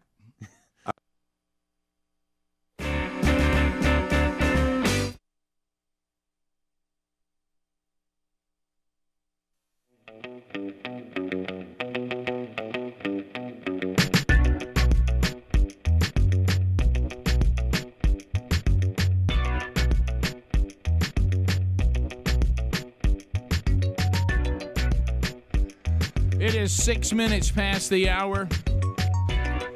Rick and Bubba. As we start a brand new hour from the No Name Studio, thank you for being with us. Yes, sir.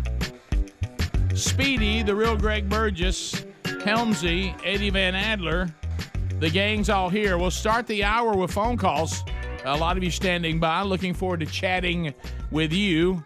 But would you please join me right now and welcome back Bill Bubba Bussey. There he is. Glad to be here, Rick. Thank all of you for joining us. We only ask for 5 hours each and every day. I don't think that's too much, and we appreciate it. Not too much to ask. Bubba, before we go to the phones, the CDC, and man, I'm so thankful for this.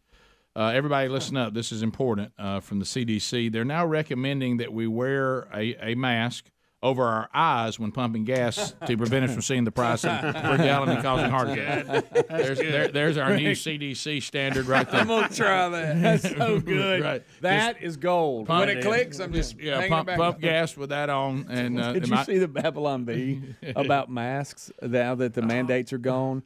Something to the effect, and I'm kind of paraphrasing here, progressives or whatever. Yeah, we talked about since that. the masks are gone, they're just going to wear T-shirts. I'm a good person. Yeah. That was the one when they said progressive Christians now don't know how to show their love for people now that masks go. But this one had like I'm a good person I'm a on good the person. shirt. So now, I saw that. Now they just wear shirts. I'm a good person, right? Because so everybody can see how wonderful and loving you are. And how mean the rest of us are. Richard in Montgomery, I-92, WLWI. Richard, welcome to the program, buddy. What's on your mind? Good morning, guys. Love the show. Thank you. I was just curious if Sunday, Naked Afraid had a transgender female candidate that was a female from the waist up and a male from the waist down. And by the end of the episode, it had a full beard. Oh yeah, and I love your Greg's input on this. It was considered itself a professional archer, and it was trying to shoot a crocodile with a recurve bow and shot and almost ripped its nipple off. Okay, that part's bad. I saw that article. Wow. I did see the article. It's Naked and Afraid. That had a lot in it. Yes, it did. So we had a bearded lady from the waist started up. out by the end of the days, then grew a beard, and still man. Mm-hmm. Living as a woman, right, and happened to be on Naked and Afraid. Now I didn't know about the bow incident, but first of all, which sounded painful. First of all, I want to reiterate this point again. One of the most perplexing things that's happened in my lifetime is the show Naked and Afraid. Yeah, I cannot believe that they get anybody to agree to this. And they don't win. I know. It ain't like they win big money. They don't win anything. They get points on the survival scale or something. How does anybody agree? Said I tell you what I'm in. And here's what I don't get. No, Rick. Here's what we discussed this before. Yeah. They'll blur a butt crack sometimes, and then sometimes they won't. Now they always blur the other, but a butt crack may get a blur, it may not. I don't know how they it depends on what the crack's doing. I guess. If it's walking, it's all right. Yeah, but have you noticed that? Yeah. Well, here's what I don't get. Hey, they're miserable. They look back miserable. Back to my original comment. Okay, there's two things I don't get. Goodness gracious. Hey, welcome in. We're thinking about a new reality show. I'll tell you what, I love reality shows. Yeah, well, what's the premise? I'm thinking we get people naked. Well, you mean like naked cowboy? No, I mean naked. Yeah. So, but hey, Greg, but with shoes. No shoes. No shoes. And I mean naked, and we leave them out. And when these, you know the Survivor deal, yeah. One of these Survivor things, where are we going to drop them? I mean, like in jungles. And, it's unreal. Yeah, out in the middle of everything, and that just so but you don't mean completely naked. No, that's what I mean. Now, if they want to try to cover themselves up with something they can make, then they can certainly do that. But they're going to walk up completely naked, meet each other. Whoa, wait a minute. There's more than one? Oh yeah, there'll be two. Well, do you think? What about married people? No, I've talked to some of them. They said they do it. So wait a minute. A married person is going to go out and be out in the middle of nowhere, completely naked with another person they're not married to of the opposite sex. We got people say they're in. And I'm like, is their wife or Rick, husband? what do you win? Like $10 million? $100 million? Nope, nothing. That'd be my next question. Now, where's the budget for the prize money? Well, what prize money? Hey, look, what we're going to give them is a survival rating. Yeah, we're gonna move them up a notch on the old scale. Yeah. So wait a minute, they're not going to win anything. Oh well, yeah, they'll feel good about their survival skills. That's all they get. Yeah, well, we can't get anybody to do it. I got to tell you, I got a waiting list. I've seen it. That is amazing. How did that ever? When some who of agrees them, to this? Some of them come out, and you can tell day one they're like, I have messed up. Yeah, this is. I cannot do this. But it's crazy what they do. And it would be bad enough. Let's say if it was just barefoot and afraid.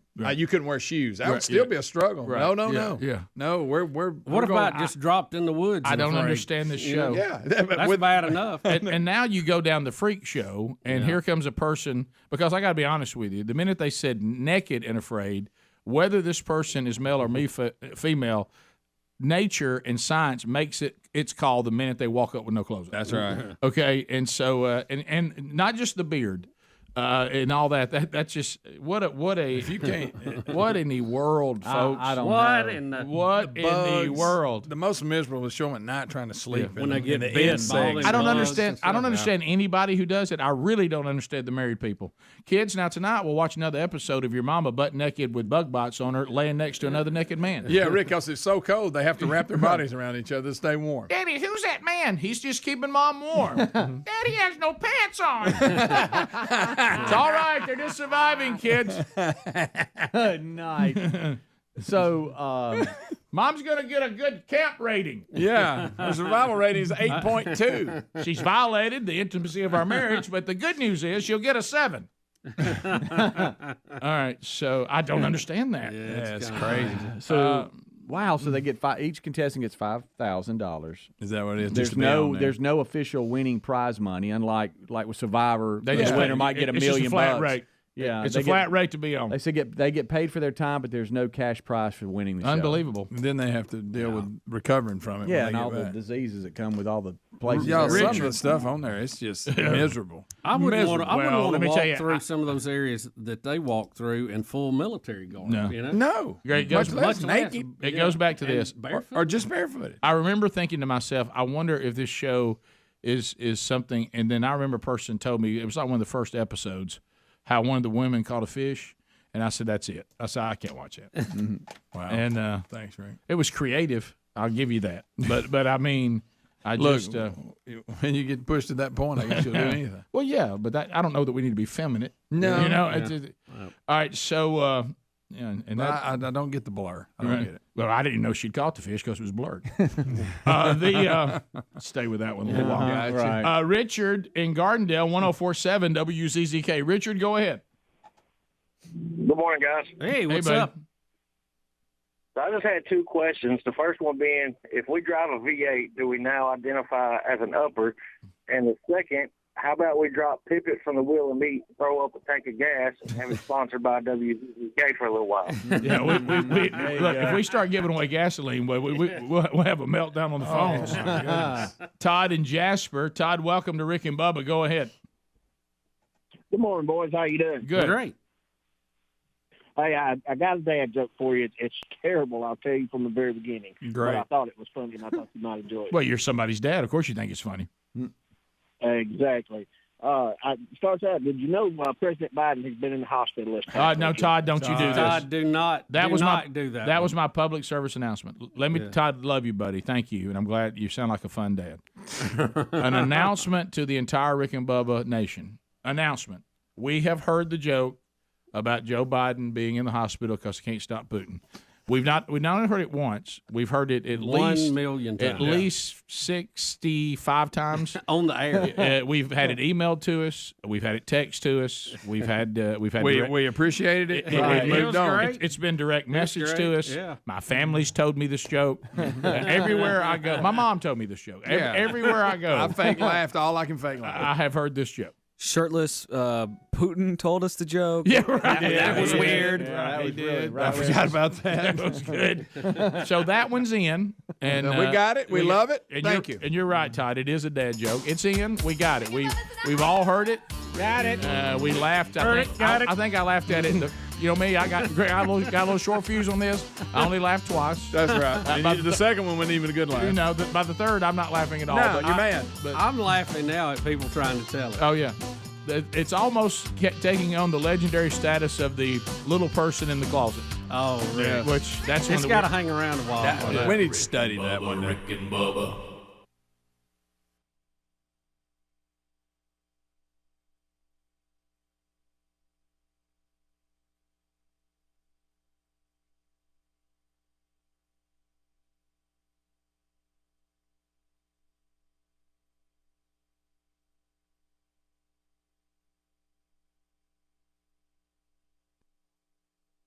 Start out by getting him trying to park at a place that we all agree there are no parking spots.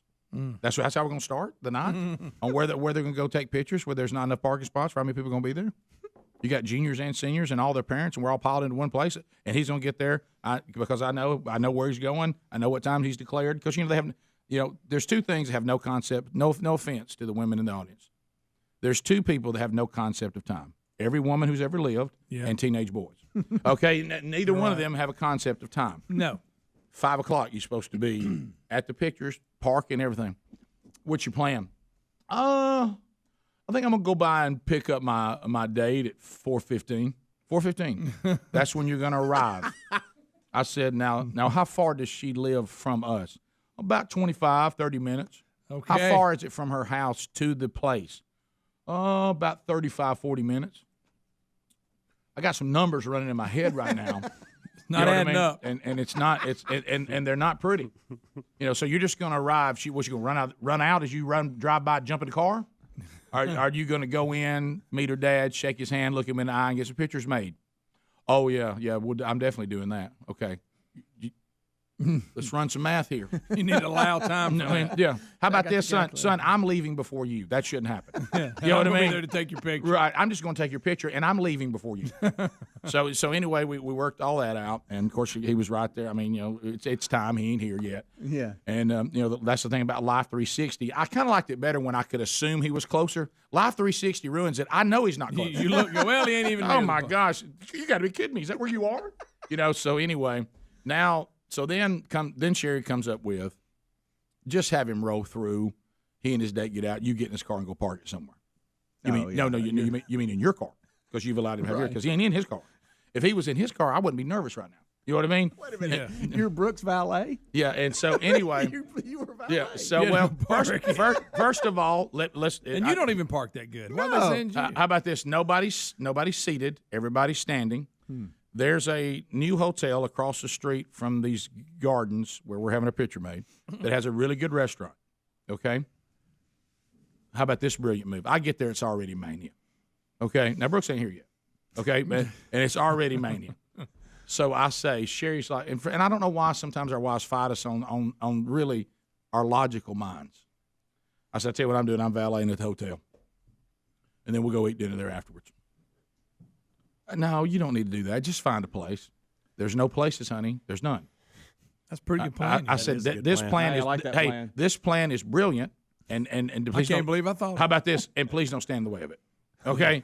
So anyway. Don't hold it up. So I do just because we have to appease.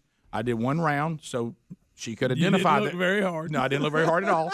And I said, honey, where we're going is right across the street. This valet plan is brilliant. It is brilliant. So I go up, get out, get my ticket. You ready for this? You go, Speedy. This is where you'll clap. Okay. Sir, well, you staying with us? I am not, but I am having dinner here tonight. Oh, well, great. Well, welcome. Oh, you're here before 5, so valet is complimentary. Oh, whoa! Speedy would have fainted. So wait a minute. So somebody's going to park my car for free? Wow. And then I'll simply walk across the street, and then when I'm done, I'll ease over here for a nice dinner with my beautiful wife, have a little date, and then go home when he brings it to me? Is that what I did? Because that sounds fantastic. Oh, yeah. That's a plan coming together. Oh, I love when a plan comes together. I feel like the A-team. Yeah. So we get across the street, and I mean, to quote Tim Wilson from Chuck E. Cheese Hell, oh, buddy, they are lined up like the Stones are in town. Everybody dressed up. I mean, people, how was that wind? Because it was blowing where I was at. The wind was not near what we thought it was going to be. Boy, it was blowing in my house. The wind was not as bad as we had thought. It blew Mr. Buddy out of the driveway. Little chilly though. Lot of girls with spring and summer dresses on. It ain't spring and summer. It was supposed to be, but it wasn't. And so then starts and I want to apologize to everybody who attempted to talk to Sherry and to me before Brooks arrived, because we gave you nothing. We're looking past you. Yeah, your mind's not. Where is Mom's nice car? You know what I mean? Yeah. And hey, you know, and I just want to talk. Rick and Bubba. Pass the gravy, please. Rick and Bubba. Ooh, it brings me to my knees. Rick and Bubba. I can't start another. 21 minutes now, past the hour. Without him, brother. Rick and Bubba Show. Thanks for being with us. 866-WE-BE-BIG is the number. I know that baseball fans, and we'll do a Rick and Bubba University today, talking to one of the current players, Kendall Graveman, pitcher, now with the White Sox currently, was with the Astros in the World Series last year. Really interesting story about the Mariners and him ending up on the Astros. We'll ask him that one for sure. Played at Mississippi State, and Bubba's in the middle of all this. When he was with the A's, he actually brought us some A's shirts that were really cool. So Major League Baseball, when are we going to hear play ball? Well, no time soon, Rick. Major League Baseball has canceled the second week of the season after discussions failed to produce a collective bargaining agreement. As a matter of fact, they said at the meetings this week, they actually went the opposite direction. Some issues that were not the top tier issues. I'll tell you what, now that you're talking about that, let me tell you another thing that bothers me. Became issues, and the quote was that they took a problematic situation and made it worse. There you go. So a lot of this is, it's in-depth stuff. Maybe Kendall could clarify some of it, but some of it has to do with an international draft, and they want to have that and remove the direct draft pick compensation. Another option they're looking at is taking the international draft out of the deal and maintain the draft pick compensation. Another one would implement the international draft for 2024 in exchange for removal of the direct draft pick compensation. It just seems like there's so many issues they're adding on here. Some of them I don't even fully understand what they're talking about. So we've lost another week of games. Yes, I think the competitive balance tax threshold was the key to this entire thing. That's what started. The luxury, known as the luxury tax. That's when somebody puts somebody on their own property. I think that was like the last thing they were working on and nearly had it. And then all this other stuff fell. So I was told once by my pastor, he said, when you come to a conflict, there's two buckets. And one bucket is gasoline and the other is water. And you got to decide which bucket you're going to throw on it. Yeah. And apparently somebody's thrown gasoline. Yep. Bubba, you know what they need? Somebody needs to bring ice cream to the meeting. Yeah, it's time for that. If they want me to mediate this, I can step in there and give one side this, one side that. We'll have this thing wrapped up by lunch. What do you? But it's got to be binding. They got to go with the call. Right. All right. So I did see this, Bubba. We're talking about. I would put in there the price of hot dogs have to come down. Yeah, right. You've enough of that. I didn't see this. I saw the story now on the list that Speedy gave us, and I realized we do actually have the audio too. The Donald Trump's plane, the pilot had to call in an emergency landing? Yeah, on their way back from the CPAC speech, they had an engine go out on them and had to make an emergency landing.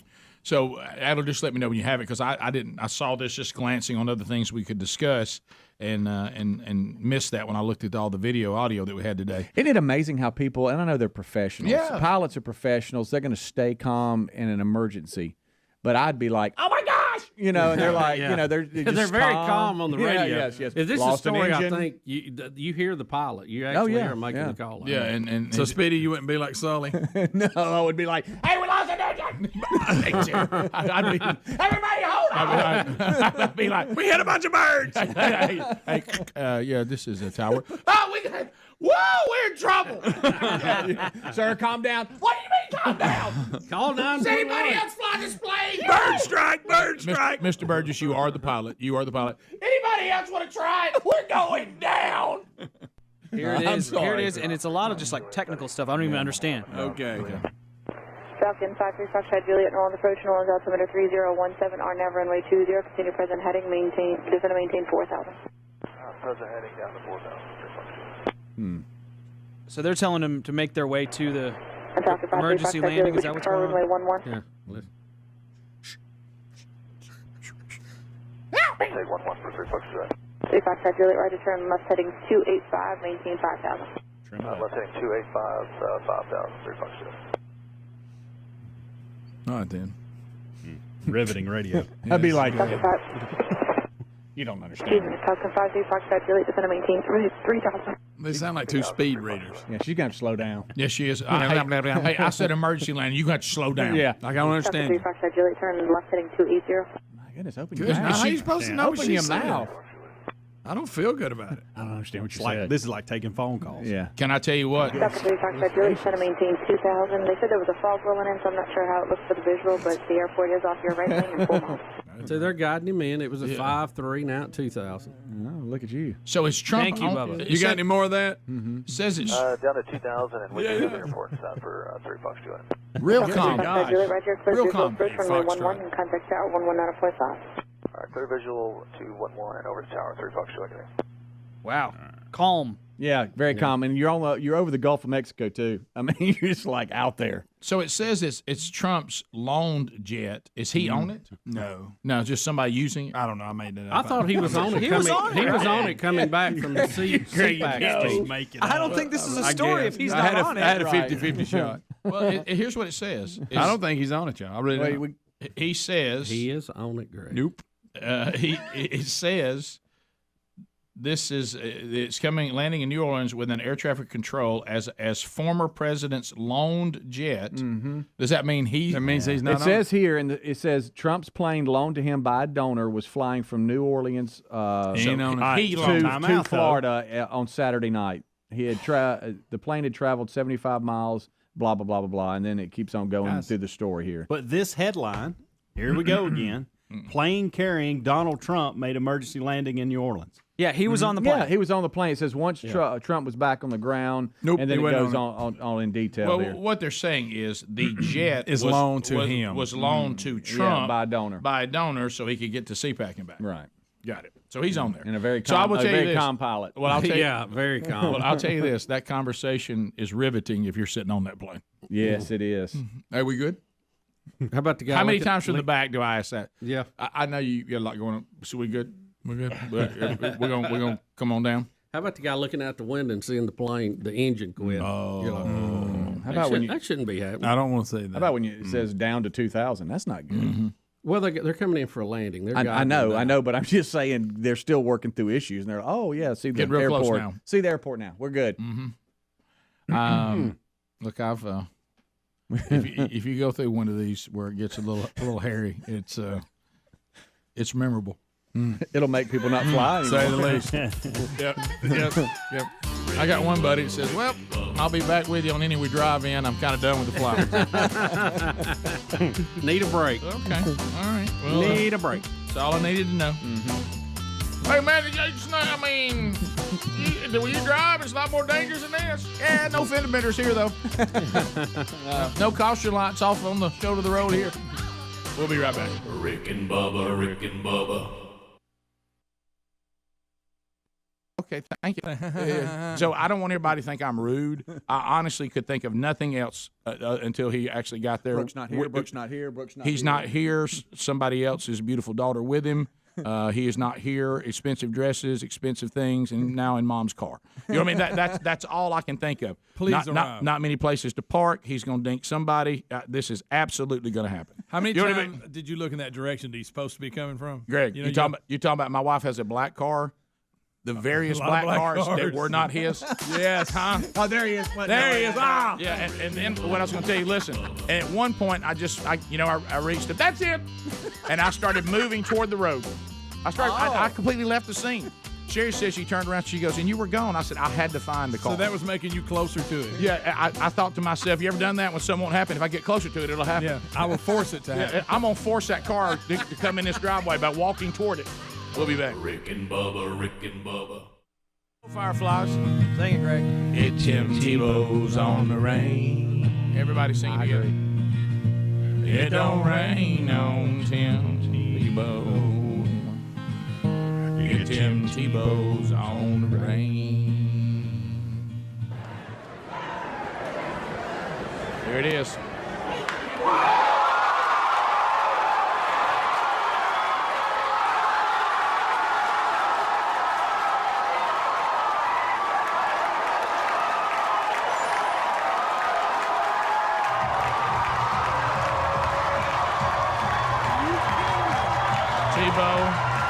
First bat is a Firefly. He dials 9. I need an outside line. Goes yard. Yickety yak. Yickety yak, Tim Tebow. All right, here's the thing that bothered me when I saw this, when it was sent to me, and I see it much better. I couldn't see it good on Twitter. Mm-hmm. I hate that the ball bounced back into play and he thought he only had a double. I agree with that. And he stops at second for a minute and has to be towed. Is that what happened? The It bounced umpire off is the hill? the only one, other than the fans, that knew it was a home run. Right. Because the outfielder grabbed it and threw it in like he was trying to throw him out at second. Right. Tebow Rick, slowed I was up glad at to have a second. stand-up. I was fine at second. Thank you, Greg. Or Tim. But then I realized it was out, and I went ahead and came on in. All right, so why does the outfielder think it's in play? I don't know. I don't know. I don't know where it actually hit. Is he It's trying hard to for me be? Is see. he trying to be sharp and fool Tim Tebow? Possibly. I was trying to see where it hit. Because Or maybe Yeah, he he's was throwing running. it in. That was My the bad. center fielder, so maybe not he so was sure that caught was a up home more run. looking at His where. angle. Yeah. You could and not tell. where You the could tell ball that. You could tell the left fielder knew it was out, right? I'm not so sure that was a home run. Okay, it hit just above the yellow line and then bounced That's back right. in. And you got to understand, and that's what I'm went talking about. The yard. center fielder's the one that grabbed it, so he was Yeah. sprinting to a spot and not necessarily watching the ball. He just saw the ball come in. and he, yeah, Thought it come off the wall. Yeah, and I threw it give in him. quick. Yeah, So what did it hit on top of the wall? I guess so. Now, That was enough. It hit where it needed to. You're right, Greg. You're going to play harder and Run faster. I tell you I'm gonna what, hit to the he opposite drove field it. better. Yeah, it was a great He hit. drove it opposite field. I can't see where it hits, and it bothers me. I want a close up of where it hit. I don't like Tim stopping at second. I want him to get in his home run trot. Yickety yak, Timmy. He killed it. I think he said, "Are you kidding me?" Now He he asked said, the I question. care about your health. You know what? First of all, if you don't think it's a great move to have Tim Tebow in your minor league team, just look at that stadium. It's packed. Look at it. Hey, speaking of that monkey, Sam, y'all let that story go, that monkey hitting that old lady with that Yeah, pile of doo-doo. we did. Have you seen that video? Greg, there's a time unlike you, some of us have a limit to doo-doo humor. No, have you seen the video? I know there's no limit to doo-doo humor with A you. monkey throwing it, Rick? No, not when when a human's involved. I don't want nothing to do with it. Right. But a monkey throwing it. Have you seen at the an old video? lady? Yeah. Hit her in the face and it stuck to her nose. I don't want to see It's that. on the video. That's the most disgusting. I don't want to see Rick, that. he underhanded it. I don't want to And see all of a it. sudden, you hear the crowd scream, and they turn around, and she's sitting there like this, Rick, and it's sticking It is. off her nose. Grandma I gets hit mean, in the a face. I dead. don't want anything to do with that. I'm disappointed in y'all. I do not. What about the girl they found being raised by monkeys in India? Yeah, You but like Greg, that one? that story's been out there before. Yeah. I'm not sure that's true. No, this is true this time. Oh no, here's the monkey. Oh, yeah, get the monkey. Wait till Rick, when they flash it on. Oh, there goes the throat. Wait till they show Granny.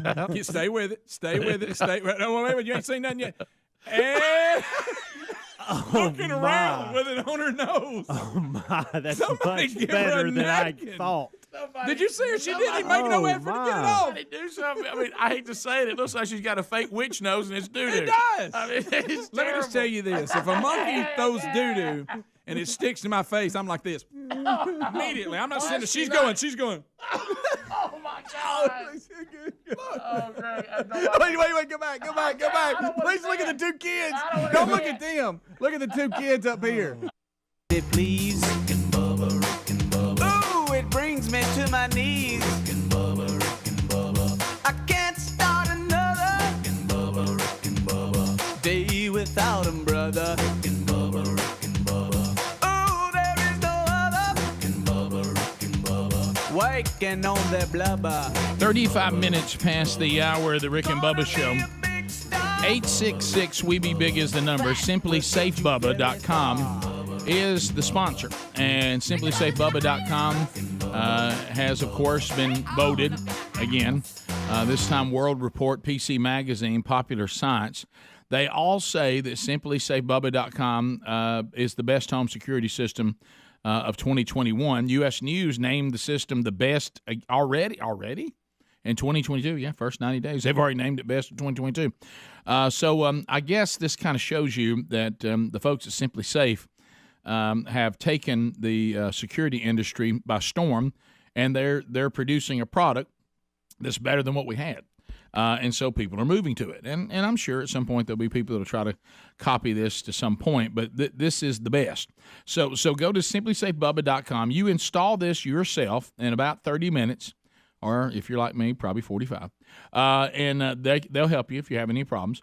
You put the sensors wherever you want. You have outdoor cameras, indoor cameras, and you're going to save yourself 20% and get a free indoor security camera if you just simply go to simplysafebubba.com with interactive monitoring. And that's 24/7, somebody always there with you.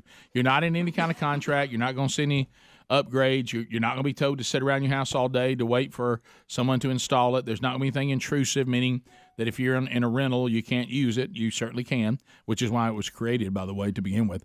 So go to simplysafebubba.com right now. Save that 20% and let them go to work for you. It's like having a friend there with you all the time. All right, so Speedy was just talking about, I got a couple things, and then we'll get to that. We're all learning these new ways and new things involving our new office. We're now starting month number 3, okay?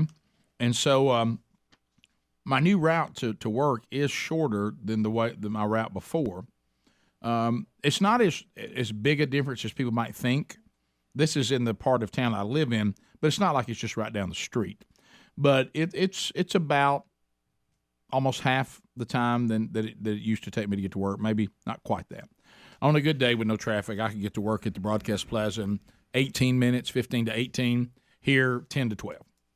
Okay? Mm-hmm. So anyway, there's this red light. I don't know what's going on with this red light. And it's on a county road where you're going out on the bigger road. And locally, y'all may know what I'm talking about. But if I don't understand what's going on with it. It is holding me for a tremendous amount of time. I had one like that at the old studio. Did you used really? to get me? Yeah.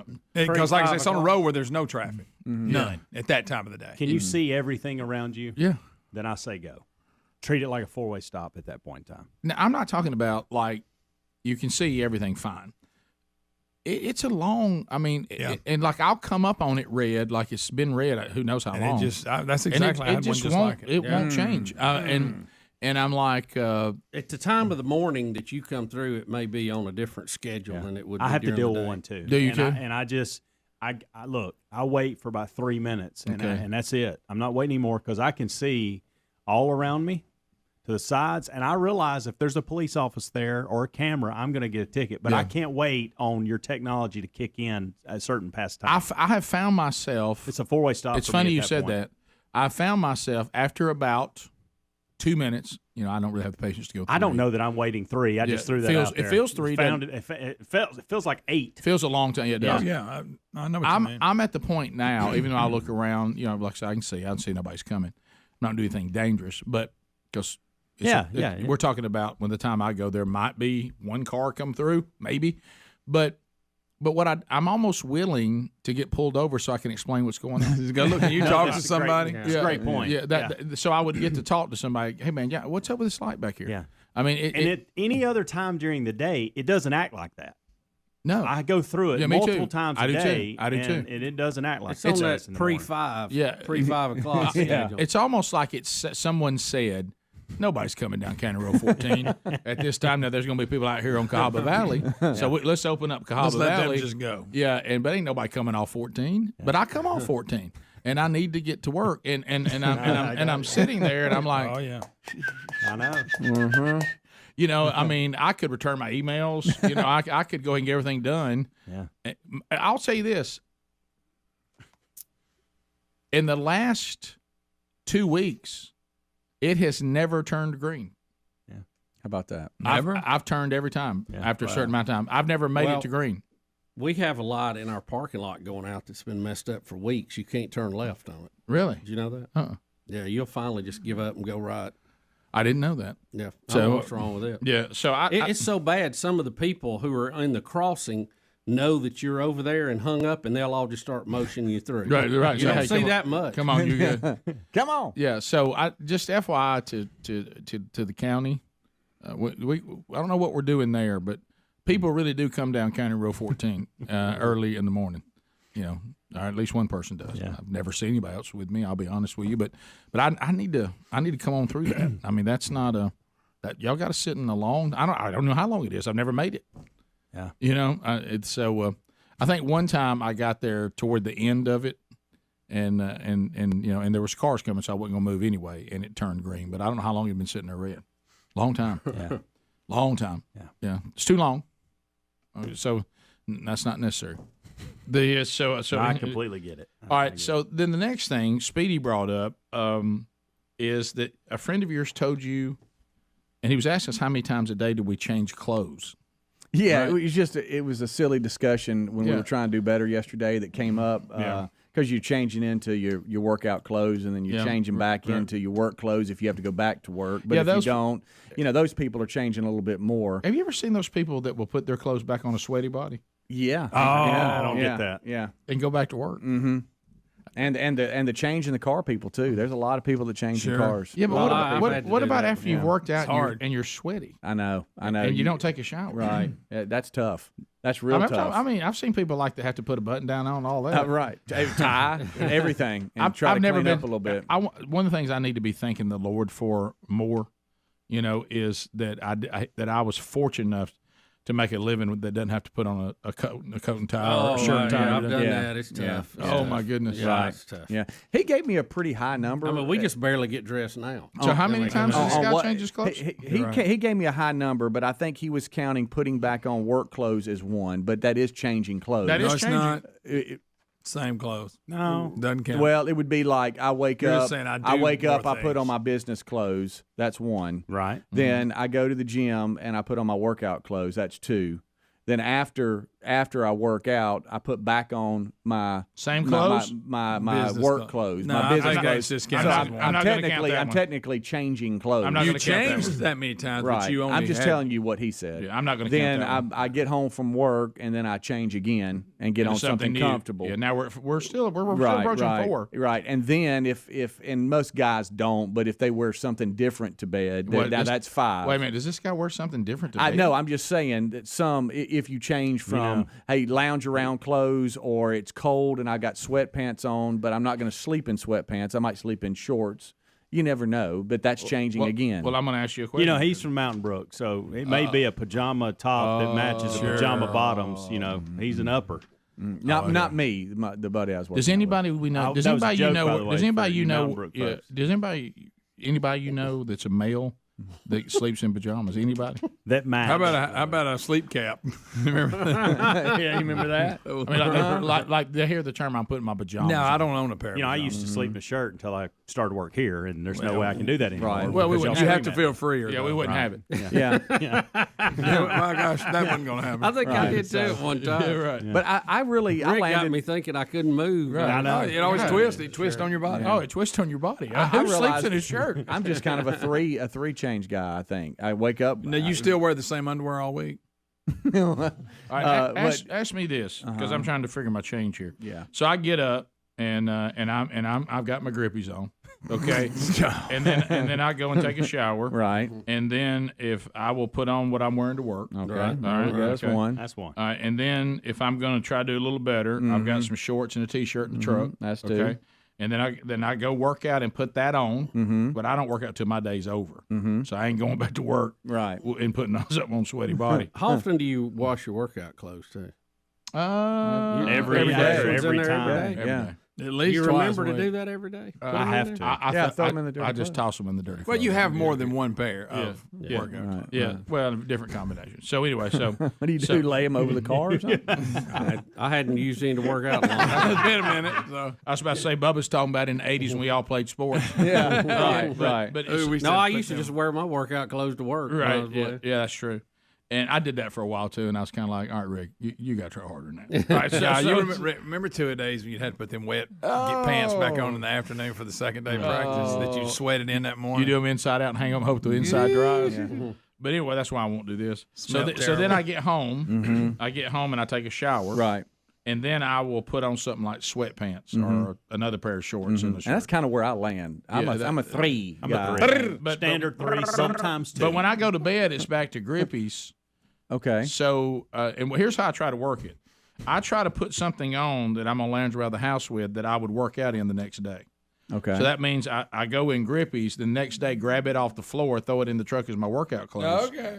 And so I do that sometimes. Because I try to cut down on how much laundry I create. Yeah, a lot of laundry at the house right here. Yeah. It's like, I mean, it's like we're like washing for a team. It's like, good gracious.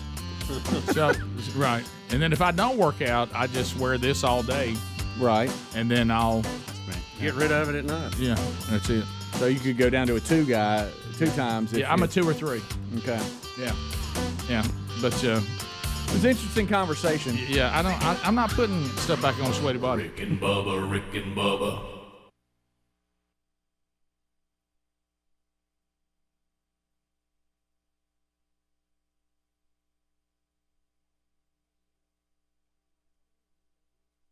Look at them. Oh, they couldn't be. Are they not loving it? They couldn't be happier. Golly, they couldn't have been happier. Wow. He underhanded a big pile at her. Let me tell you, if you're a kid that age, hey, Greg, if you're a kid that age, let me tell you something. That's bigger than Neil Armstrong touching on the moon. Absolutely. Let me tell you this, Rick. If me and you, let's say we were 12 and 11. And we were at the zoo and a monkey threw doo-doo on an old woman's face. What do you think we would do? Can I tell you what it is? It'd have been, like you said, it'd been the greatest thing ever happened. From that point forward, life would have underwhelmed. Oh, yeah. That ain't nothing. That ain't nothing. That ain't nothing. Hey, man, congratulations on the championship. I ain't nothing. Guys, it's bad enough it One hit day her, I was there when a monkey threw doo-doo on a woman and stuck it on her nose. The bad part, it's bad that it hit her, but her reaction, it's like she don't know what happened, and I've just got a big pile on me. Yeah, guys, I see what he did now. Well, I thought we all saw it, Speedy. No, but I thought he picked it up off the ground, but he actually caught it. Rick. He went like this. That's not true. No, he didn't. No. I'm sorry to the golden ticket season. Watch this. He's going down.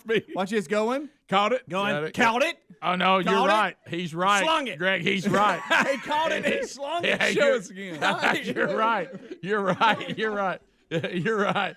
I know you're 100% right, sadly. It looked like a Rick Barry shot from the, you know what I mean? It's a granny shot from Rick Barry. He did. Oh, my God. Look. I don't want to look again. I don't want to see it. Working it up. Catch it, throw it. He's right, Greg. It makes the story even better. How about if the monkey catches it and throws it and it hits nobody, it's a good story. But the fact that it hit. He was his own diaper. Doo-doo. All right. Goodness gracious. Look at the kids. I can't. That poor woman. Oh, those you kids. think she's in shock? Let me tell you, those kids, every Christmas is a letdown. I mean, those kids' life is made. We talked about that baseball coach talking about getting a trophy too big, too young. Yeah. This happened to these kids too soon in life. You know what? Look at her face. Look at her face. Poor little No, face. I can see it, Speedy. I see it very clearly. Please stop. It's making me sick. All right. But that's the greatest zoo moment ever, though. What's wrong with Can I see if it has audio, Rick? I think. No, I don't want to have audio. Why? It does have audio. Work it up.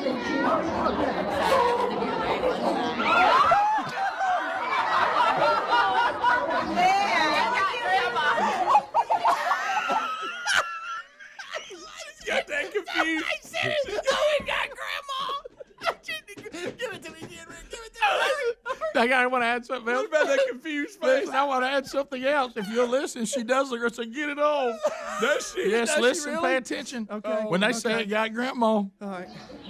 Oh, my God. Arch chirping. And everybody thinks he's dancing. Look, oh, look at we like he's so much fun.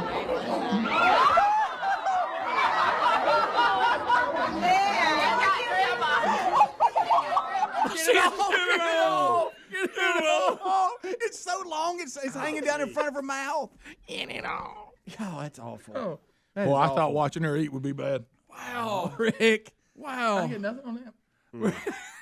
I like to do slow motion here. Is it too Like, much? look, Too much look, coming out? Okay. Please look at him. This Look, is he's when we grabbing watch- it right there. Hey, Speedy, we got how you This got is it. when we Look. watch it one time. We all know. He's Just- right there. Yeah, great. And Hey, Speedy. Okay, I'm You've done. convinced us how you got it. I'm done. Okay, I'm we done. got it.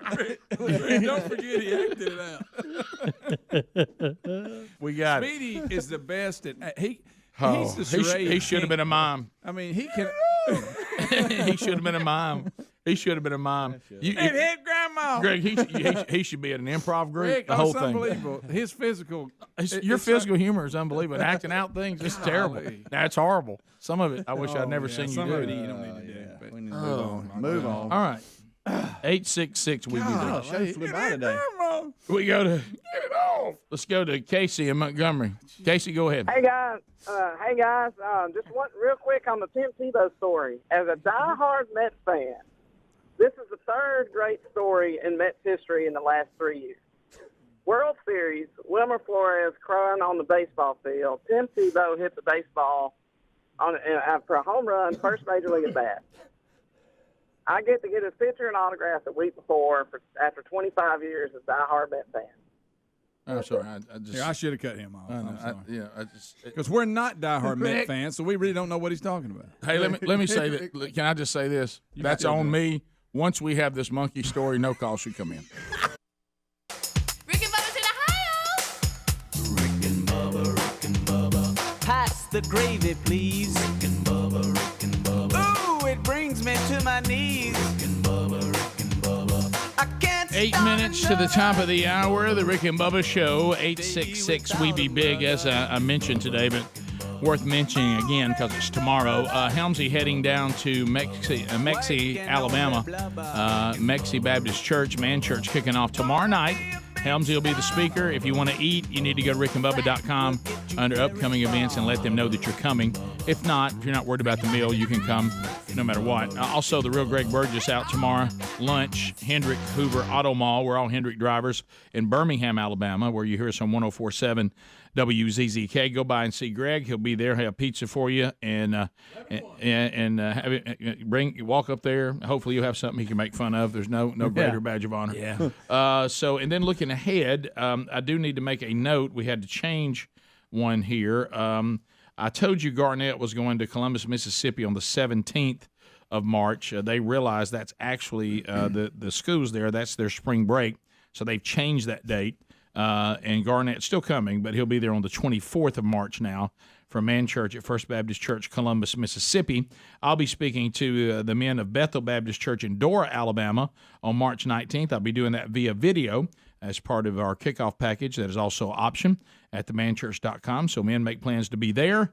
And then on the 25th, going over to the home of Keith Jackson. Yes, indeedy. And I'll be going to Rooteville, Georgia, and I'll be at Rooteville Road Baptist Church for their Low Country Boil coming up on March the 25th. If you need details on that, then you can go to rickandbubba.com under upcoming events. Sherry and I do a marriage conference together at Highland Baptist Church, Panama City, Florida, on April 2nd.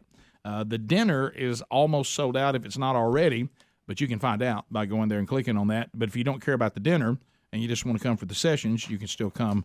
Those details are there, too. So that's all available to you at rickandbubba.com if it involves anybody from the show. If not, it'll be there at themanchurch.com.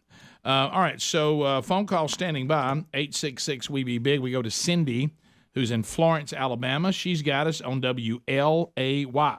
Cindy, go ahead. Hi, good morning, guys. I was just wanting to make everybody aware that the U.S. absolutely played a part in the 2014 coup of the Ukrainian government. 14,000 people have been killed in that time. A guy named Craig Lang, who was an American Army member, along with others, have been investigated for war crimes in Ukraine and the neo-Nazi party that they claim does not exist. So our news is not being entirely honest, and if you look up the international news, all of the information is there. Okay, so you're surely not suggesting, I hope, that Russia has the right to invade Ukraine? No, what I'm saying is I don't believe that Russia is invading Ukraine. I believe that the people of Donbass, who have been being murdered for almost the last 8 years, that the United States did not care to stop then, is only stepping in now because the people that they put in charge is not holding the country together the way they thought it would.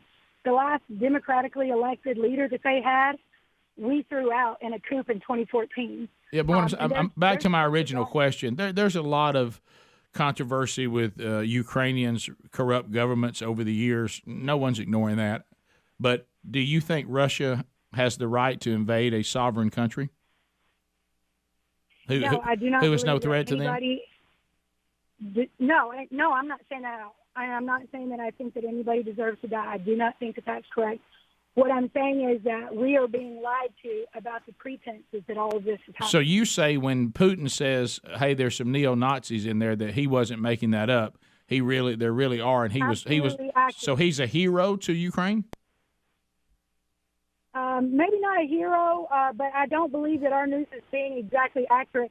He's issued over 1 million passports to Ukraine citizens, offering them Russian citizenship. They found multiple mass graves in Donbass. Let me ask you this though: how are you tied into this? Are you Ukrainian? Do you have Ukrainian family?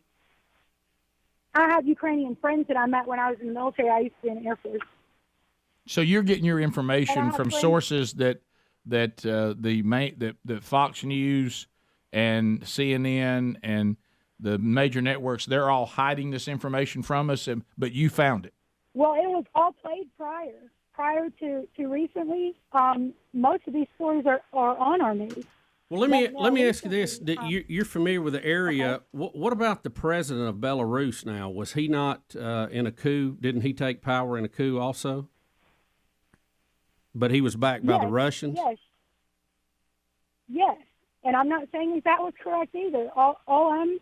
The point of my call was to get facts straight, that they were saying that he was lying and that there are no neo-Nazis there and all this stuff.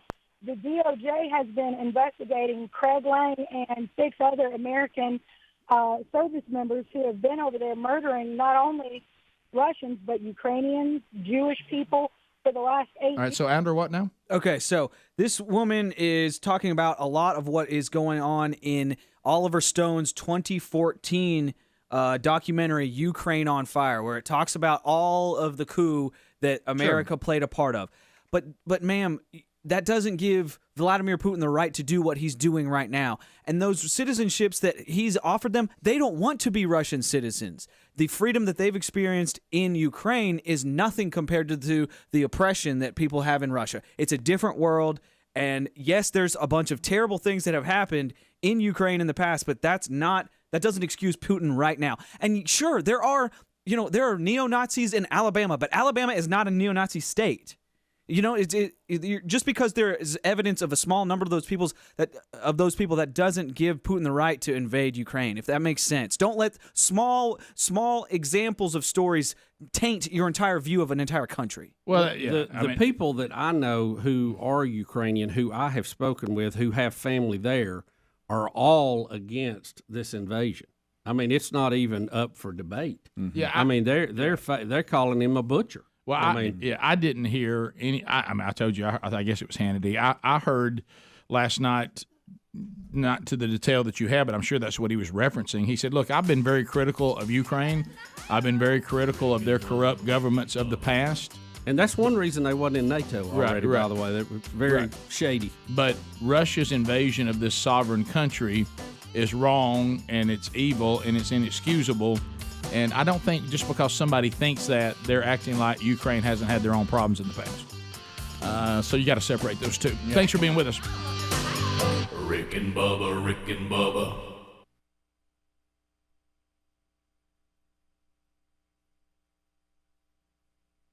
Hey, thanks for watching Rick and Bubba live on YouTube. We're here live at 5 with a kickoff hour, bright and early, Monday through Friday. Don't forget to subscribe and click the bell for notifications on our YouTube channel. And catch a commercial-free Best of Hour on Blaze TV every day. Rick and Bubba, it's must-see TV. Or radio. Well, yeah. Rick and Bubba, Rick and Bubba.